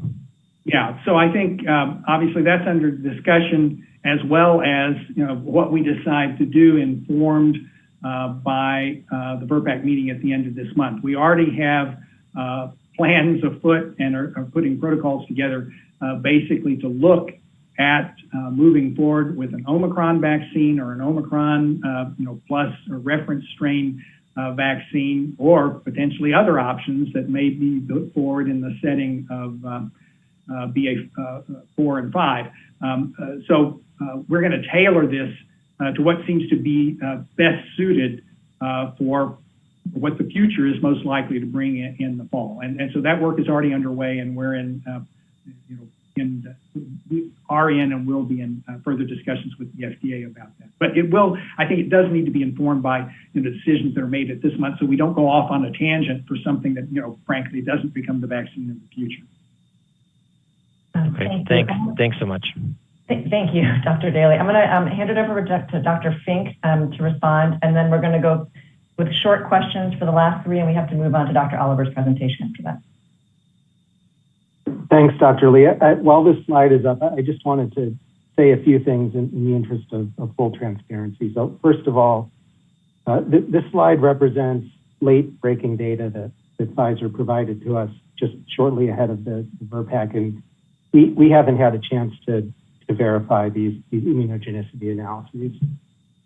Secondly, in the interest of comparing like to like, I just want to point out that a median 13-week interval between dose 2 and dose 3 is not an interval that has been evaluated, as far as I know, for efficacy in adults. And so I would stress that we should be careful in trying to compare expected efficacy with this sort of dose 2 to dose 3 interval based on immunogenicity, looking at these pediatric age groups versus adults. Now, that being said, what we have seen time and time again with the data for these vaccines is that there is some level of efficacy after the first dose, and it increases after the second dose and increases again after the third dose. So it would not be unexpected that for this 3-dose primary series, the protection afforded by the third dose would be higher than the protection afforded after the second dose. We just don't have the confidence at this time, based on the small number of cases that are available to us, to cite a specific efficacy estimate. Thank you. Thank you. Really quick questions, Dr. Paling. Dr. Gerber, I wanted to ask you about febrile seizures. Did you have any febrile seizures, and what can you tell us about that in your study? Thank you. Yeah, I'm happy to do that. Maybe, Charlie, if you can identify again the slide to bring up. Sure. Yeah, slide 43, 44, and 45. We can start with 43. Thank you. Yeah, so let me talk first of all about febrile convulsions, because obviously in the setting of fever, and part of the reason we want to minimize fever with this vaccine series is to minimize this as a potential complication in those children that are predisposed. So we had 5 participants that had febrile convulsions. All were assessed as non-related to vaccine, and you can get some sense of why, because look at when they occurred with respect to vaccination. They were well distant from vaccination, whether we're talking about 6 months to less than 2-year-olds, or the 2 years to less than 5-year-olds, in association with other potential causes, except I guess for the last one that was down at the bottom, that was 21 days post-dose 1 in the vaccine group. And then if we go maybe to, would it be the next slide, Char, that talks about the correct. If we go to the next slide, 9. Mm-hmm. Yeah, so if we go to the next slide, please. I'm not seeing it up yet on my screen. There we go. So for non-febrile convulsions, we had 6 participants had non-febrile convulsions. All were assessed as not related. One was a seizure, or what was believed to be a seizure, with eyes rolling back 2 days post-dose 2 in the 6-month to less than 2-year-olds in the vaccine group. Another seizure, 164 days post-dose 2, down at the 2 to less than 5, 147 days post-dose 2. In a case of status epilepticus, 18 days post-dose 1, and someone known with a medical history of seizure disorder. So on balance, we think that, again, we're gratified that we've not seen febrile convulsions that seem to be related to this vaccine, and nor do there seem to be related non-febrile convulsions. And I think convinces us of, again, a satisfactory safety profile that I think is, again, enlarged by the fact that the level of fevers that we've seen has really been gratifyingly low. Thank you. Dr. Sanchez, quick question. Yes, I just wanted to know, were any of these mothers of these, especially of the younger children, vaccinated with, with COVID vaccine, or specifically with Pfizer, or was that an exclusion? And if they were vaccinated, how did you interpret antibodies baseline? Yeah, so again, Char, you can remind us about the nature of the history that we obtained on these folks. I think one of the things to keep in mind, of course, is these children were starting to get vaccinated at 6 months of age. So the presumption is that any sort of passive antibody that they would have would likely have declined by the time that those children receive vaccine. I think, Dr. Sanchez, your question obviously becomes that much more important when we talk about children less than 6 months of age, and that'll clearly be an important part of the history. But Char, you want to just speak to the, what was discerned, if anything, about individuals that were vaccinated prior. And then I can make one other comment. Sure, no, appreciate that. So we are collecting that data in terms of maternal vaccination that's currently ongoing. We have not conducted a separate analysis, but as Dr. Gruber mentioned, it'll be part of what we look at. We don't have any other, we do have their baseline antibody testing for all children. They did have N binding at the time of entry into the study. I will say something that will potentially be of interest, as I think maybe you know, we have a study 1015 in pregnant women who are vaccinated actually at the time of pregnancy, and we will be evaluating antibody in those children over time that are born. I think there, as you're aware, there is some information in the literature about protection afforded to those children by maternal immunization that looks promising, and that also actually impacts our thinking about, okay, well, what is the best course for protection of children less than 6 months of age that figures into our discussions with regulatory authorities. Thank you. I mean, it could go both ways also, as to whether there could be some interference if there is persistent maternal antibody. But thank you. Thank you. And very last quick question from Dr. Long, and we do have to move on to Dr. Oliver's presentation and public comment, and we are running behind. So Dr. Long. Yes, since the majority of children for whom we would potentially give this vaccine are already seropositive, I'm interested in the cadence of the response and the final antibody level in the 5-6%, I think, who were seropositive prior to immunization. I don't know that I can, Dr. Long, I don't know that I can address the cadence because we didn't get serial sampling on these children. We actually have slides that show the antibody responses increased in those individuals that were seropositive, not surprising based on other experience we've had in other populations. But in the interest of time, maybe there's not a need to show that. I'm okay with that answer. I just, when the primary infection for viruses sometimes is early in life, and these would have been in the first 6 months of life that they had their primary infection, or they still had antibody from maternal immunization now. Funny things can happen with immunization that they don't respond. So I'm happy enough to hear that they were at least as good as those that were seronegative. Yeah. This was true for both the 6 month to 2 year olds as well as the 2 to 5. So it looks like even though those, as you said, some of those individuals by definition will have had to have been infected before 6 months of age to register, or they were PCR positive at the time that they actually were enrolled but asymptomatic. I think that's encouraging that in fact we still saw a good response above that actually seen in those that were naive. Thank you. Thank you. And thank you, Dr. Gruber, for patiently answering our questions today. We will move on to Dr. Sarah Oliver, who will be reviewing this information on mRNA COVID-19 vaccines in young children, providing a summary and work group interpretation.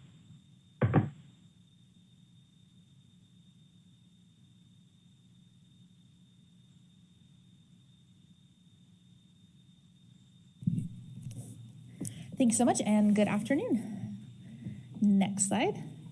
So I'll just briefly summarize the data we've seen so far today, a work group interpretation, and next steps. So first we'll talk about Moderna. Next slide. As a reminder, the trial was conducted from December of 2021 through, of 2021 through February of 2022, with case accrual after a second dose at the height of the Omicron surge. Children were ages 6 months through 5 years of age in the US and were randomized 3-to-1 vaccine to saline placebo. The analyses were performed separately for 6 to 23 months and 2 to 5 years, and we have results pooled for a combined estimate for 6 months through 5 years. The Moderna schedule is 2 doses of 25 micrograms separated by 28 days, and the median follow-up time post-dose 2 is 2.5 months. Next slide. For the overall population, there were over 6,000 children included in the efficacy and safety analyses, again randomized 3-to-1. Then there was a subset of nearly 500 children included in the immunogenicity analysis. Next slide. For the efficacy endpoints among subjects with or without evidence of prior infection, For those 6 to 23 months, the VE was 50.9%, and for 2 to 5 years, the VE was 37%, for an overall VE of 41.5%. We have higher confidence in this estimate based on 181 COVID cases in the vaccine group and 97 cases in the placebo group. In addition, the efficacy in this trial is consistent with the post-authorization vaccine effectiveness for the Moderna vaccine in adults 18 through 64 years during Omicron, where the VE against infection 2 months after dose 2 was 35%. Next slide. Then regarding immunogenicity data, the antibody levels were measured 28 days after the second dose for participants without prior infection. The antibody responses after 2 25 microgram doses in children ages 6 months through 5 years compared to 2 100 microgram doses in individuals aged 18 to 25 years met the non-inferiority criteria with the ratios shown here. Next slide. Then regarding safety data, no deaths were reported in any trial participants. Serious adverse events were rare overall, occurring in 0.5% of vaccine recipients and 0.2% of placebo recipients. One vaccine recipient had 2 SAEs, a fever and febrile seizure, that was deemed possibly related to the vaccine by FDA. No cases of myocarditis or anaphylaxis were noted in any trial participants. Next slide. Local reactions, such as pain at the injection site, were common, and systemic reactions also occurred. In the children ages 2 through 5 years, fatigue and headache were the most common, and in the younger children 6 through 23 months, irritability and sleepiness were most common. Symptoms typically started 1 to 2 days post-vaccine and resolved after 2 to 3 days. Next slide. Fevers were more common after vaccine than placebo, and more common after dose 2 than dose 1. Most fevers were reported in the first few days after vaccine and lasted for around a day. The table at the bottom shows fevers after the second dose at 16%. However, fevers for other routine vaccines given at this age, such as the pneumococcal vaccine, can be around 30%. Then, as we heard from Moderna, there was 1 febrile seizure that was possibly related to the vaccine. Next slide. The work group also noted imbalances with some respiratory infections, such as RSV. However, when taken for all respiratory infections, including COVID, no imbalances were noted. The events were rare in less than 1% of trial participants. In addition, there was no patterning or clustering of the cases, and the clinical consistence were typical and consistent with the seasonal respiratory infections. In addition, testing was not performed systematically for all patients and was at the discretion of the clinician evaluating the patient.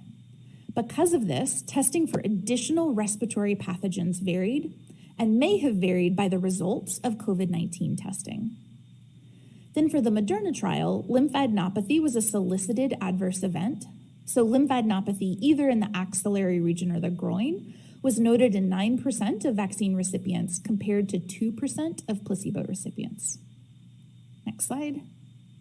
So in conclusion, the efficacy seen after 2 doses of the Moderna COVID-19 vaccine in children ages 6 months through 5 years of age is consistent with real-world vaccine effectiveness in other ages during Omicron predominance. The antibody levels after 2 doses in children ages 6 months through 5 years produces similar antibody levels seen after 2 doses in individuals aged 18 through 24 years. And the reactogenicity post-vaccine is consistent with other recommended vaccines in this age group. Next slide. Moving to Pfizer. Next slide. So to describe the clinical trial, the trial was conducted from June of 2021 through April of 2022. Children ages 6 months through 4 years in the US were randomized 2-to-1 vaccine to a saline placebo. As always, as we heard before, the analyses were performed separately for the 2 ages and then pooled for a combined analysis. This series is 3 doses of 3 micrograms each. Dose 1 and dose 2 were separated by 21 days. Then dose 2 and dose 3 are separated by at least 8 weeks. However, note the interval between dose 2 and dose 3 in the trial is longer than the authorized interval. Among children 6 to 23 months, the interval was 16 weeks with a range of 8 to 32 weeks. And for children ages 2 to 4 years, the interval was 11 weeks with a range of 8 to 34 weeks. In addition, the median follow-up time post-dose 3 was 1.3 months. Next slide. Then I just want to walk through some of the timing with the Pfizer trial. For children 2 to 4 years, they began giving the first doses in June and second doses starting in July. However, per protocol, they began unblinding participants 6 months after the second dose, which was around December of 2021 and into January and February. Then, as we're aware, based on analyses after the second dose, the protocol was amended in February and third doses were given. However, by then, many of the initial cohort from the trial were unblinded and placebo crossover had already occurred. After FDA's request to expand the size of the trial, they began an expanded enrollment, initially extending for an expanded safety enrollment. This cohort began receiving doses in October and November, with, again, third doses starting in February and March. But if we look at the bottom, you can see we have blinded person time contributing to the dose 3 efficacy and safety evaluation from February through April, which was when the cases began declining after the Omicron surge. Next slide. This slide walks through everything again with the 6 through 23 month population. The same phenomenon occurred where participants were unblinded 6 months after the second dose. Next slide. So if we walk through the impact that had on the total number of participants who contributed blinded person time to the efficacy and safety evaluations, on the left in the 2 to 4 years, you can see they started with 2,700 children in the 2 to 4 year group. And then on the right, in the 6 to 23 month group, started with around 1,700 children. By dose 3, much of that population had been unblinded, and overall 32% of the overall eligible population contributed blinded person time to the efficacy and safety evaluations. Next slide. So then this slide shows the efficacy estimates after the third dose. For those 6 to 23 months, 75.5%, and for 2 to 4 years, 82.3%. Overall, in the 6 months through 4 years, 80.3%, but note wide confidence intervals for all. We have lower confidence in this estimate as these were based on 3 cases in the vaccine group and 7 cases in the placebo group. For comparison and context, the post-authorization vaccine effectiveness for the Pfizer COVID-19 vaccine in adolescents aged 12 to 15 years during Omicron, the VE against infection 2 months after dose 2 was 29%, and 2 months after dose 3 was 43%. Next slide. Overall, the work group felt that the post-dose 3 efficacy data are difficult to interpret. There is a limited number of cases during the blinded follow-up. In addition, the protocol specified a need for 21 cases prior to the formal efficacy analysis, and only 10 were included in the interim descriptive analysis. Importantly, the dosing interval between dose 2 and dose 3 varied and are longer than the authorized interval. And the median blinded follow-up time is limited, with a median time of 35 to 40 days for the age groups here. Next slide. Again, the antibody levels were measured 1 month post-dose 3 for participants without prior infection. Antibody responses after 3 microgram doses in children 6 months through 4 years were compared to 2 30 microgram doses in individuals aged 16 to 25 years. Both age groups met the non-inferiority criteria with the ratios shown here, and the numbers included in the population here were 225 children total. Next slide. Then for comparison and context, the work group again reviewed the results that were seen after dose 2. For 6 months to 23 months, minimal VE was seen, but the non-inferiority criteria were met. For For 2 to 4 years, some protection was noted with a VE of 33%, but the non-inferiority immunobridging criteria were not met. Next slide. From a safety standpoint, no deaths were reported in any trial participants. Again, serious adverse events, or SAEs, were rare overall and occurred in 1% of vaccine recipients and 1.5% of placebo recipients. One vaccine recipient had 2 SAEs, fever and pain in an extremity requiring hospitalization, possibly related to the vaccine, but the FDA felt symptoms were potentially consistent with a viral myositis. And again, no cases of myocarditis or anaphylaxis were noted in trial participants. Next slide. Local reactions such as pain or tenderness at the injection site occurred within 7 days and were common. Fatigue was the most common systemic symptom in children 2 to 4 years. Irritability and drowsiness were more common in children ages 6 through 23 months. Overall, the reactions were comparable after dose 1, 2, and 3. Most symptoms were mild and resolved after 1 to 2 days. Next slide.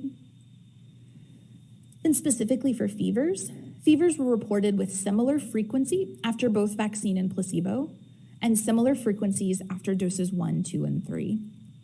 Frequency after the second and third doses are shown here.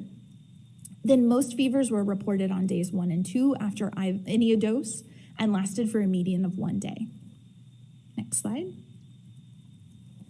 So in conclusion, antibody levels after the 3 doses in children ages 6 months through 4 years produced similar antibody levels after 2 doses in individuals aged 16 to 24 years. Reactogenicity post-vaccine was similar after each of the 3 vaccine doses and similar to reactions seen in placebo recipients. However, the efficacy estimates after 3 doses are difficult to interpret given the small numbers and limited follow-up time. And the work group noted that the impact of the longer interval in the trial between dose 2 and dose 3 on efficacy, reactogenicity, and safety are unknown. Next slide. So the work group interpretation in total, next slide. The mRNA COVID-19 vaccine clinical trials in young children were both conducted during Omicron predominance, but at different months and incidence levels. So in addition to differences in the number of participants in the efficacy analyses and differences in follow-up time, these incidence levels impacted COVID-19 case accrual and certainty in the efficacy estimates. Because of this, the efficacy estimates for these 2 mRNA vaccines cannot be directly compared.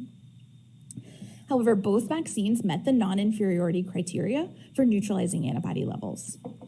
Next slide. Note that the current data are for either a 2-dose or a 3-dose primary series. To achieve the criteria set by FDA for authorization, 2 doses for Moderna or 3 doses of the Pfizer vaccine were required. For ages 5 and over, 2 doses achieved the preset efficacy requirements or the required antibody levels for immunobridging. A booster was then provided to optimize the immune response and address waning of antibody titers detected after completion of the primary series. Post-authorization effectiveness studies can help determine the subsequent timing and need for boosters after a 2-dose with Moderna or 3-dose with Pfizer primary series. That booster would then be a 3rd dose for the Moderna vaccine and a 4th dose for Pfizer in this age group. Next slide. However, we do know that in other age groups during Omicron, the mRNA COVID-19 vaccine post-authorization vaccine effectiveness was lower against infection, but higher protection was noted against severe disease, as we heard from Dr. Link-Ellis earlier today. The clinical trials were not powered to detect efficacy against severe disease in this young population, but similar patterns in this age group are expected to what we see in everyone ages 5 and over. Next slide. Then for next steps, the evidence to recommendation framework, including the grade summary of the data, will be presented tomorrow. For ETR tomorrow, we will be discussing 2 separate policy questions. So should vaccination with the Moderna vaccine be recommended for children 6 months through 5 years of age under an EUA? And should vaccination with the Pfizer vaccine be recommended for children 6 months through 4 years of age under an EUA? We will not be comparing the two vaccines. We'll be comparing each vaccine to no vaccine. Next slide. Just want to acknowledge our team that helped pull all of these slides and a careful review of the data. Next slide. That's it. I'll turn it back over to you, Dr. Lee. Thanks. Thank you, Dr. Oliver. This presentation is now open for questions.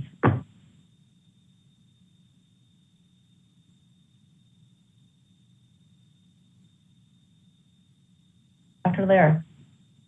Thank you, Dr. Oliver, again for a lovely presentation, very informative.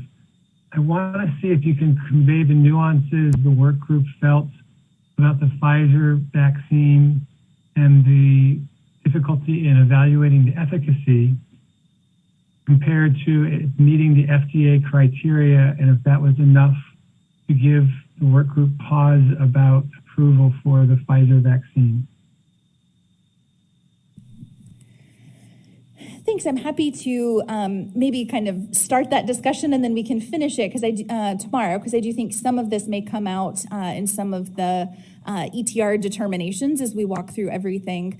I will note, the work group again discussed that with the 2 doses of Moderna or with 3 doses of Pfizer, it met the criteria set out by FDA to grant the EUA. So I think the work group was reassured in that, but there was considerable discussion about the differences both in the follow-up time and the fact that there was limited kind of person time, both by number of participants and by time after that 3rd dose with Pfizer, and considerable discussion that we'll need to monitor post authorization safety and effectiveness very closely with both vaccines, as we always do, but that it'll be especially important with Pfizer as we're watching what the efficacy ends up being, especially given the fact that it is likely that many children or most children will receive the vaccine at that 2nd to 3rd dose at an 8-week interval, and that the data to inform what that effectiveness looks like is actually pretty limited based on the trial. And I don't know if Dr. Daly wants to comment anything else or if he thought that was. Actually, I think we're limited on time, so why don't we wait until tomorrow to address some of these other issues. Thank you. Dr. Long? I don't know if you want to wait till tomorrow to discuss this, but I think we should discuss what you've just been talking about. And I decided when I first saw these data, especially about Pfizer's efficacy data, that I think we should just assume we don't have efficacy data. And I think that I would be comfortable enough with the immunobridging. And that I think should be something that we should discuss, but we certainly have done other vaccines where we have not had enough time or the capability of efficacy that we've used immunobridging. So although we don't have that magic number, we do have the data that if you think that the antibody tests as they're performed by different pharmaceutical groups are measuring the same antibody and are comparable with the ones that they have done in other age groups, I'm not uncomfortable with considering that we don't have efficacy data. Dr. Fink, did you want to respond? I just wanted to echo what Dr. Long said, that from FDA's perspective, we would have been confident in the clinical benefit of this 3-dose primary series based on the immunobridging data alone, even if there were no efficacy data available. And where we're less confident is quoting a specific efficacy estimate. Thank you. Thank you. Dr. Daly, did you want to add anything?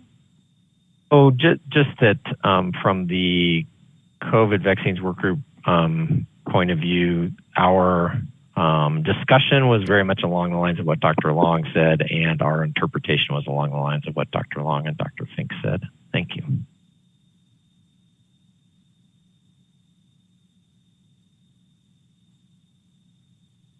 Are there any additional questions or comments for Dr. Oliver?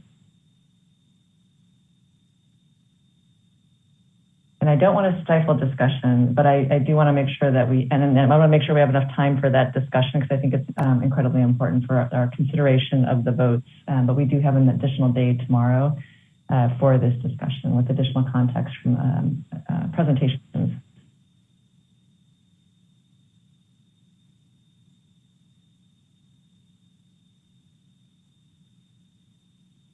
Any other questions from our ACIP members or our liaisons?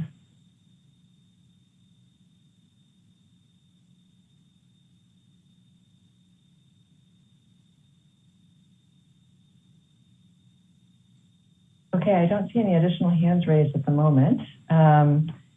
What I'd like to do is ask if our colleagues in the room at CDC can prepare us for a public comment section.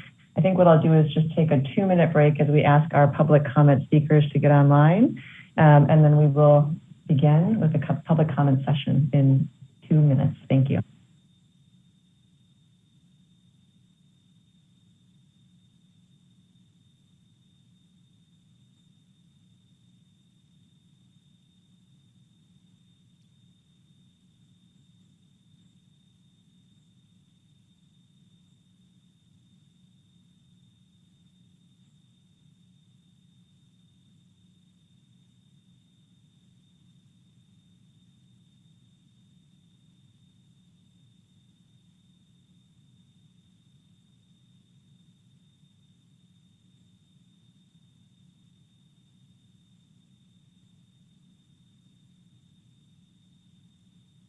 Terrific. Actually, we're back a little bit sooner because all our public comment speakers are on. So we'll reconvene the meeting to begin oral public comment. I'd like to welcome and thank our public comment speakers for addressing the committee today. All of the speakers today submitted a request in advance of the meeting, and the final list of public commenters was determined via a lottery. For our speakers today, we have a limited public comment period, and apologies for starting us late. And in order to make it through all of the listed speakers, it's extremely important that each speaker limits his, her, or their remarks to 3 minutes. We will be displaying a timer on the screen so you know how much time you have left. As a reminder, ACIP is very interested in hearing public comments about the agenda topics being discussed today. Our committee appreciates diverse viewpoints that are respectful in nature and issue focused. We do ask speakers to share their views about the issues being discussed rather than comments about individuals. And I want to thank our speakers again, and we look forward to your comments. So the first public comment speaker I have is Daniel Rocker.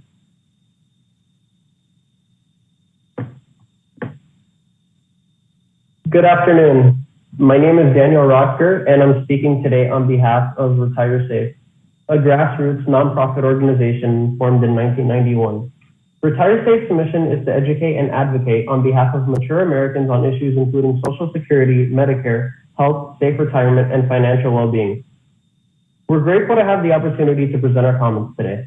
As we've said many times before in both oral and written comments of this committee, the importance of vaccines cannot be overstated.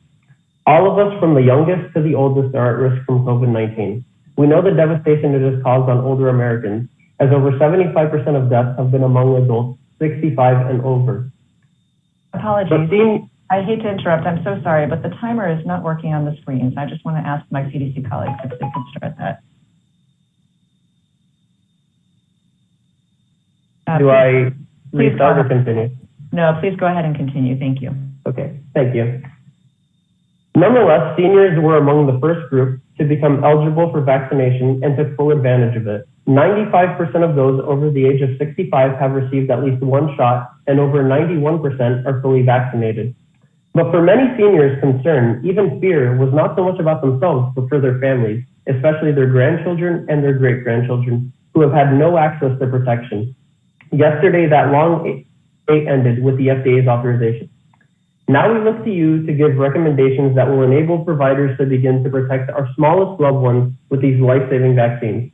We thank you for the swiftness in which you have met today, only one day after FDA.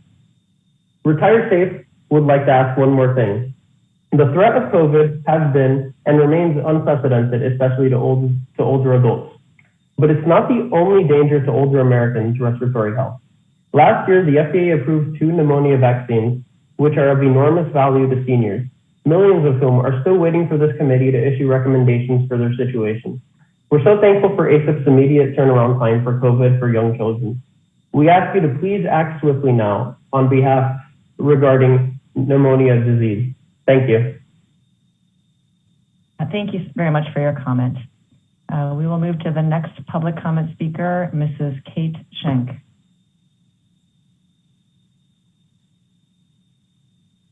Good afternoon. Thank you for allowing me the opportunity to speak today. My name is Kate Schenk. I'm the mother of 3 children under the age of 5. The last 2.5 years have been long and challenging for families like mine who have young children. My husband and I have done everything we can to protect our children from COVID-19. Our children haven't been inside grocery stores or department stores, let alone typical childhood staples, such as indoor amusement parks, museums, malls, and restaurants. A safe and effective vaccine for children under 5 will allow our children to experience the joys of playdates, vacations, family gatherings, and so much more. My oldest child is incredibly excited to be starting kindergarten this September, but she doesn't turn 5 until mid-August. Moderna's under 5 vaccine will allow her to start the school year fully vaccinated. Both Moderna and Pfizer are safe and effective vaccines. They have met immunobridging with similar efficacy to adult vaccines during the Omicron surge. Their safety profiles are excellent, both in the pediatric trials as well as in the millions of doses that have been given to older cohorts. These vaccines can protect against the most severe of outcomes, the things that have worried parents since the beginning of the pandemic, death and hospitalization, and can potentially decrease the risk of other complications, including long COVID, MIS-C, neurological effects, diabetes, and hepatitis. At this point in the pandemic, many people have seemingly moved on and are completely forgoing COVID mitigation efforts, such as masking and social distancing, and our youngest children have been left behind, unprotected.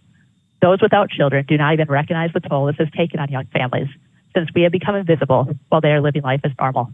Vaccination can change this. Please recommend COVID-19 vaccination for all children under the age of 5. We know that COVID-19 affects children. In April, it was estimated that 3 out of 4 children have had COVID. Millions of children have been infected. 4 times more children have been hospitalized this year with the Omicron variant than with Delta last year, and the largest increase was in children too young to be vaccinated. 482 children under age 5 have died. In addition to recommending vaccination for all children under age 5, please ensure that all children have easy access to the vaccine. Low-income families, families who rely on public transportation, and families without an established pediatrician need to be given the opportunity to vaccinate their children promptly. Anything that can be done to provide easy and equal access to vaccination should be prioritized. After all, we have been waiting so long for this. Finally, the delays we have seen in the under 5 vaccine have been frustrating and have undoubtedly led to illness, hospitalization, and death during the wait. In the future, for pediatric boosters and other vaccines, please ensure greater prioritization and expeditious review is given so our children are not left behind yet again. I urge you to please approve these vaccines today so parents will have the ability to protect their children from COVID-19. Thank you for your time. Thank you for your comment. Next, we have Mrs. Caitlin Combe. Good afternoon. My name is Caitlin Combe. Thank you so much for the opportunity to speak today. I am a 2nd grade special education teacher and the mother of a pandemic baby, a determined, joyful, spunky 2.5-year-old. I have no conflicts. I am here today to advocate for vaccine access for children under 5. I know that you are well versed in the data of this pandemic, so I would like to take a moment to speak to the personal side. My daughter has lived all but the first 3 months of her life in a pandemic. We have followed all of the CDC guidelines throughout, which for her means that she did not get to have a first birthday party. We have missed out on celebrating several holidays with family. She has never been to indoor spaces like museums, and she has missed out on countless other activities that are normally considered typical for a child her age. She lives vicariously through books, and it is heartbreaking to hear her say, "Mama, someday I will go to an aquarium like Curious George." Or, "Mama, sometime we will go to a grocery store like Pete the Cat." These are things that should be taken for granted, not things that have a mythical connotation. It is also heartbreaking to watch her give her stuffed animals a COVID test during her pretend play, and then turn to me to say, "Don't worry, Mama, the COVID test is negative." Each day, I have to weigh the risk of every activity, as all mitigation measures have been dropped and there are no protections for my daughter, other than the ones I can cobble into place. Each day, I put a very small mask onto her little tiny face and hope that it will be enough to keep her safe while she is at daycare, while knowing that she must spend several hours unmasked while she eats 2 snacks and a lunch and while she naps. Each day, I check the wastewater levels in my section of the state to see what direction they are trending in. I try to complete some complicated mental calculus to figure out how much risk I'm exposing her to on a daily basis between her time in daycare, my exposure as an elementary special education teacher, etc., and I'm exhausted. So far, we have been lucky and are part of the very small percentage of people left in this country who have not been infected by COVID. I am concerned about the unknown long-term ramifications of COVID infection, especially for someone who is unvaccinated like my child. A vaccine, while not a magic bullet, would certainly change all of this for us. Moderna and Pfizer have both demonstrated that their vaccines are safe and effective. Both met the immunobridging standards and both protect against severe illness, hospitalization, and death. Both vaccines demonstrated similar efficacy to the adult dose during the Omicron surge. Children under 5 deserve to receive the protection that these vaccines provide, just like everyone else in the country, and their parents deserve to be able to make a choice between the 2 vaccines. These delays that have persisted throughout this process for children under 5 cannot be allowed to happen again. Many children have become sick, have been hospitalized, and have even died while waiting for approval of these vaccines. I cannot urge you strongly enough to approve these vaccines today for children under 5 to provide parents with the ability to protect their children. Thank you again so much for giving me the time to speak today. I appreciate it. Thank you for your comment. Next, we have Dr. Andrea Klein-Tilford. Greetings. I am Andrea Klein-Tilford, and I do not have any conflicts to report. I'm a pediatric nurse practitioner and the president of the National Association of Pediatric Nurse Practitioners, a professional organization representing more than 8,000 pediatric-focused nurse practitioners. We support the timely and complete immunization of all eligible infants, children, and adults to maximize the health and well-being of all people.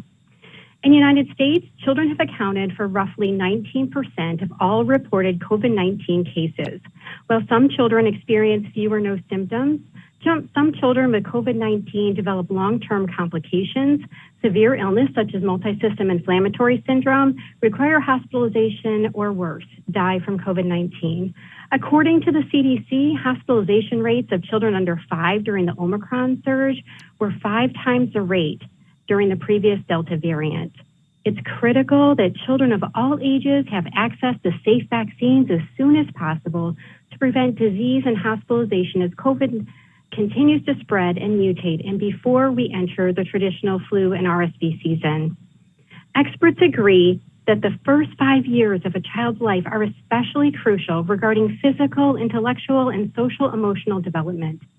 During these early years, the brain grows faster than at any other stage in life, with many in this age group being too young to adhere to the mitigation strategies such as consistent physical distancing and mask wearing. Your approval of COVID-19 vaccines for children under 5 would significantly help protect this age group and allow many families to return to a sense of normalcy. COVID vaccines have the potential to help young children enjoy typical age-appropriate socialization and achieve developmental milestones that are critical for their long-term physical and mental health. For months, parents and caregivers of young children have been desperate for a safe, effective vaccine. Based on the available safety and efficacy data, NAPNAP urges ACIP to approve administration of the Pfizer-BioNTech 3-dose vaccine for children 6 months through 4 years and the Moderna 2-dose vaccine for children 6 months to 5 years, based on the FDA's emergency use authorization recommendation. We also call on the FDA and CDC to work with manufacturers and state and local agencies to provide comprehensive, equitable vaccine delivery to every eligible child in the United States as quickly as possible. Being able to vaccinate all people 6 months and older means we'll finally have the necessary tools to fight this ongoing pandemic and improve our nation's public health. Thank you for this time to share the views of the National Association of Pediatric Nurse Practitioners and my own views as a mother of 2 children under 12 years of age. Thank you for your comment. Next, we have Mr. Christopher Weister.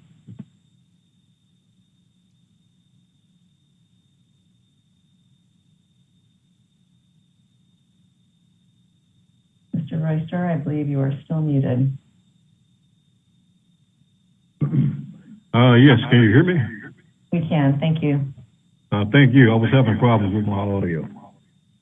Good afternoon. My name is Christopher Roycer. Thank you for allowing me to present a public comment today. As I am a representative for Retire Safe, as mentioned by my colleague, Mr. Daniel Rocker. I believe that these meetings are very important and paramount for all age groups. Many have perished during this COVID-19 pandemic. However, the current state of our society is filled with adults, including the elderly.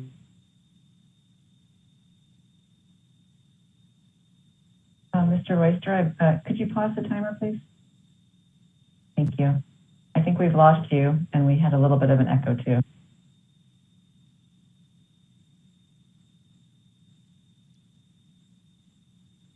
Are you able to speak?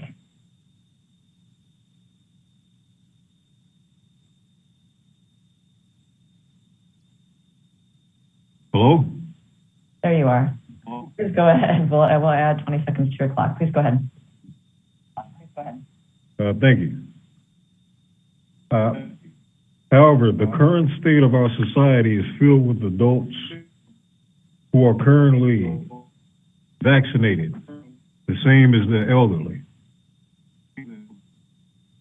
Thus, to protect the lives of our senior citizens, it's very important that you all pass these vaccination laws and make it a requirement for all of our youth. From listening to the presentations today, I believe that a 3-dose Moderna vaccination criteria is necessary for all age groups. After listening to the results and details of each presentation, I believe that Moderna has been proven to be an efficient vaccine thus far. With the limited time period for which the development of these vaccines have been subject to, and the 70% to 80% efficacy results for a 3-dose, which has been presented today, I believe that that is enough for me to believe that these vaccinations should be used and should be implemented for all children. Our youth are the future. Therefore, we must protect our children as they are the catalyst which will move our society forward. We must protect them at all costs. Thank you. Thank you very much for your comment. Next, we have Amy Baker.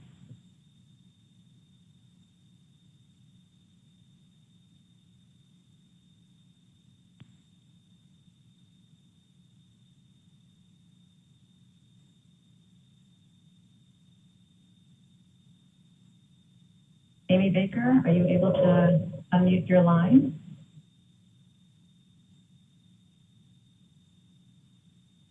She was on, Dr. Lee, but maybe she lost her connection. Okay, thank you. Why don't we move to Evelyn Pinheiro? Good afternoon. Can I start? I'm a parent to a 4.5-year-old and a 1-year-old, and I want to thank you for meeting so quickly, even on Father's Day weekend.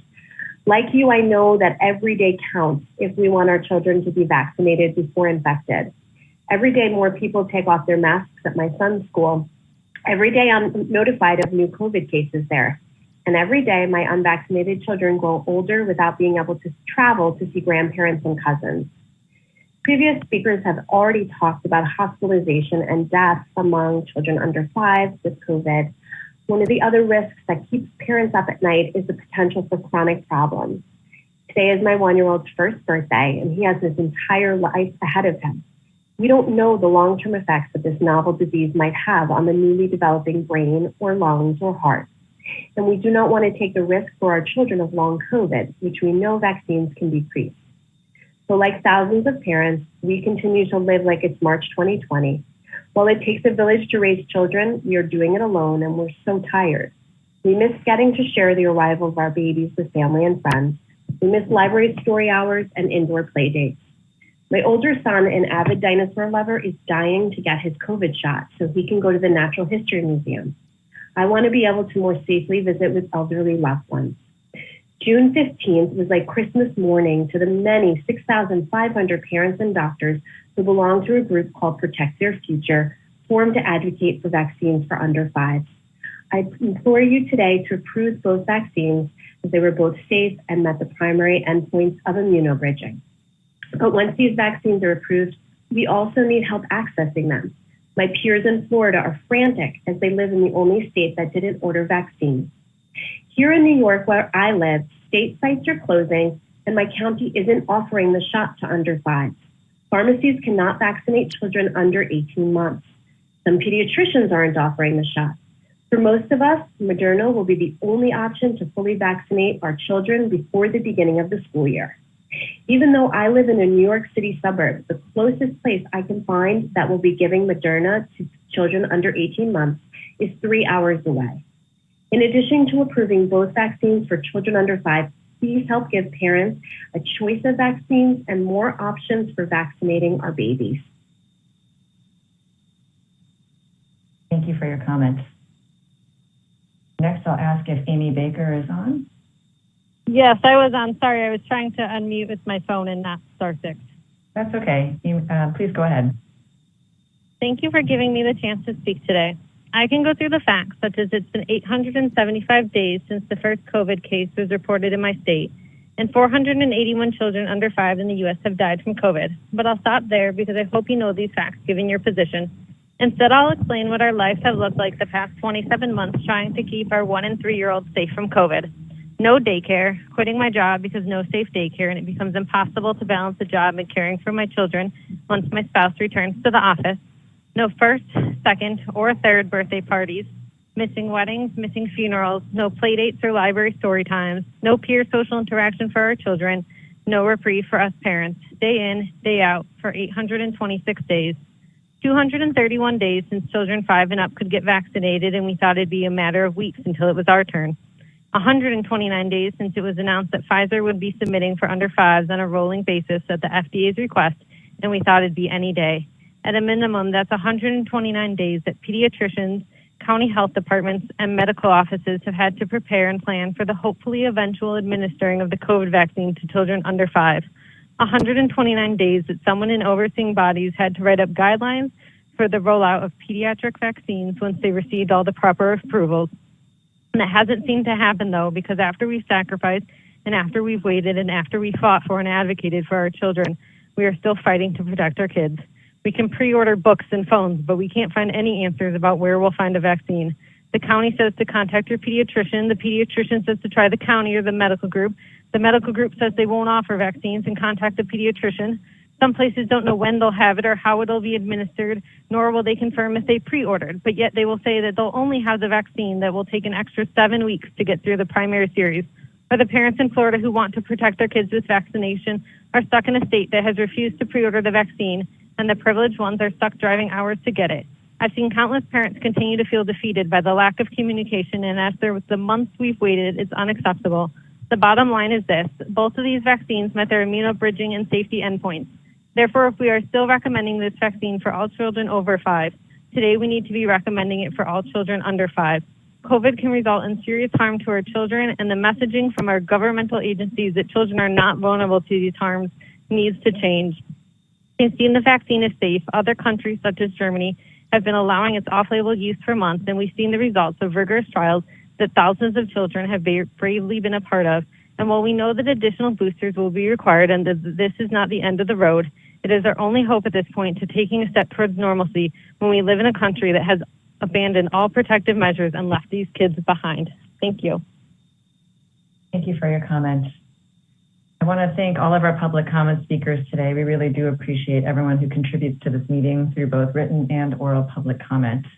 And with that, that is our last agenda item for today. So I would like to thank all of our speakers and our members and liaisons for the conversation today. We look forward to meeting again tomorrow for additional presentations and for votes on these 2 vaccines. Dr. Wharton, are there any further announcements? No, we will be reconvening tomorrow morning at 10 a.m. Eastern Daylight Time. Thank you. So today's ACIP meeting is now adjourned, and we look forward to talking to everyone tomorrow. Thank you.